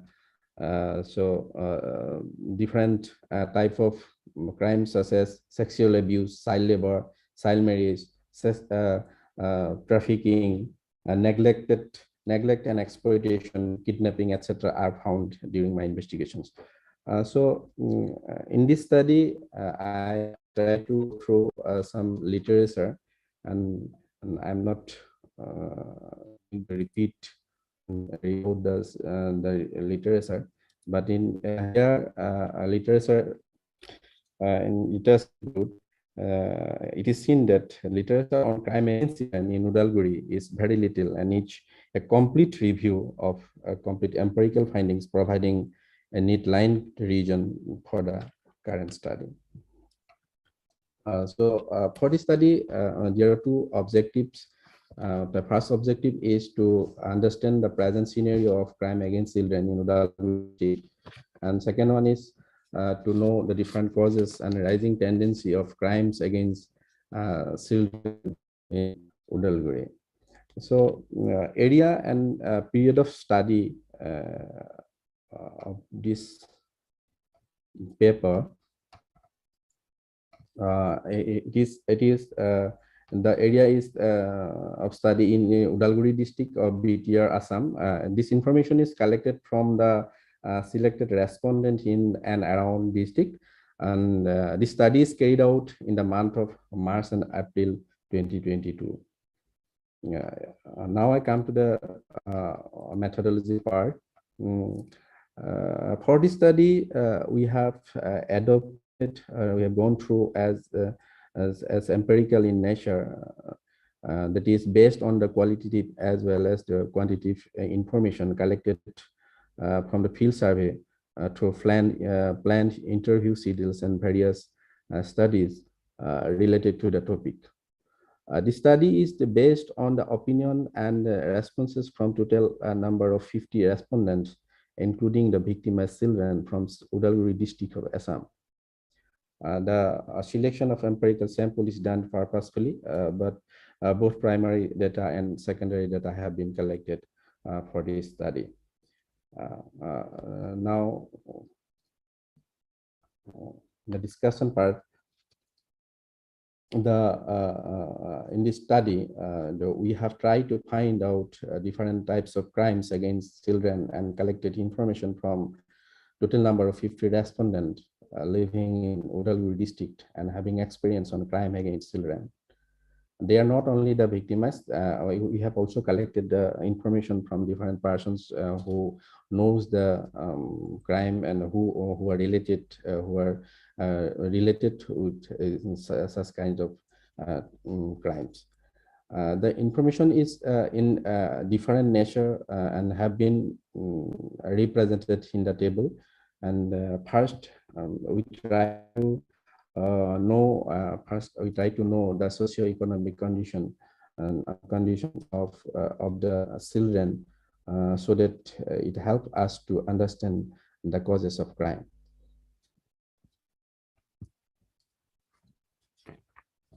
It is seen that in the socioeconomic profile in the from respondent we studied about the male female age, caste, and their marital status, religion, level of education, and also the family income. In table number 2, it is shown that the total number of cases which are registered in CWC and also in registration. Seen that in 2017, the study was conducted from 2017 to 2021. Not conducted from 2017 to 21. Actually, the data has been collected from 2017 to 2021. It is seen that in 2017, number of cases registered in Udalguri was in 57, and 2018 71, and 1963, 2020 39. It is quite less than earlier years, maybe due to COVID-19 situation. I don't know the reason in this. And then in 2021, it is 53.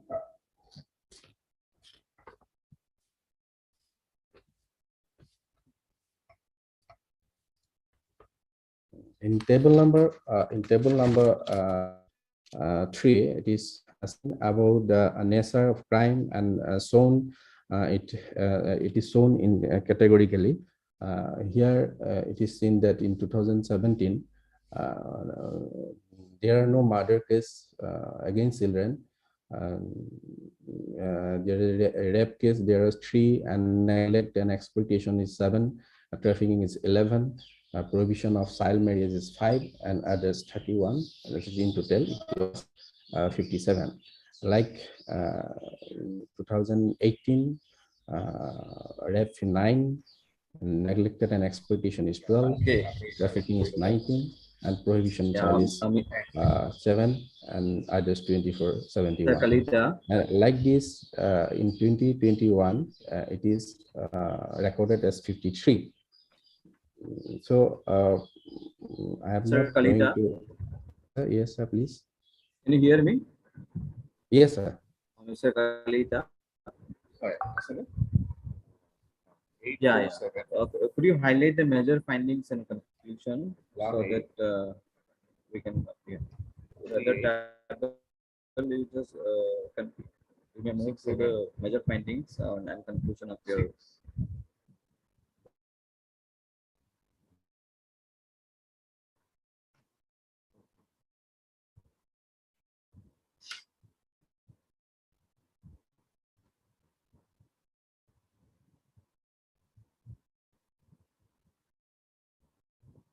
Are you there?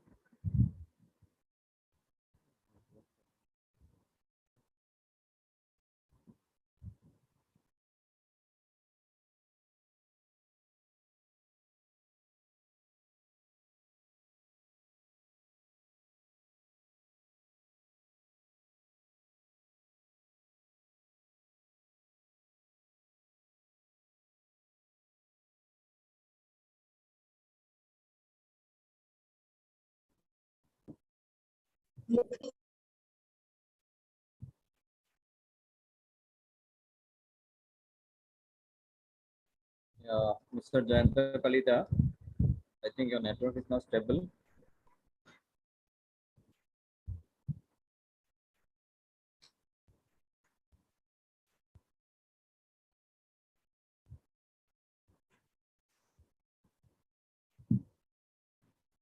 Okay, I think Mr. Kalita is having network issues. We already are running exceeding the time as already 2 presenters are also not there because of network issues. So may we have any discussions on the paper? First paper presented by Madam Joyita Bhattacharjee on the child sexual abuse, and then second paper we have presented by Ms. Tanmay Bhattacharjee on domestic environment of gender and sexual violence, and third we just focus on the crime against children. So we hope that and these three papers highlighted very important aspects related to the gender and sexual abuse and also child sexual abuse. So on behalf of the chairperson of the session, who is unable to join due to some network issues, on behalf of the chair, extend my thanks to each and everyone. Can you hear me, sir? Yeah, yeah. Okay, Mr. Kalita.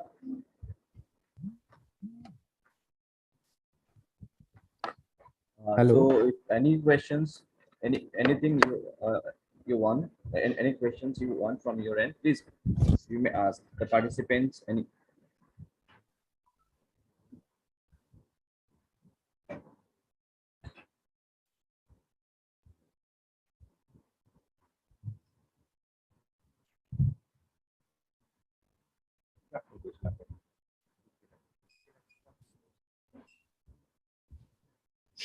Okay, fine.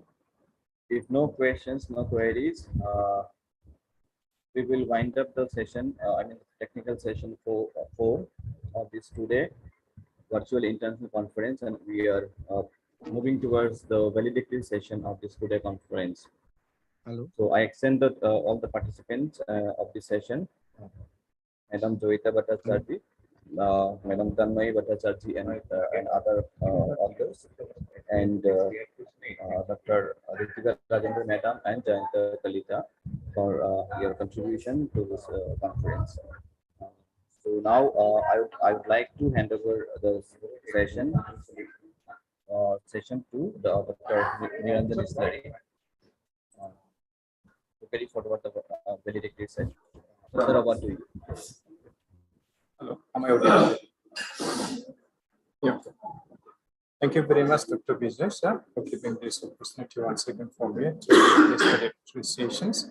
So we are happy to have now the 2 days the rigorous sessions of the International Virtual Conference that we have come to end by now, and we are very much successful by the presence of every dignitaries in the present representatives. So now we will have special guests among with us, although they are from in-house. So now I would like to, without further delay. Hello. So, without further delay, I would like to introduce a few guest speaker for today's brief speech. So the most important, that is Professor Subrata Dr. Sir. So I would like to introduce him, and then he will be speaking some encouraging thing among us. And then after that, Dr. Ravi Ranjan Kumar, although he had some network issues, so he didn't able to join. But then I'm sure maybe in a few minutes he may also be able to join with us. And followed by Professor Subrata Dr. Ravi Ranjan Kumar from Rajiv Gandhi University, Arunachal Pradesh, from the Department of Social Work will be speaking. And after that, Dr. Pratiti Burman, our respected Dean IC, Faculty of Humanities and Social Sciences of AdtU, who is a convener. And after that, Professor M. Chineswari Devi Ma'am, who is the head of the Department of Social Work from Assam University, who is also convener, and followed by Dr. M. K. Dev, who is Associate Dean of Faculty of Humanities and Social Sciences from AdtU. So we'll be also speaking a very brief minutes with us. So without much delay now, I would like to request Professor Subrata Dr. Sir to take over this time for your valuable speech. Over to you, sir.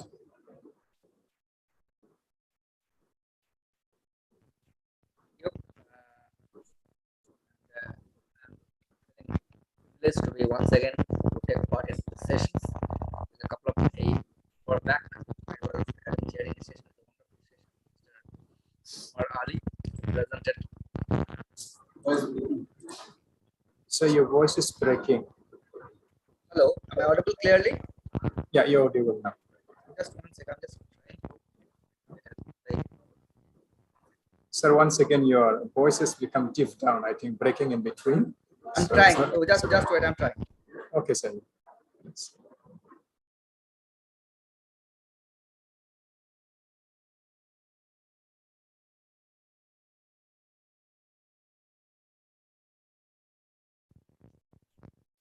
Is it clear now?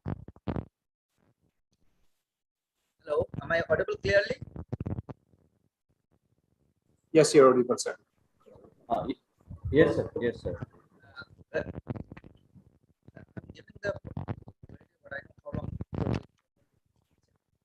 Very good afternoon to the organizing team of this seminar, that is protecting children from multiple vulnerabilities, social work responses from community to global context.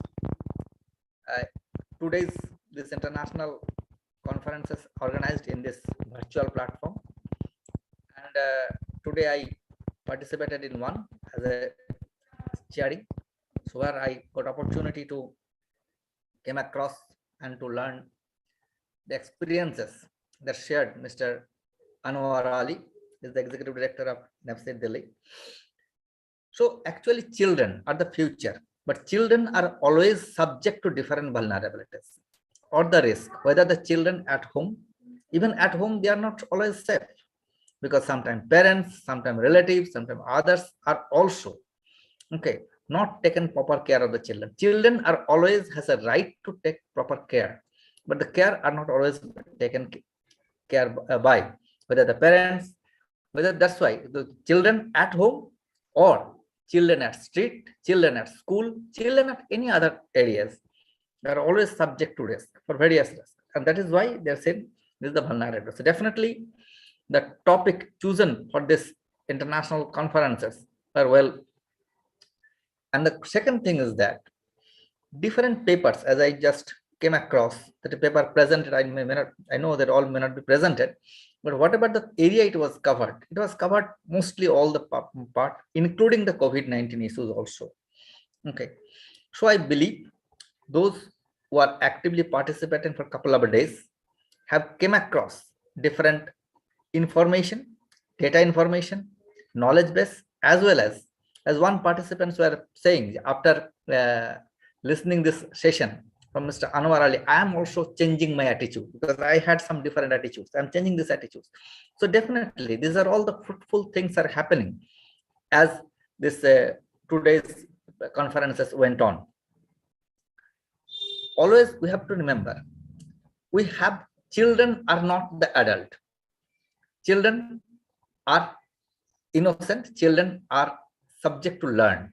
Children are subject to grow. Children are subject to get opportunity to properly scope to fully growing up as per their own.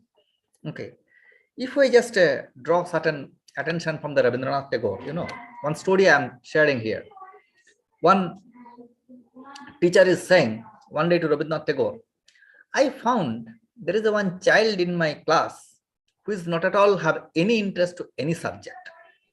Then Rabindranath Tagore said, is it possible that a child did not have any interest? Child must have some interest.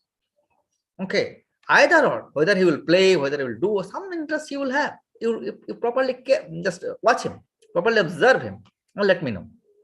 Couple of days later, the teacher said, I observed at the time of drawing class, he has some attention and is really attentive. Well, do one thing, assign him only drawing task from tomorrow and observe what he is doing. And the teacher said, he is quite interested. When I'm just asking him only to draw, he's quite interested. Well, do one thing, let him draw. What other subject he's learning, let him learn, but emphasis that he is getting proper opportunity for getting drawing. Later on, we get this child by name Mokulde. Okay, if you just Google Mokulde, he is one of the pioneer who invented some kind of eye-catching drawing. That was the first time in the form of artist he did it. So his later on became the international fine artist in the Santiniketan Vishwabharati ever produced. Okay, so this is what actually should our attitude be. Okay, children have their interest. We have to guide them in which interest they are aware. And secondly, what are the vulnerabilities? So we have to see that children does not require much. So we have to see that they are not subject to different vulnerabilities. Only if we look after, if we give them proper attention, if them give them a environment where they can choose their own, and automatically their future will be secured. If their future is secured, automatically the country will be secured. The child is the future of the country. So automatically we will be advancing towards a better community. And obviously social work has a role. Even in my session we are discussing, social work has enough scope in this direction, because children are always in the different kind of vulnerabilities, they are subject to vulnerabilities, and they are getting negative sensation from different corners. So in that direction, if social work as a protective, as a promotive, in both senses, that would be beneficial for them. So I believe today's conferences have contributed towards our policymakers, towards our thinkers, as well as those who are participants have able to learn many issues from these matters. So with this, I'm concluding, and thank you once again for inviting me and providing this opportunity, providing this platform to share with you all. Thank you very much. Thank you so much, sir, for your sweet and short speech, and which really enlightened to all of us now who are present right now. So we have a second speaker, but then he didn't able to join due to technical difficulties. That's why I would like to request Honorable Dean Dr. Patricia Burman to take over this time for your short speech. And then meanwhile, if he can join, then I will definitely let him in again.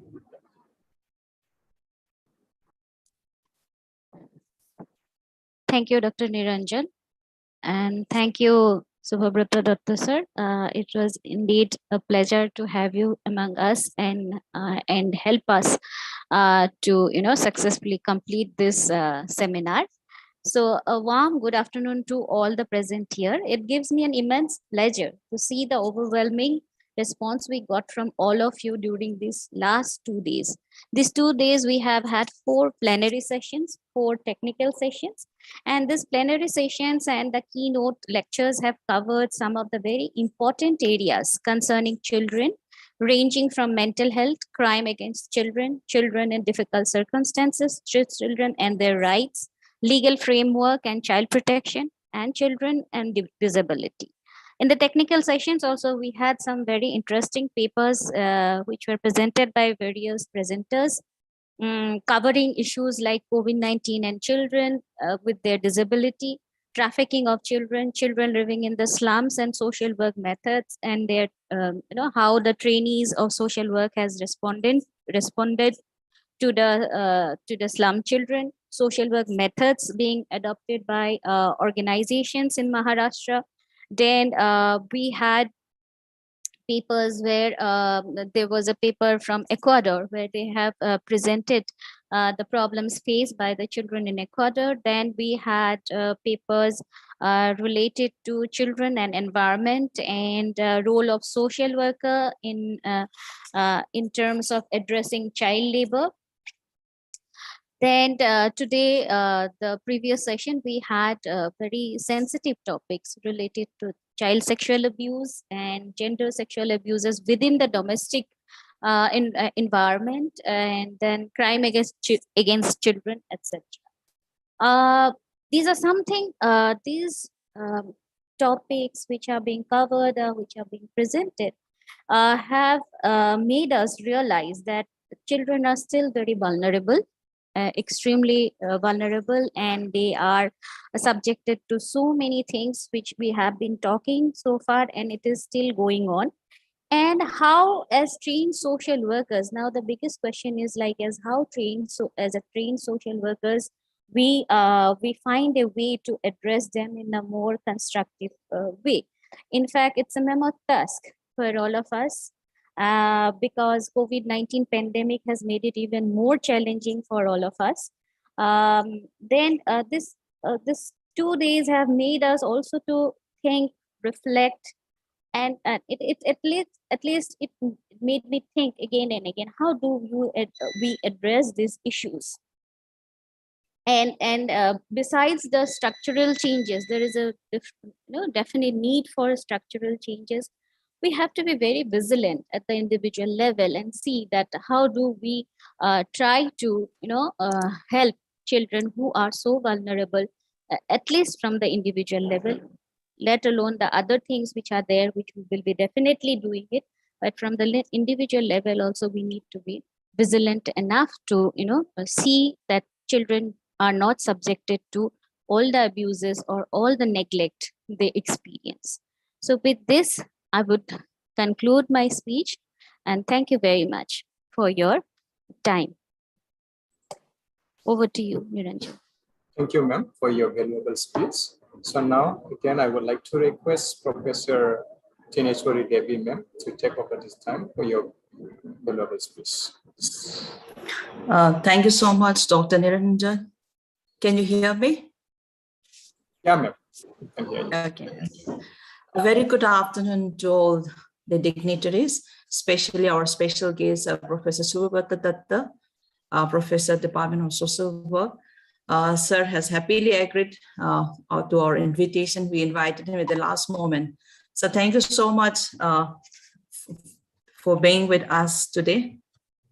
And I also like to give my gratitude to Dr. Pratiti Madam, then in charge Faculty of Humanities and Social Sciences. And we also have Dr. M.K. Dev, Associate Dean of Humanities and Social Science at Assam Downtown University. Then we have Vijay Das, Niranjan, Dr. Niranjan Islari, and all the esteemed delegates, faculty members, their students. We have come to the end of two-day virtual international seminar on protecting children from multiple vulnerabilities, social work responses from community to global context. So I won't be focusing much of what Madam Pratiti has already said. I'll just would like to give my gratitude and thanks to all the presenters for fulfilling this objective of the conference of today international conference. So you have tried to cover almost all the topics, starting from the impact of COVID on children, COVID-19 on children, child trafficking, role of social work on child protection, child rights, violence against children, child labor, street children, etc., etc. And you have given so many good suggestions, recommendations, so that we can all work together. I also like to focus a bit about what Professor Subrata has said. He had rightly pointed out that children are vulnerable because of the circumstances. As in the last 2 days, we have discussed so many concerns, issues related what are the main causes of being vulnerable of children. So as we have come to the conclusion, we have to come up with the recommendations. How do we go about it? And how do we, as an academicians, as the practitioners, as a student, we all need to come together and work for the welfare of the children. So with this, I, on behalf of Department of Social Work, once again, would like to thank Honorable Chancellor, Dr. Narendranath Datta, Assam Downtown University, for allowing us to have this two-day conference, and also Honorable Vice Chancellor, Professor Narayan Chandra Talutkar, and our Honorable Chancellor, Vice Chancellor, Sir Professor Rajiv Mohan Pan of Assam University, Silchar, and all the delegates who have happily agreed to be a part of this two-day webinar. And I would also like to thank the convener and coordinator and all the team member of this conference of the Assam Downtown University, because you have taken the lead and we are just there with you. So this two-day conference was a kind of a memorable one. So I'm looking forward to have more collaboration in future with this. Thank you everyone.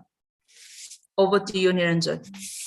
Thank you very much, ma'am, for your enlightened space and then giving us encouragement that in future also that we may have the opportunity to have collaboration again.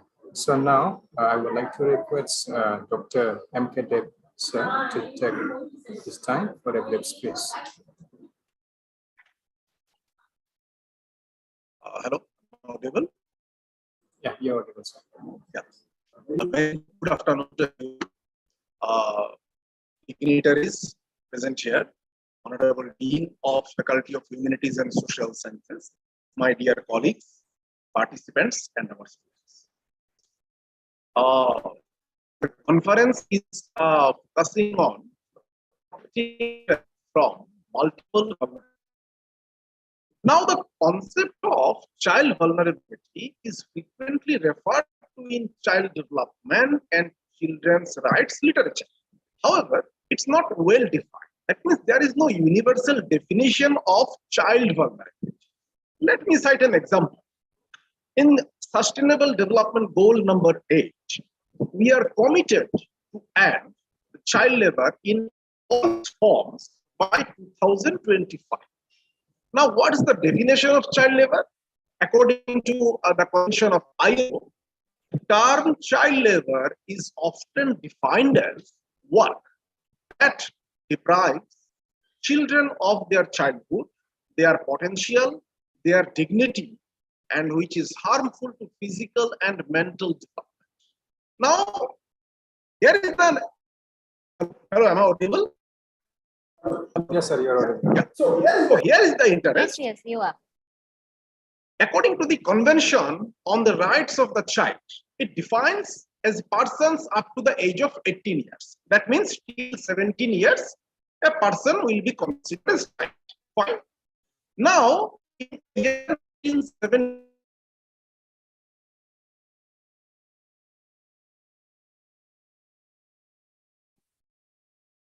general minimum age for admission So your voice is not or work at 15 years. Your voice is And not the audible. minimum age for hazardous work at 8. Hello, sir. Now it proves for the possibility of initial settlement or work at 15 years and the minimum age for federal minimum age at 14. I repeat, the minimum age at 14. In India, 5 to 14 years children are considered as child. Whereas the workforce consisting 15 to 17 years age group has been found to be more vulnerable in India compared to the 5 to 14 years counter. According to Census 2011, in India, 60% of the child laborers, that is 5 to 14 years age group, they work in agricultural sector either as a cultivator or agricultural laborers. So it can be hypothesized that a large number of child laborers belong to 15 to 70 years age group lie in the gap of between the two definitions, who actually remained beyond the scanner. Moreover, the employers or the recruiters also have a safeguard to deploy the workforce of 15 or its above age, referring the minimum age for non-hazardous work, since farm practices, that is agricultural works, are not considered to be hazardous work like coal mining or construction work. At this juncture, $1 million question is that, shall we believe that such agricultural works do not deprive the childhood, the potential, and the dignity of workers who fall under 15 to 17 years of age group? Whereas the child of this age group is supposing to be on the verge of completion of his or her higher secondary level. So this is the high time to ponder about the introduction of an integrated, comprehensive, and inclusive, that is a revised definition of child with a view to eradicate the vulnerability. Thank you.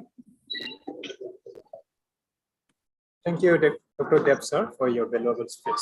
So now, although we had one more speaker, but then he didn't able to join with us, and we are very unfortunate to have his speech. So I think he may not able to join. That's why without any delay, so I would like to call upon now Dr. Das to have a few minutes for a report of the 2 days conference that we had. Yes, over to you.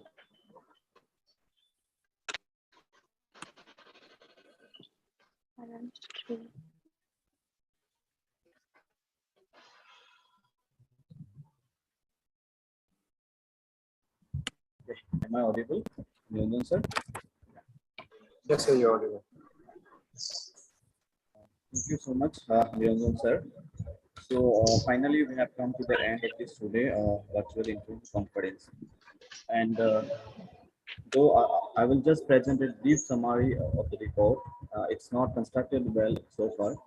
And we will also forward and share the whole report with the recommendations and suggestions that we have received from the that is gathered from the different delegates, speakers, and the keynote speaker. So the journey of this conference has started on 17th May 2022, that is yesterday, and the title of the conference is Protecting Children from Multiple Vulnerabilities, Social Work Responses from Community to Global Context. So on the very outset of the day, we have the first day was covered with inaugural session, and the session was chaired by the Honorable Vice Chancellor, and also there were a series of welcoming address and gathering and the blessings of Honorable Chancellor of Assam Downtown University, and with the presence of Vice Chancellor of Assam University, Silchar, and the Vice Chancellor of Assam Downtown University and other dignitaries to the conference. And then the conference was proceeded with the first technical and the plenary session that was addressed by Dr. Satish Kumar Badla, who is the Dean in charge of the Faculty of Social Work of Paru University, and followed by technical session where we had a number of papers, that is around 6 papers. Yeah, 6 papers we had in this first technical session.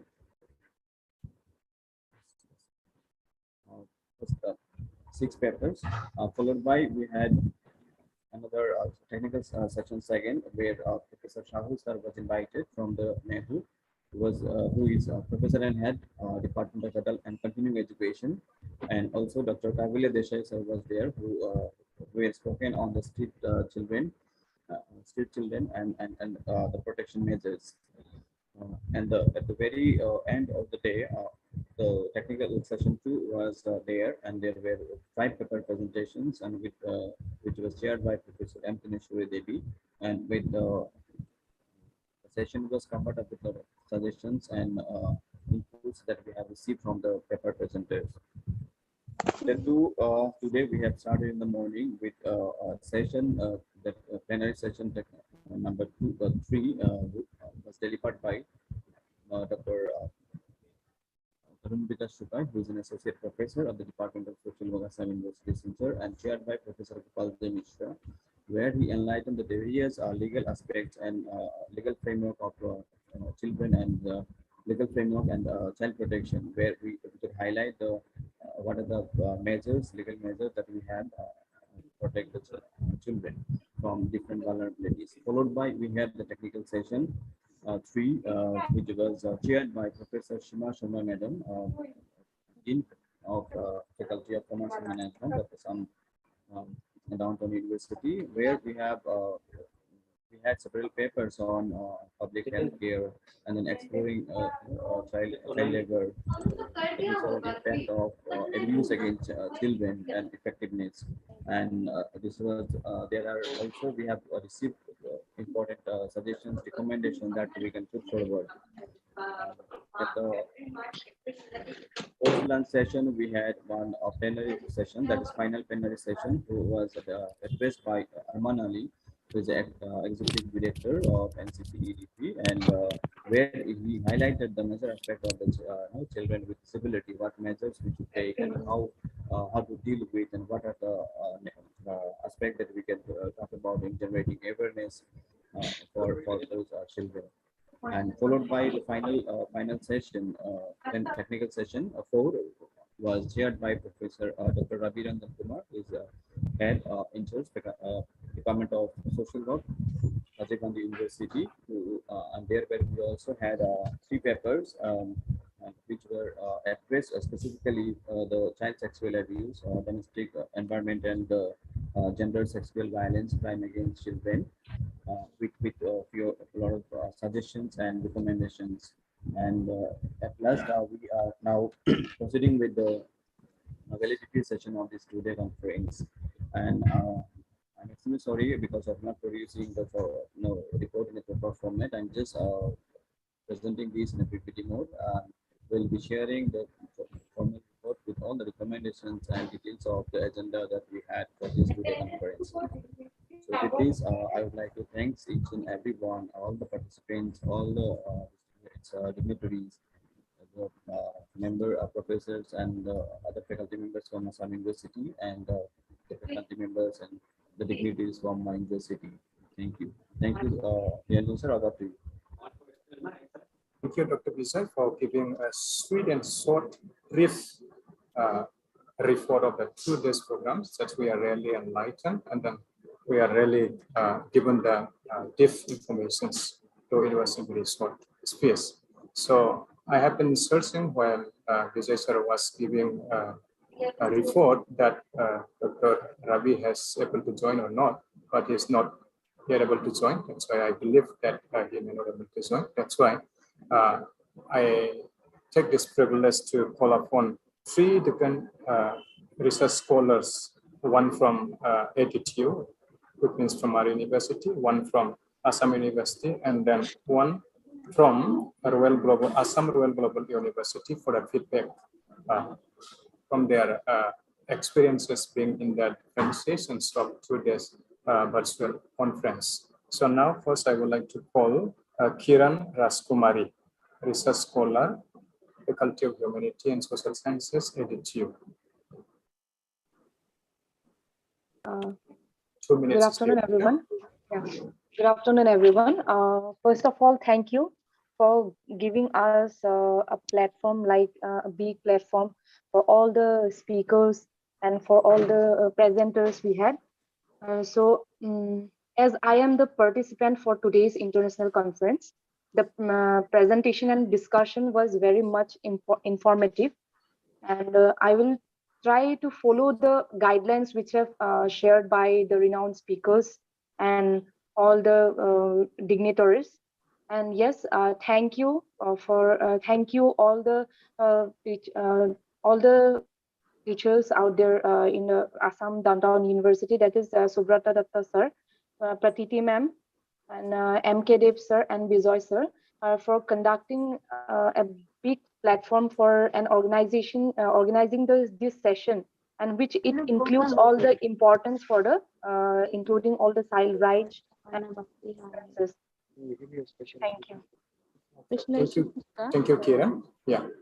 Thank you so much. Alandas. But I have not calculated. Can you give me some time? Yeah.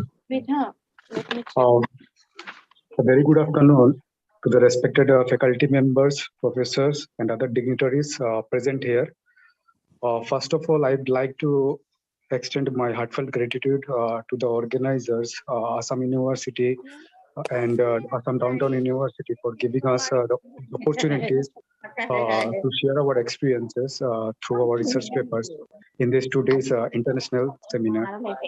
It was an absolutely enrichful sessions. Subhasini, can you please mute yourself? Subhasini, can you please mute yourself? Amlan, just a minute. Subhashini Devi, Navamila Hazarika, Vidisha Sanawal, please mute yourself. Madam Subhashini Devi, Navamila Hazarika.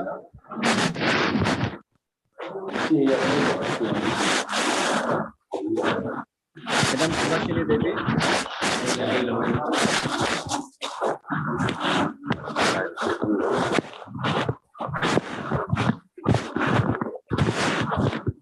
Madam Subhashini Devi, are you there?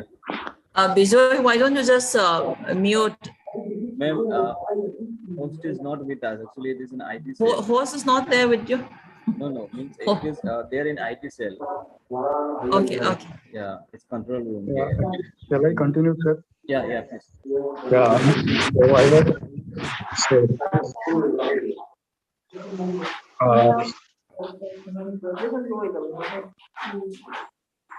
I was there, it was an absolutely enrichful session that we got to learn from various various issues, concerns about the child. As we all know that they are most vulnerable in our society.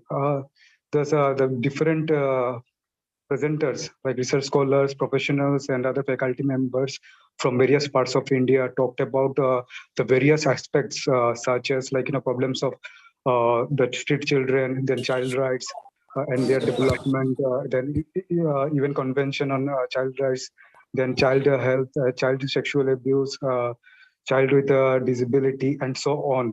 So along with all these social work intervention, which is at most important for all of us, like social work practitioners, to look after it and to look after all the issues, so they can involve them in intervening for this issue as these are prevailing in our society, and also encourages us to pursue further researches.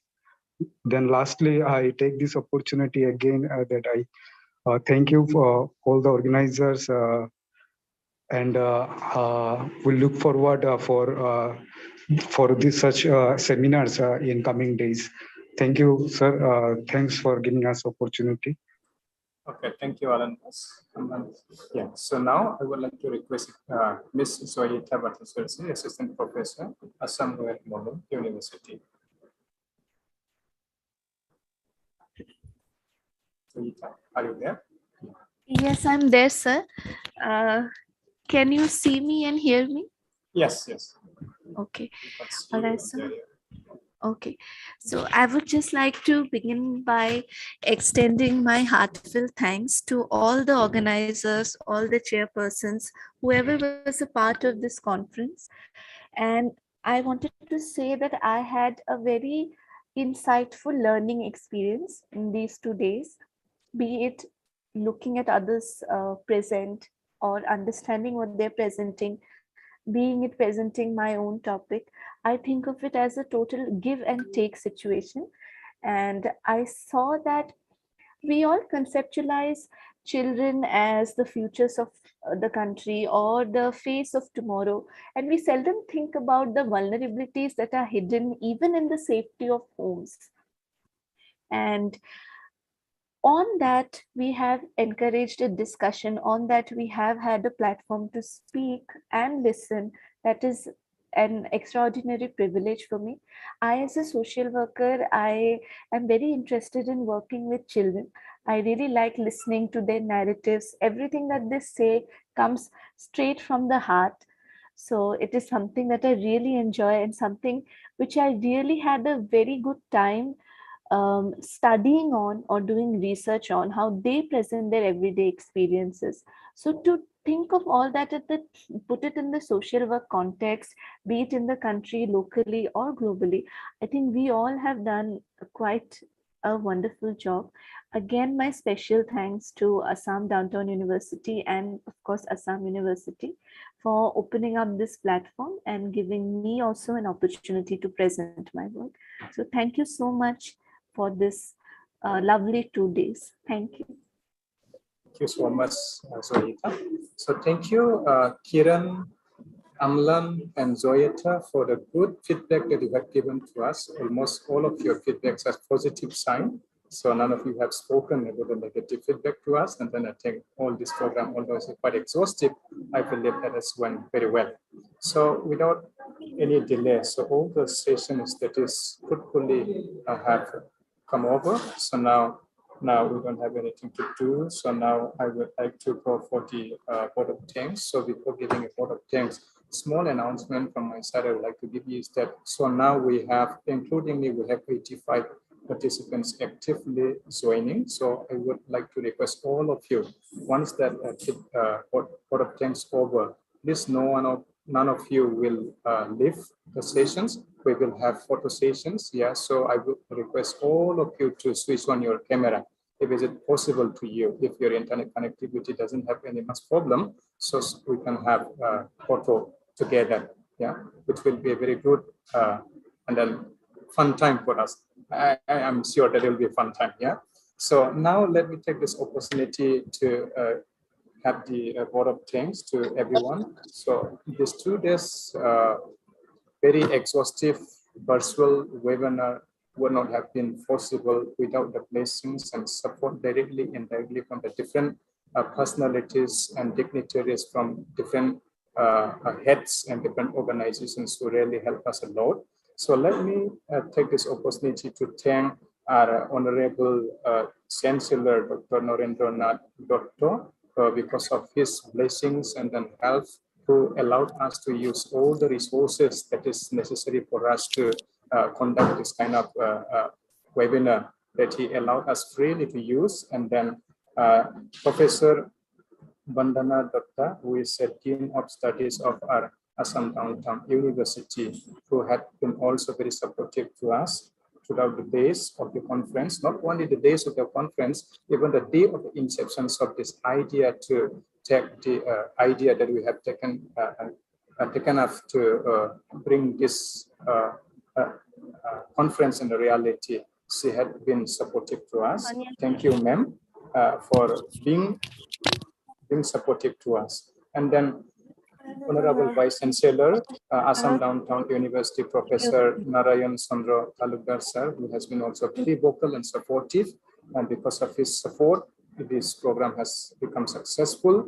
And then Professor Rajiv Mohan Fan, Vice Chancellor of Assam University, who have been also very supportive to us. Because of these two great personalities, that this program has become very successful.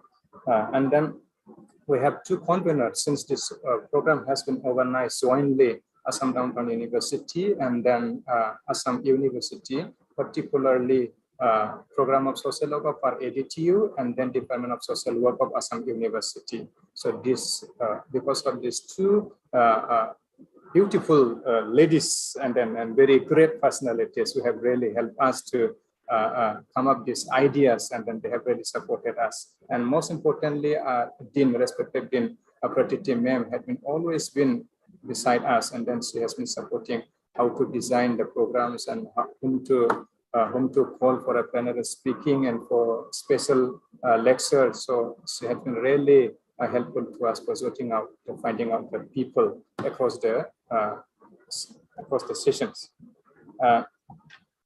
So, Pratiti ma'am, and then Professor Tineswari Devi, Head of Social Work, Assam University. We are really thankful to you, ma'am, for helping us. And then we have keynote speaker who is all the way from the Australia, although he's Indian, but then from Australia, and who has been very experienced person, Mr. Sunil Parma, although he is not present with us now, but still we love to extend our grateful thanks to him for being with us despite being a busy schedule from the different country, then who had given us his insightful journey and then experiences on clinical social work, how a social worker can look forward to have a profession in clinical social work. So he has given us this insight.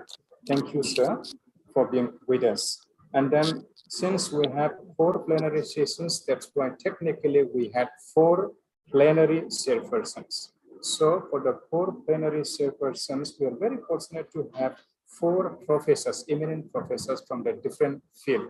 And then when we invited them, then none of them said no.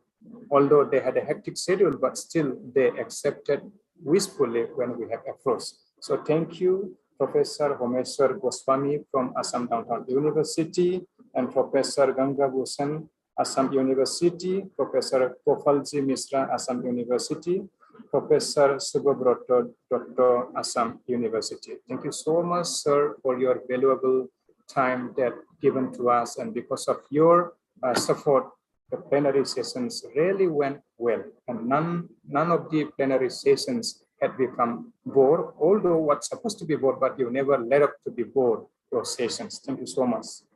And since we have 4 plenary sessions, we have also different speakers, so many speakers for the plenary sessions. So we are very fortunate to have 5 plenary speakers, expertise from different fields. Some of them are from academic and some of them are from department practitioner field. Yeah. So Dr. Satish Kumar Bodla for Harul University from Punjab, Professor B.P. Sahu, Nihu Shillong, Northeastern Hill University, Dr. Kabelia Desai, Assam University, Dr. Tarun Vikas Sukai, and then Mr. Arman Ali, Executive Director, NCPEDP, Delhi.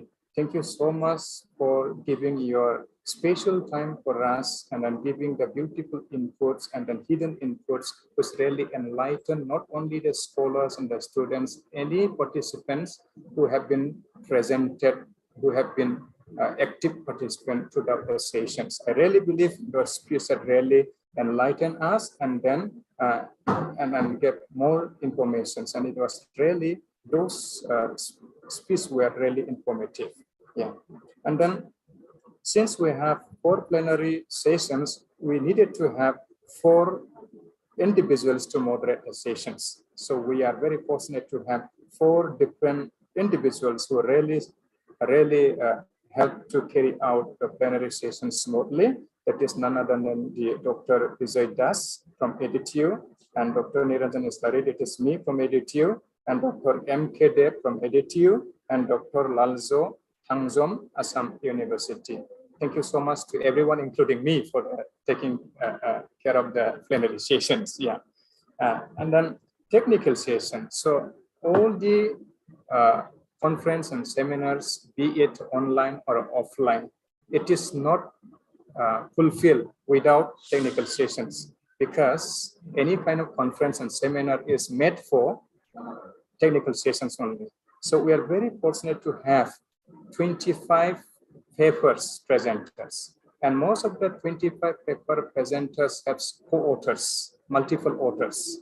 50 persons have a co-authors, and then 50 persons have, of course, individual authors. So those technical sessions were divided into 4 sessions. So each sessions needed chairpersons. So each sessions needed moderator of the sessions. That is why we are fortunate to have in the 2 days of the 4 technical sessions, 4 influential individuals who had really took off the time without their busy schedules to carry forward the technical sessions. The first sessions were shared by Dr. Pratiti Burman, ma'am, and then second technical session was shared by Professor Tinesar Devi from Assam University. Third technical session was shared by Professor Sima Sharma from AdtU, and fourth, which is the last technical sessions that we had just for a while before, is shared by Dr. Ravi Ranjan Kumar from Rajiv Gandhi University.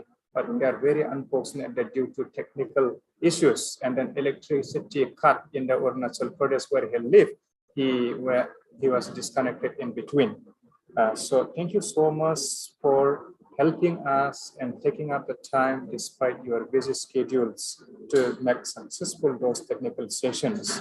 And then, as I said, that we have also 4 moderators for the 4 technical sessions. So first technical sessions was moderated by Dr. Lalzo Thangzom from Assam University. And then second, Mr. Manimugda Medi from Assam Downtown University. Third, Mr. Raskun Hendip from AdtU, and then last, Dr. Bijoy Das. Thank you so much, my colleagues, and then Sir Lalzo Thangzom for taking up as a moderator to the technical sessions, whichever the moment that you were assigned to take forward. Thank you so much. And then, as I had already said, we have 25 paper presenters. So out of 25 paper presenters, I think if I'm not wrong, only 1 paper presentation was skipped due to some reasons they didn't able to come up. So 24 papers were presented well. So thank you so much, the presenters, although it's not possible for me to name every one of you right now because due to the paucity of the time. So I would like to express the gratitude on behalf of Assam Downtown University as well as Assam University, being a coordinator of the 2 days virtual conference. Thank you for providing your paper and then presenting, which had not only given us information and knowledge, it also really helped us to identify whenever and necessary for a discussion and a speech and a lecture in our department. Definitely, we have already noted whom to invite you. So you had also opportunity one day you will be invited, maybe in Assam Downtown University, maybe in Assam University, wherever you are needed. Yeah, thank you. And Now, so this presentation of the 2 days would not have been successful and then beautiful if we did not have student participants as well as research scholars of the Assam Downtown University as well as Assam University. Not only the students of the social work, I don't know from Assam University. From Assam University, I'm sure majorities are from School of Social, Department of Social Work. But from Assam Downtown University, we have students from different social sciences, especially program of psychology, program of sociology, and then English. Many students have joined with us. Thank you so much, despite that you have your own schedule of classes, but still you have joined and made this program successful. And very importantly, that I really give our gratitude to the social work students. You have not only become just a participants, you have also volunteered with us, because many social work students of our Assam Downtown University had really helped us in documenting and taking photographs, and then many technical things that you have really supported to us. Thank you so much, although it's not possible for me to name you everyone. So, but I extend our gratitude to you. And then in this to come, if this kind of program is going to come up again, we will definitely believe that you will definitely help us again. Yeah, thank you so much, my dear students and the scholars. And then, not last but the least, this program, although many dignitaries have spoken so nicely, and we had spent the time despite our busy schedule, it would have been meaningless if the IT cell, the in-charge of IT cell of Assam Downtown University, if he would have not initiated this to provide Zoom platform to us, it would not have been possible for us to include more than 100 participants altogether. So our request has really been listened by him, and then he really worked hard. Not only worked hard, he sat along with us nearly 2 days. Nearly means 2 days, almost, yeah. So 6 hours, 12 hours is spent sitting in IT cell. Yeah, it's not an easy job, by the way. We sometimes move out here and there, but then he didn't have any luxury to move out. There were any technical problems, so he really sorted out to us. Thank you so much, Ankur sir, for helping us and making this program run successful. Saying with this word, I'm really thankful to everyone who have been being with us today. At this moment also, we have, including me, 69 participants are listening. Thank you so much for spending your valuable time, which has really helped us and encouraged us to make successful this program. Thank you so much. Thank you all. So now I will request every one of you who are present with us to switch on your camera so that we can have photo sessions. And I request our student volunteers who have been assigned for the photo, taking photo. So please, yeah, have a screenshot. Anybody who doesn't have internet problem, I request, please switch on your camera, just for a few minutes only. And after that, you're free. Yes, yes. Yeah, please, all of you, those who are there. All of you. Rajibora, if you have no internet issues, I think. Mr. Costa, Yeah. Chaudhary, Monalisa, Mairam, Basan. Since we have burned out our energies 2 days, let us see each other now, at least for 2 minutes. Huh? Yes, yes. Yeah. All of you, please.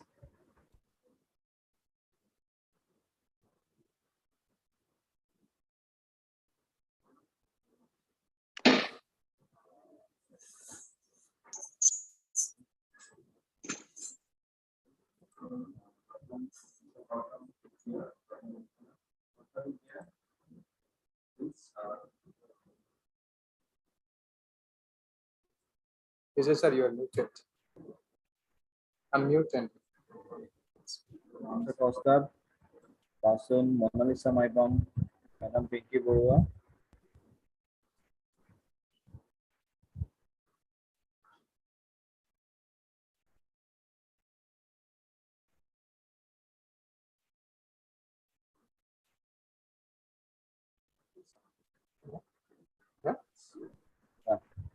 Okay, thank you so much. So with due permissions of our Dean Ma'am, Pratiti Burman Ma'am, and then Professor Jinesha Devi Ma'am, may we able to conclude now?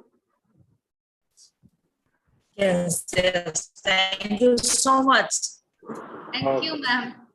Thank you. It was a wonderful time we had together. And thank you, everyone. Yeah. Thank you so much for all your silent help.